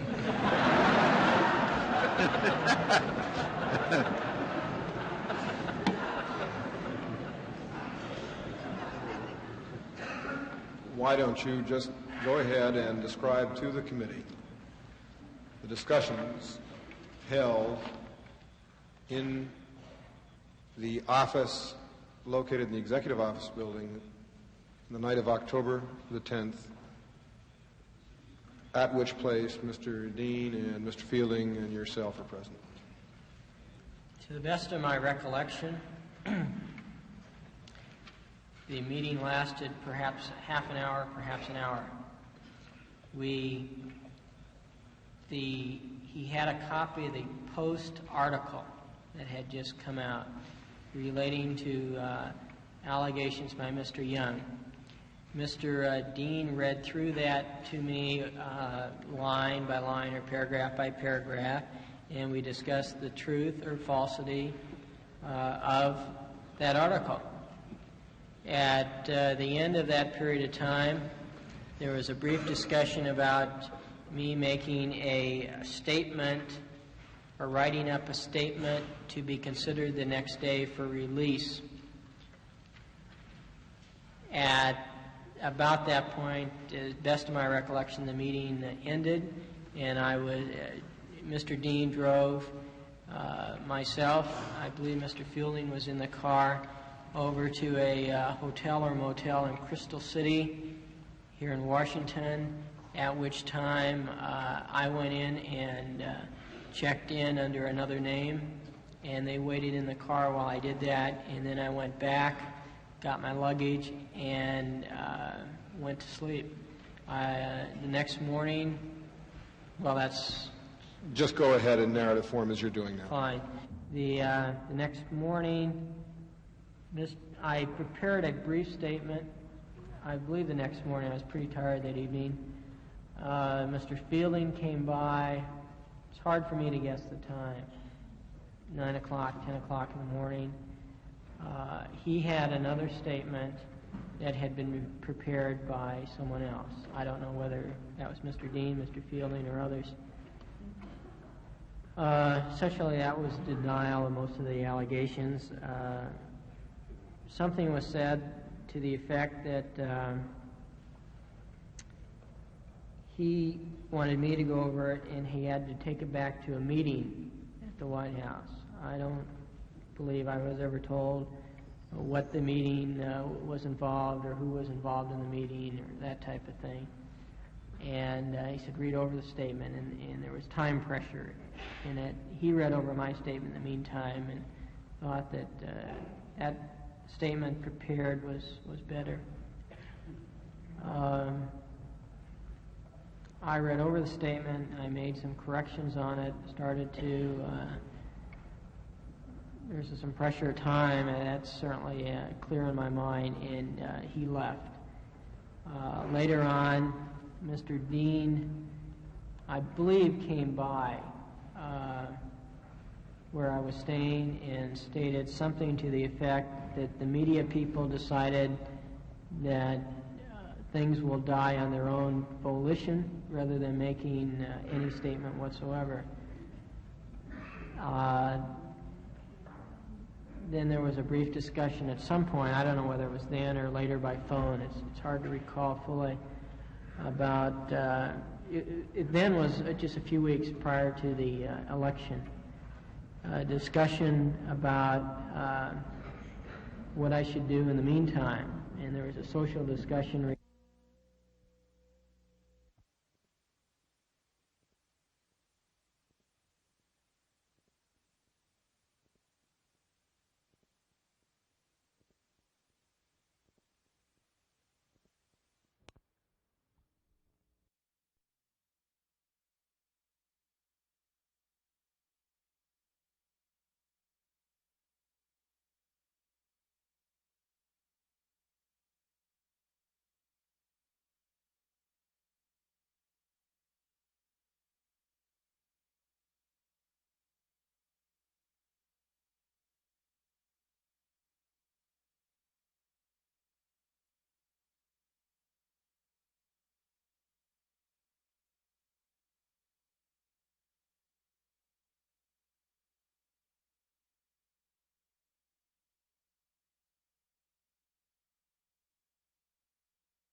office. That's part of the privileged communications if she's an agent of the attorney at the time, which Mr. Fielding was.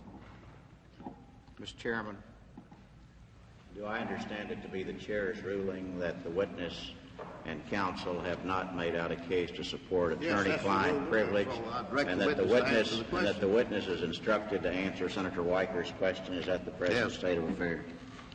I'd be very happy to answer your question, Senator Weiker. However, I've really forgotten what it was at this point.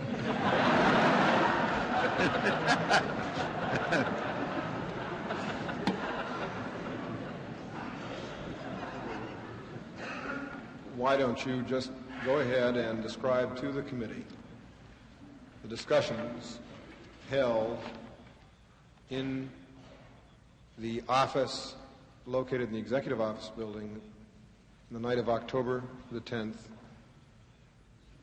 at which place Mr. Dean and Mr. Fielding and yourself are present? To the best of my recollection, the meeting lasted perhaps half an hour, perhaps an hour. He had a copy of the Post article that had just come out relating to allegations by Mr. Young. Mr. Dean read through that to me line by line or paragraph by paragraph, and we discussed the truth or falsity of that article. At the end of that period of time, there was a brief discussion about me making a statement or writing up a statement to be considered the next day for release.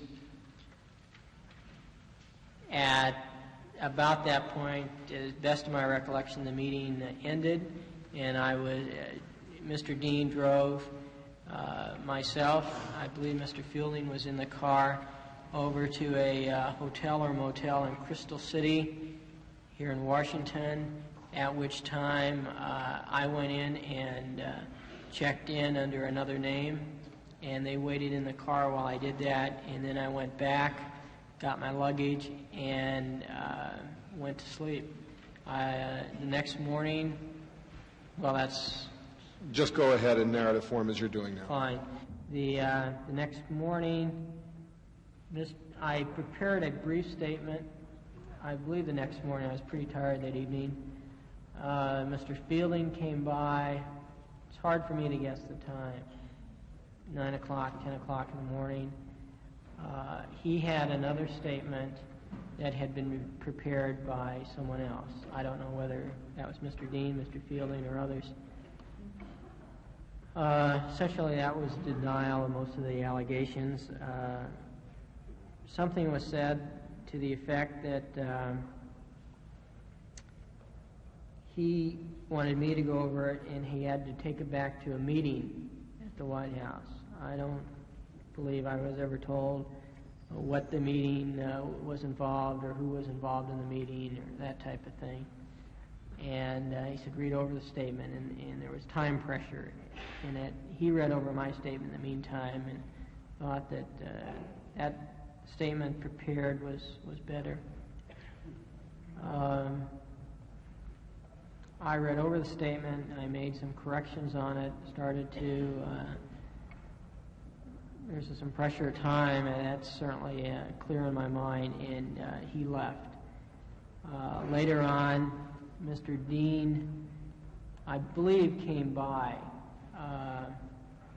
where I was staying and stated something to the effect that the media people decided that things will die on their own volition rather than making any statement whatsoever.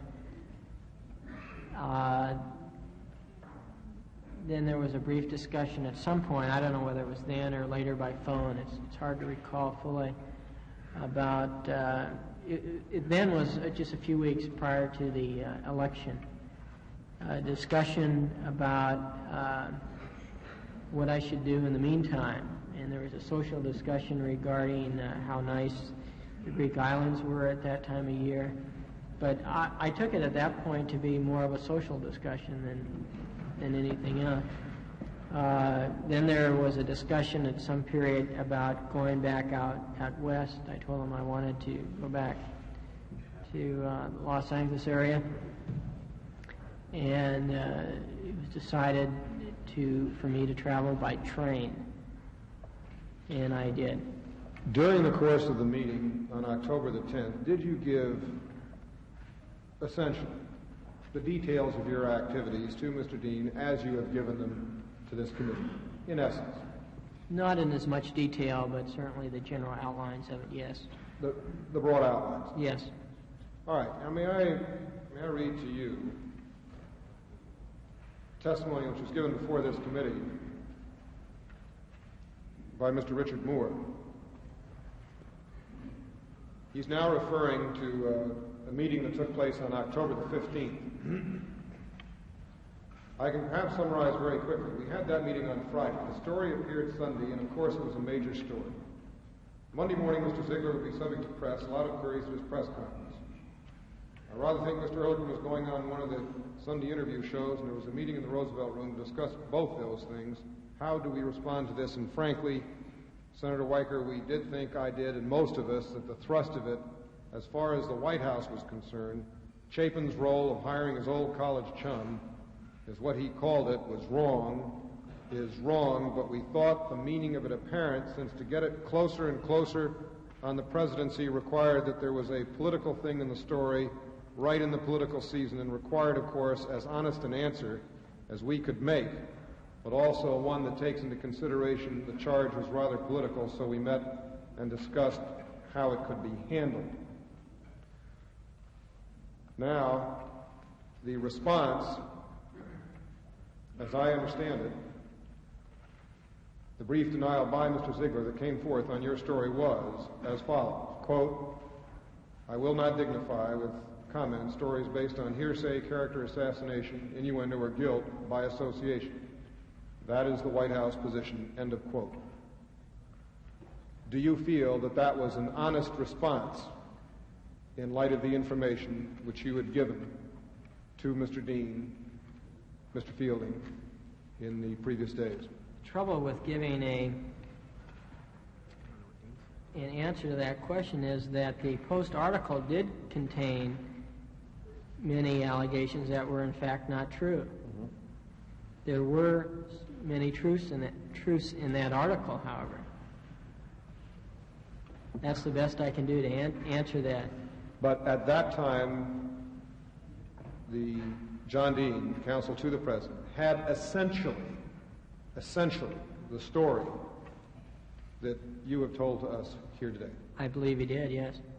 I have no further questions, Mr. Chairman. Senator Hanaway. Thank you, sir. Mr. Segretti, the city of Washington is a city of rumors, and there is a very persistent one floating around involving you. I'd like to give you an opportunity to respond to this rumor.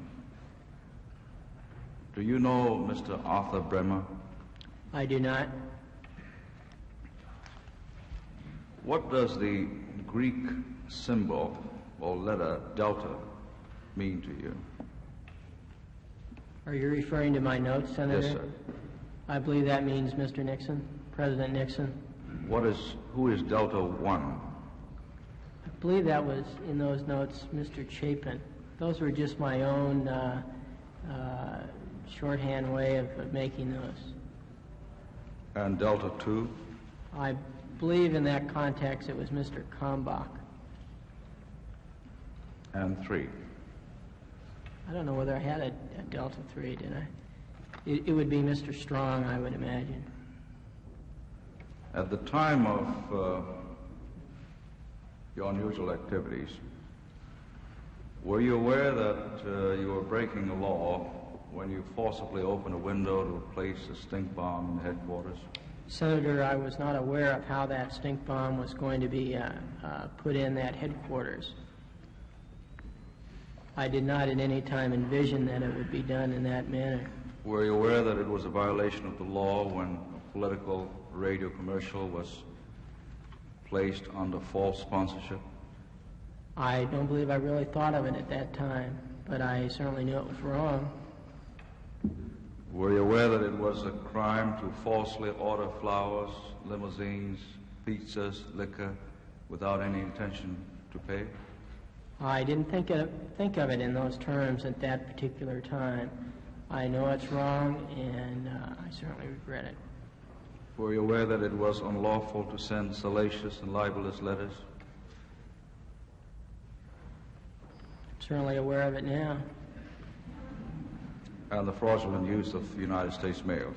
Yes, although very honestly, Senator, at that time, we just didn't think of those things. I think to a great extent we got caught up in the zeal of the activity and the zeal of the campaign, and these things were not done with any great forethought or foresight. Throughout all that time, none of you discussed the possible criminal involvement of these acts? I don't recall doing that until really after the fact. Now that you look back, won't you say that just about everything you did was a crime of one sort or another? No, I don't believe I can really characterize it in those terms. Certainly many of the things were improper, but things such as getting a picket at a rally or something, I don't believe that's illegal. Thank you very much, sir.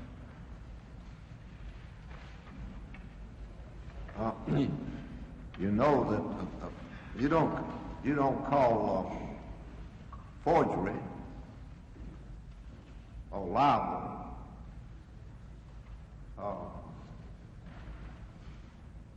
a mere prank, do you? Senator, I don't call any of the things I did at this point in time pranks. I've stated many times before this committee today that they have no place in the American political system. I don't believe there should be pranks as such, or dirty tricks, or however you want to term it, in the American political system. Well, it appears here from your testimony that you did in effect forge several letters, that you uttered libels, and I'm glad that you say don't classify those things as pranks or mere dirty tricks. Senator, it's really hard to draw the line between a lot of these things. What many people have said that pranks in the American political system have been traditional and in some quarters humorous and acceptable, and it's a good thing. Well, certainly there should be some light and humor in life, and I'm the first one to say that there should be. But I don't believe many of these things so classified in other contexts as humorous and funny should be present. Now, you testified on the examination by Senator Talmadge that you traveled from Washington to, I believe, Philadelphia. Yes. And then to Chicago, and you traveled by train. Yes. And what were you trying to hide your whereabouts? Senator, at that time, I was subject to many newspaper stories regarding me. I remember getting off changing trains in Philadelphia and seeing my picture on the front page, and going up to Chicago and seeing my picture on the front page up there. And I certainly did not want to talk to any reporters at that period of time. That's correct. Well, would have been difficult for me to honestly deny all the questions put to me, and I didn't want really to be put in that position, plus the fact that it would have been extremely embarrassing to President Nixon, obviously. The election was upon us, or upon the scene, and I thought it would just be best for all concerns to stay out of sight until after the election. Did you talk to anyone about staying out of sight before you did stay out of sight? Mr. Dean. Mr. Dean? Yes, sir. And he was not your counsel at that time? Well, I disagree with that because I think he was, but in any case, he agreed. Well, and one time down in North Carolina, there was an accused in a case that had no lawyer. He had no lawyer, so the judge asked him if he would represent the accused, and he said yes. He said, well, take the accused out to the side room and give him the very best advice you can. He went out to the side room with the accused. In a few minutes, the lawyer came back without the accused, and the sheriff told the judge the judge told the sheriff to look out the side room and bring the accused in. And the sheriff came back and reported that the accused was not there. And the judge asked the lawyer, said, what does this mean? And the lawyer said, you told me to give him the very best advice I could, and I did.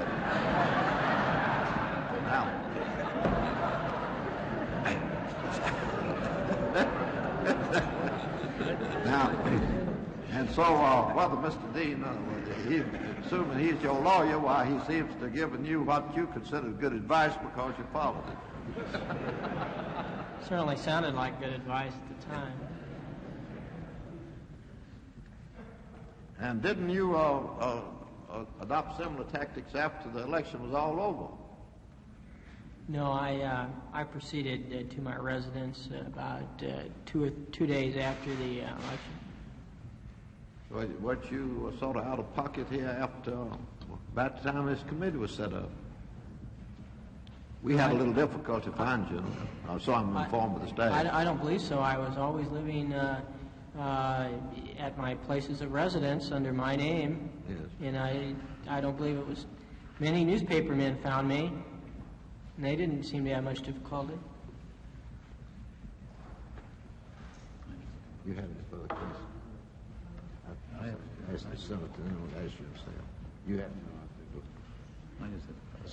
I asked the council.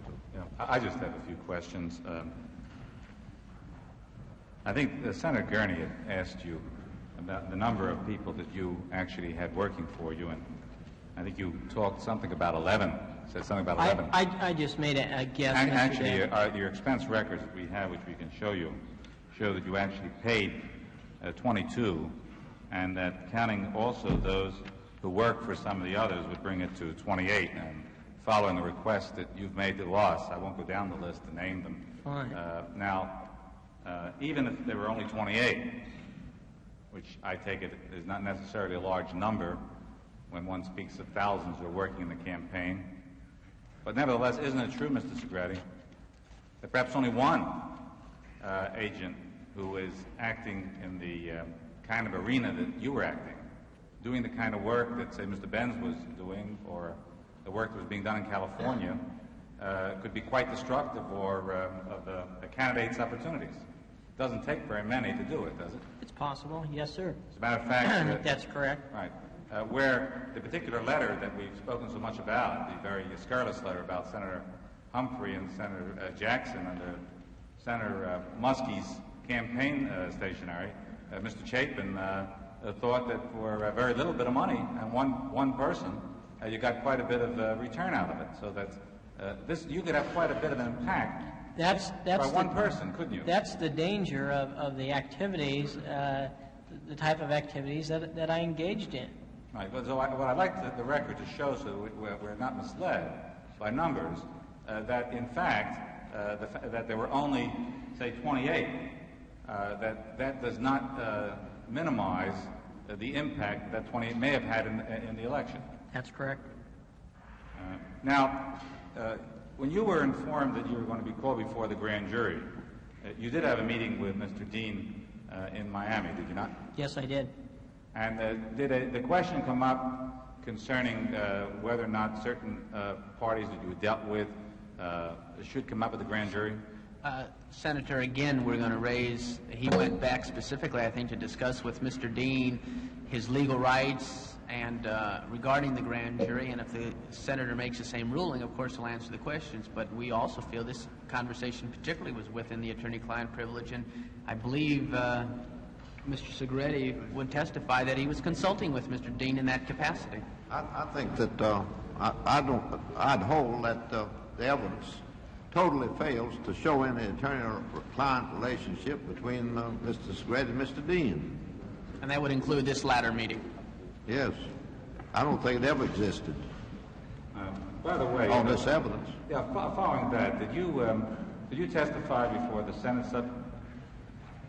Oh, did you talk to representatives of the Senate Subcommittee on Administrative Practices in November of 1972? I never discussed with them any substance, no, sir. No, but did you tell representatives of that subcommittee that because you had not consulted an attorney, you did not have an attorney? I believe my statement was to the effect I did not have an attorney in L.A. at that time, and I wished to consult with one. At that time, I was in the process, I believe, of obtaining counsel in L.A., which I did based on Mr. Dean's relying on the chairman's ruling, and I'll again ask the question, but in Miami, when you went to see Mr. Dean prior to being called before the grand jury, was there a discussion concerning a concern of certain names of persons you had dealt with during your operations coming up before the grand jury? Yes, that's correct. What names was there a concern about? Mr. Chapin, Mr. Strong, and Mr. Kalmbach. Did Mr. Dean indicate that he might be able to do something about those names not being coming up? Yes. Could you elaborate a little more on that? Said something to the effect that he might be able to put parameters on the inquiry. He seemed to be particularly concerned about Mr. Kalmbach's name coming up. All right, then, when you actually went to testify before the grand jury, did you have a meeting with Mr. Silbert? Yes, I did. Just prior. And at that time, he was acting as the principal assistant U.S. attorney and in charge of the Watergate investigation. I don't know his exact role, but I believe that's essentially correct. And during his question of you or preparation with you before your testimony before the grand jury, did a discussion come up concerning Mr. Kalmbach? Brief reference was made, yes, sir. So how was that reference? How did Mr. Silbert in any way refer to Kalmbach? He said something to the effect, were you receiving funds from Mr. K? He used the letter K. Yes, sir. Did that seem strange to you at the time? Yes. What impression did you get? Impression I had was that there was something behind the scenes going on. Did you believe then that you were really not being asked full questions concerning your knowledge of these facts? Well, I have to look upon it upon my perspective now. I believe the questions they asked relating to the Watergate burglary and the wiretap were full and complete. I think they did an adequate job in that regard. But there was no effort to ask you any questions concerning Mr. Kalmbach or how you were paid. Well, there was that very brief discussion with Mr. Silbert prior, which did not go into any detail.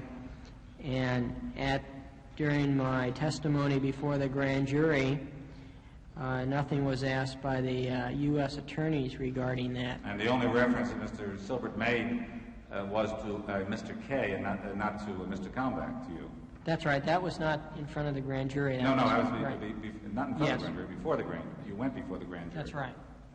Did Mr. Silbert ask you any question concerning Mr. Chapin? In the meeting prior, he did. In the meeting prior to? Yes, sir. And how full was his inquiry on that?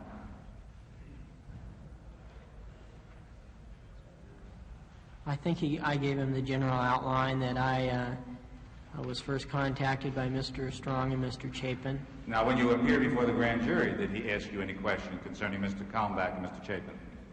To the best of my recollection, he did not. But did you, in fact, mention Mr. Kalmbach and Mr. Chapin, and if so, under what circumstances?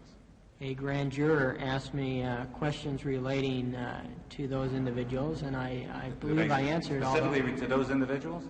Did the grand juror know of those individuals? No, not to my knowledge. How did it come up? It's very hard to remember, Mr. Dash. That was a long time Weren't you ago. asked how you were paid and how you got involved? Yeah, let me give you my best recollection of that. I have not seen a grand jury transcript of that, of course. There was a question by a grand jury regarding my financial arrangements and who they were with and when was the last money received. And I told them it was Mr. Kalmbach, and the last sum I received, I gave them the date as best I could recall it, and I told them the sum. And actually at that time you were really following what Mr. Dean had suggested to you in Miami, that not to answer questions or volunteer anything that is not asked, and to try to keep Mr. Kalmbach, Mr. Chapin's name out, but if the questions were put, to tell the whole ball of wax, right? Certainly. Right. I had no intention to perjure myself before the grand jury. But if that juror had not asked that question, Mr. Chapin's and Mr. Kalmbach's name would not go before the grand jury. I don't believe it would have. I have no further questions. Mr. Segretti, when the question was asked as to who was paying you, was the question also asked as to what you were being paid for? I don't recall exactly, Mr. Thompson. There was some things said that I was engaged in getting pickets, rival pickets, in other words, a muskie picket at a Humphrey rally or what have you, that type of thing. But no details were ever gone into, just very general. Did you discuss that in the grand jury? I believe so. Did you discuss that with Mr. Silbert? Yes. Beforehand? Now, you've testified about what might be described as two different categories of activities, things that might be what have been referred to as dick-tuck-type activities, pranks, amusing things, and things that were possible violations of criminal law and not in any way amusing. What are we to understand that Mr. Silbert knew? Are we getting the correct impression now? Did he understand the full scope of your activities, or to the best of your knowledge, did he only think that you were engaged in the prank-type things, which we've heard testified about here for several weeks now? Well, I don't really know. It's hard to guess, but to the best of my knowledge, Mr. Silbert had no knowledge of all the activities that I engaged in, and probably thought, although this is pure speculation, that I was engaged in, shall we say, the prank-type activities. Did he ask you what you were being paid for? He may have. I really don't recall. Did he ask you how much you'd been paid? I don't believe he did. Getting back briefly to who knew what and when, understand that in your meeting on October 10, Mr. Dean and Mr. Fielding were both present. Did you discuss the Humphrey Jackson letter with them at that time? I believe that was mentioned. Did you discuss Mr. Chapin and Mr. Chapin's involvement with him at that time? I cannot say whether I did or not. I just don't recall. Do you have a recollection as to the scope of their knowledge when you left that meeting with regard to what your activities had been? I certainly had the general outline of it. I was very tired that evening. I had been up really the night before traveling. You talked about the Humphrey Jackson letter, then you talked about some of the hard stuff anyway. Yes. The question is whether or not you had mentioned other individuals, Mr. Strachan, Mr. Chapin, other people who you had dealt with in setting this up. I don't know whether that was brought up at that time or not. Mr. Dean, as far as I knew about those individuals at that time. I had been introduced to Mr. Dean by Mr. Strong, so he knew about Mr. Strong, and he knew that Mr. Strong knew I. You assume that knew me, rather. You assume that he knew what you were doing, what Mr. Strong had done. I don't believe I made any assumption at that point.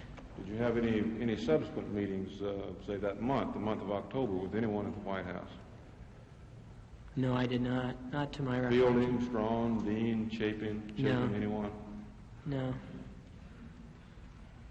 Was your next meeting with anyone at the White House with Mr. Dean? It was Mr. Dean in Palm Springs, California. Is that when he taped the conversation that we have Yes. related to? Going back to October 10, I believe you stated that he suggested you keep a low profile. Yes. Is he the one who suggested the train trip? I believe he did. Senator Talmadge has referred to someone asking you whether or not you didn't think the Greek islands were pretty this time of year, something to that effect. There was a conversation. Was that Mr. Dean? Pardon me? Was that Mr. Dean? Yes. I had the impression that he had taken such a trip at one time, and it's quite enjoyable. Did he ask you if you needed any money?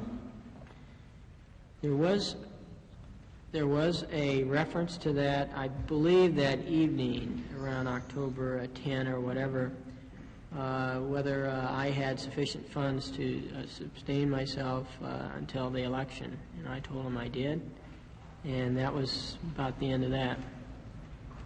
He at any time offer to get you a job or indicate that perhaps he had a job for you out of the country? That was after I returned to my residence after the election. About mid-November? Yes. When you met in Palm Springs with him again, did he indicate that he had discussed this matter with anyone else at the White House? I don't recall that, no, sir. Just to make sure the record is straight, and I understood your previous answers, after the meeting of October the 10th, as I understand it, you went to a hotel over Crystal City, is that correct? That's correct. And that you did meet with Mr. Dean again on October the 11th? If those dates, I believe it was the next day he came by to the motel room, yes. With a form of denial? No, I believe that was Mr. Fielding that came by with that, and Mr. Dean came by later in the day, if my memory is correct on that. On October the 11th? Yes. Did you stay in the hotel past the 11th? When did you leave the hotel? I don't know whether I left later that day or the next day. It was rather soon then. So it was Mr. Fielding that came by first? That's by best recollection, right. And then Mr. Dean. And then Mr. Dean. Yes. What was the nature of this denial? Was this something that you were supposed to sign? That was my impression, yes. Was it an affidavit form? Or? No. Just seemed to be a statement, a statement. Which they attempted to get your signature on.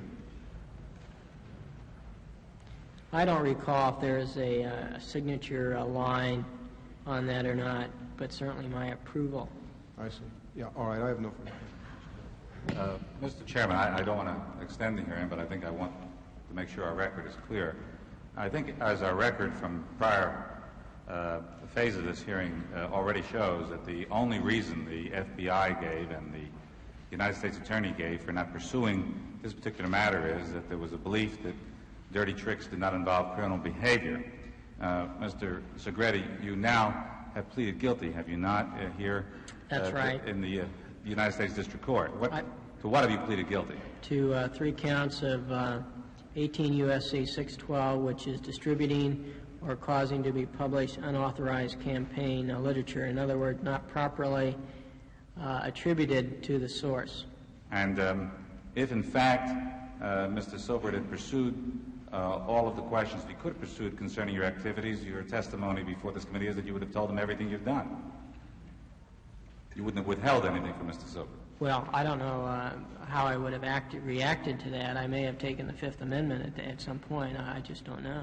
Well, you didn't have that opportunity because you were not, Mr. Sobert did not pursue all these questions with you, did he? No, he did not.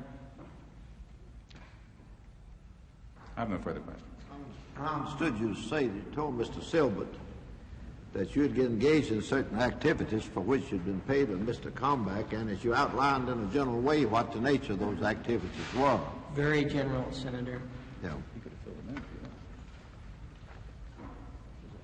And there was nothing to prevent him from asking any further questions if he had any desire to learn any more. No, I believe that's correct. The door may have been opened at that point. Well, any further questions? Mr. Segretti, I want to thank you on behalf of the committee for the cooperation that you've given us, full cooperation.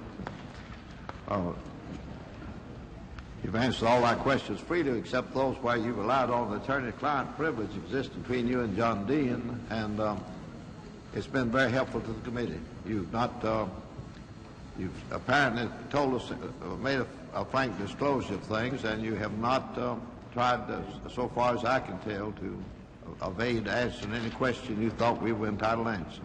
Thank you, Senator. I would like to say it certainly has not been very easy for me or anybody in my position to make some of these disclosures, because certainly I regret sincerely many of the acts that I was engaged in.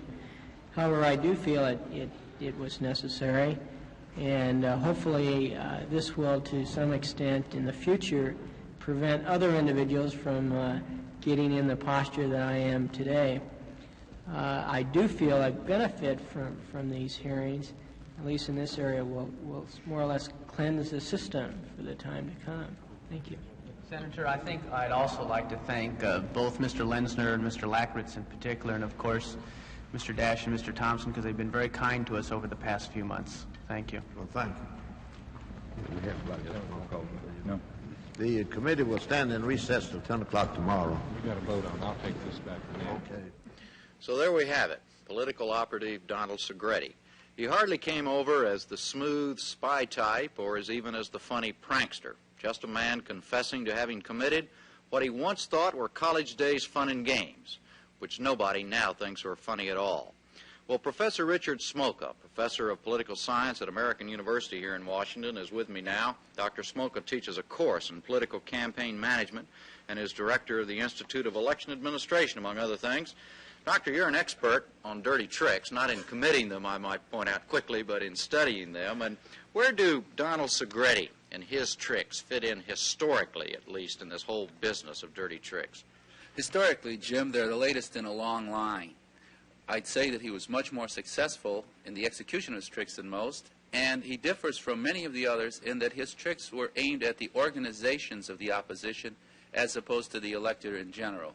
Segretti's tricks were not aimed at the general electorate throughout the whole campaign. Well, for instance, he made that point in his some questioning that Senator Ervin was making about the letter, for instance, in Florida involving Senators Jackson and Humphrey. He only sent out 70 letters, so he wasn't trying to really get that story over. Isn't that the way you interpret it? That's right. What he was trying to do was disrupt the relationship between the Democratic candidates. He was trying to get them hostile and suspicious toward each other, and he was successful in that. I think there's no doubt about that. All right, tough question. Pat Buchanan, in his testimony last week, and then Segretti's testimony again today, just raised the question even more. Buchanan raised it specifically in his testimony about where that fine line is drawn between what constitutes a dirty trick and just good, clean, hard-nosed politics. Where would you draw the line? I think each case would have to be judged on its merits. There are some things, for example, the distribution of unidentified literature that is illegal, and yet sometimes it's actually humorous. I think, for example, of the literature that was circulated that represented a McGovern $1,000 bill. You may recall that. Mm-hmm. And it said, here's your $1,000 the McGovern promised, or something like that, unidentified by party or source. But yet it had an element of humor, and you could accept that. On the other hand, when you libel somebody or you distribute, even on a limited basis, 70 or so letters accusing United States senators of sexual misconduct, I think this is clearly something that should be a rather serious crime. I think it's much more serious when it's committed by an attorney or under the direction of an attorney, and it's something which certainly should be punished severely. The biggest thing about this kind of action is not the effect it has on established politicians such as Senator Humphrey or Senator Jackson, because these men can take it. But what it does to the potential candidate who sees this kind of personal smear and recognizes that a person who's going in public life might have to put up with that, and as a result says, I don't want to have any part of it. That's where the damage to the political system is. But you raise a very interesting question. Possibly it should be all the professional humorists in America who should make the decision, because what you're saying is, if it's funny, it's all right. If it's not funny, it's bad. No, I don't. No, because the $1,000 McGovern bill, for example, was funny money. Mm-hmm. It didn't say anywhere what the exact issue was. It made no attempt to produce an opinion. It was given in a sort of in a humorous style. Now, I think it probably had some political effect. It reinforced people's attitudes toward that particular concept. But on the other hand, one would be hard-pressed to say that this was a hard political piece. But when you smear a person's reputation, or say that, as he did with Shirley Chisholm, that she had spent time in a mental institution in Virginia, this is going pretty far. How do you stop dirty tricks? There are laws against them for these two particular acts. But they're sending out circulars that are not identified by organization, or some scurrilous or untrue comment about somebody. That's true. The difficulty is not in the law. The difficulty is trying to enforce the law, because it becomes very difficult to trace back to the person who did it. These get distributed in the dark of the night. Yeah, right. Well, do you agree with what Segretti said today? He said that he felt that his having testified in the Senate hearings today, and the fact that even though it's been harmful to him personally, but the whole exposure of what he did may have a cleansing effect as far as dirty tricks in politics are concerned. You think that's right? I think the exposure is good, but on the other hand, I think he was successful. And I do believe that people tend to follow practices which are successful. I would not look for a diminution of dirty tricks in the future myself.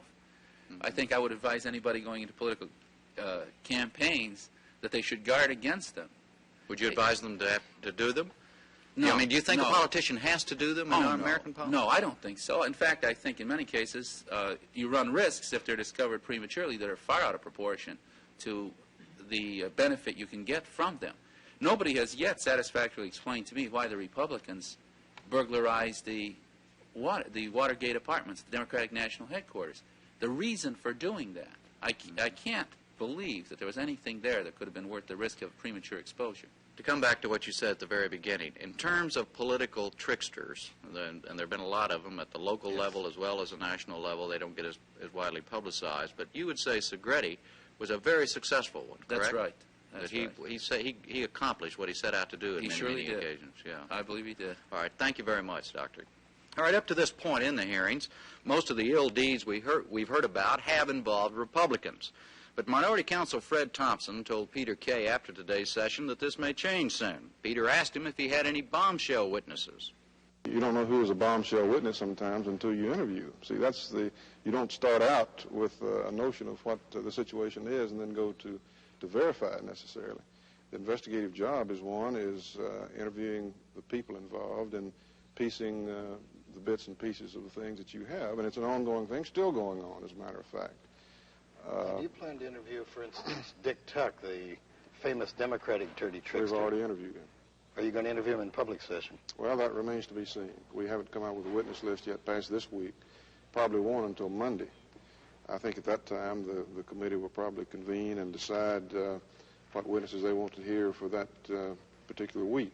I might point out another thing. We're going to have to make a determination, the committee is, as to whether or not from now on we want to hear things which can only be attributed to a political candidate and his organization, or things that might be dirty tricks perpetrated against another candidate but not directly attributable to the candidate in question. If we go with the former, it'll be greatly abbreviated. If we go with the latter, of course, it could be drawn out. We also got to consider whether we're going to rely solely on live witnesses or affidavits, as the chairman stated, I think, before the recess. We will be taking many statements in affidavit form. It might be that we could package part of what we have in that particular manner. But these are all things that have to be decided, and when you have an ongoing investigation like that, it serves no purpose to try to predict too far in advance what you're going to do, say, for the following week or month. Well, then, to summarize, on Monday you'll have a witness list, presumably, of who you're going to talk to. You'll also decide whether to call them personally or whether you'll take affidavits. I can't promise you exactly what the committee will do or when, but I would hope toward the first of next week that we will formalize what we're going to be doing for that week. I think we'll have to do that, so I think you can look forward to that. But there definitely will be a Republican phase of the investigation. Well, I wouldn't call it that. You know, it's an investigation with regard to the campaign activities, with regard to the campaign. Of course, we know what sparked it is the Watergate. And that's the big show in town, so to speak. And there was only one Watergate. But I would be sorely disappointed if, say, some witnesses we recommended from a staff standpoint were either turned down by the committee or were treated as hostile, say, by the majority members of the committee. I would be very surprised and disappointed if that happened. So I don't think that you should really categorize it as you have. Okay, Fred, thanks very much. Thank you. And we'll be back tomorrow night and every night as the committee proceeds with its investigation of dirty tricks, Democratic as well as Republican. For our guest, Dr. Smolka, for Impact and Peter Kay, I'm Jim Lara. Thank you and good night. From Washington, you've been watching gavel-to-gavel videotape coverage of the hearings by the Senate Select Committee on Presidential Campaign Activities. This program was made possible by grants from the Corporation for Public Broadcasting and the Ford Foundation. This has been a production of NPACT, a division of the Greater Washington Educational Telecommunications Association.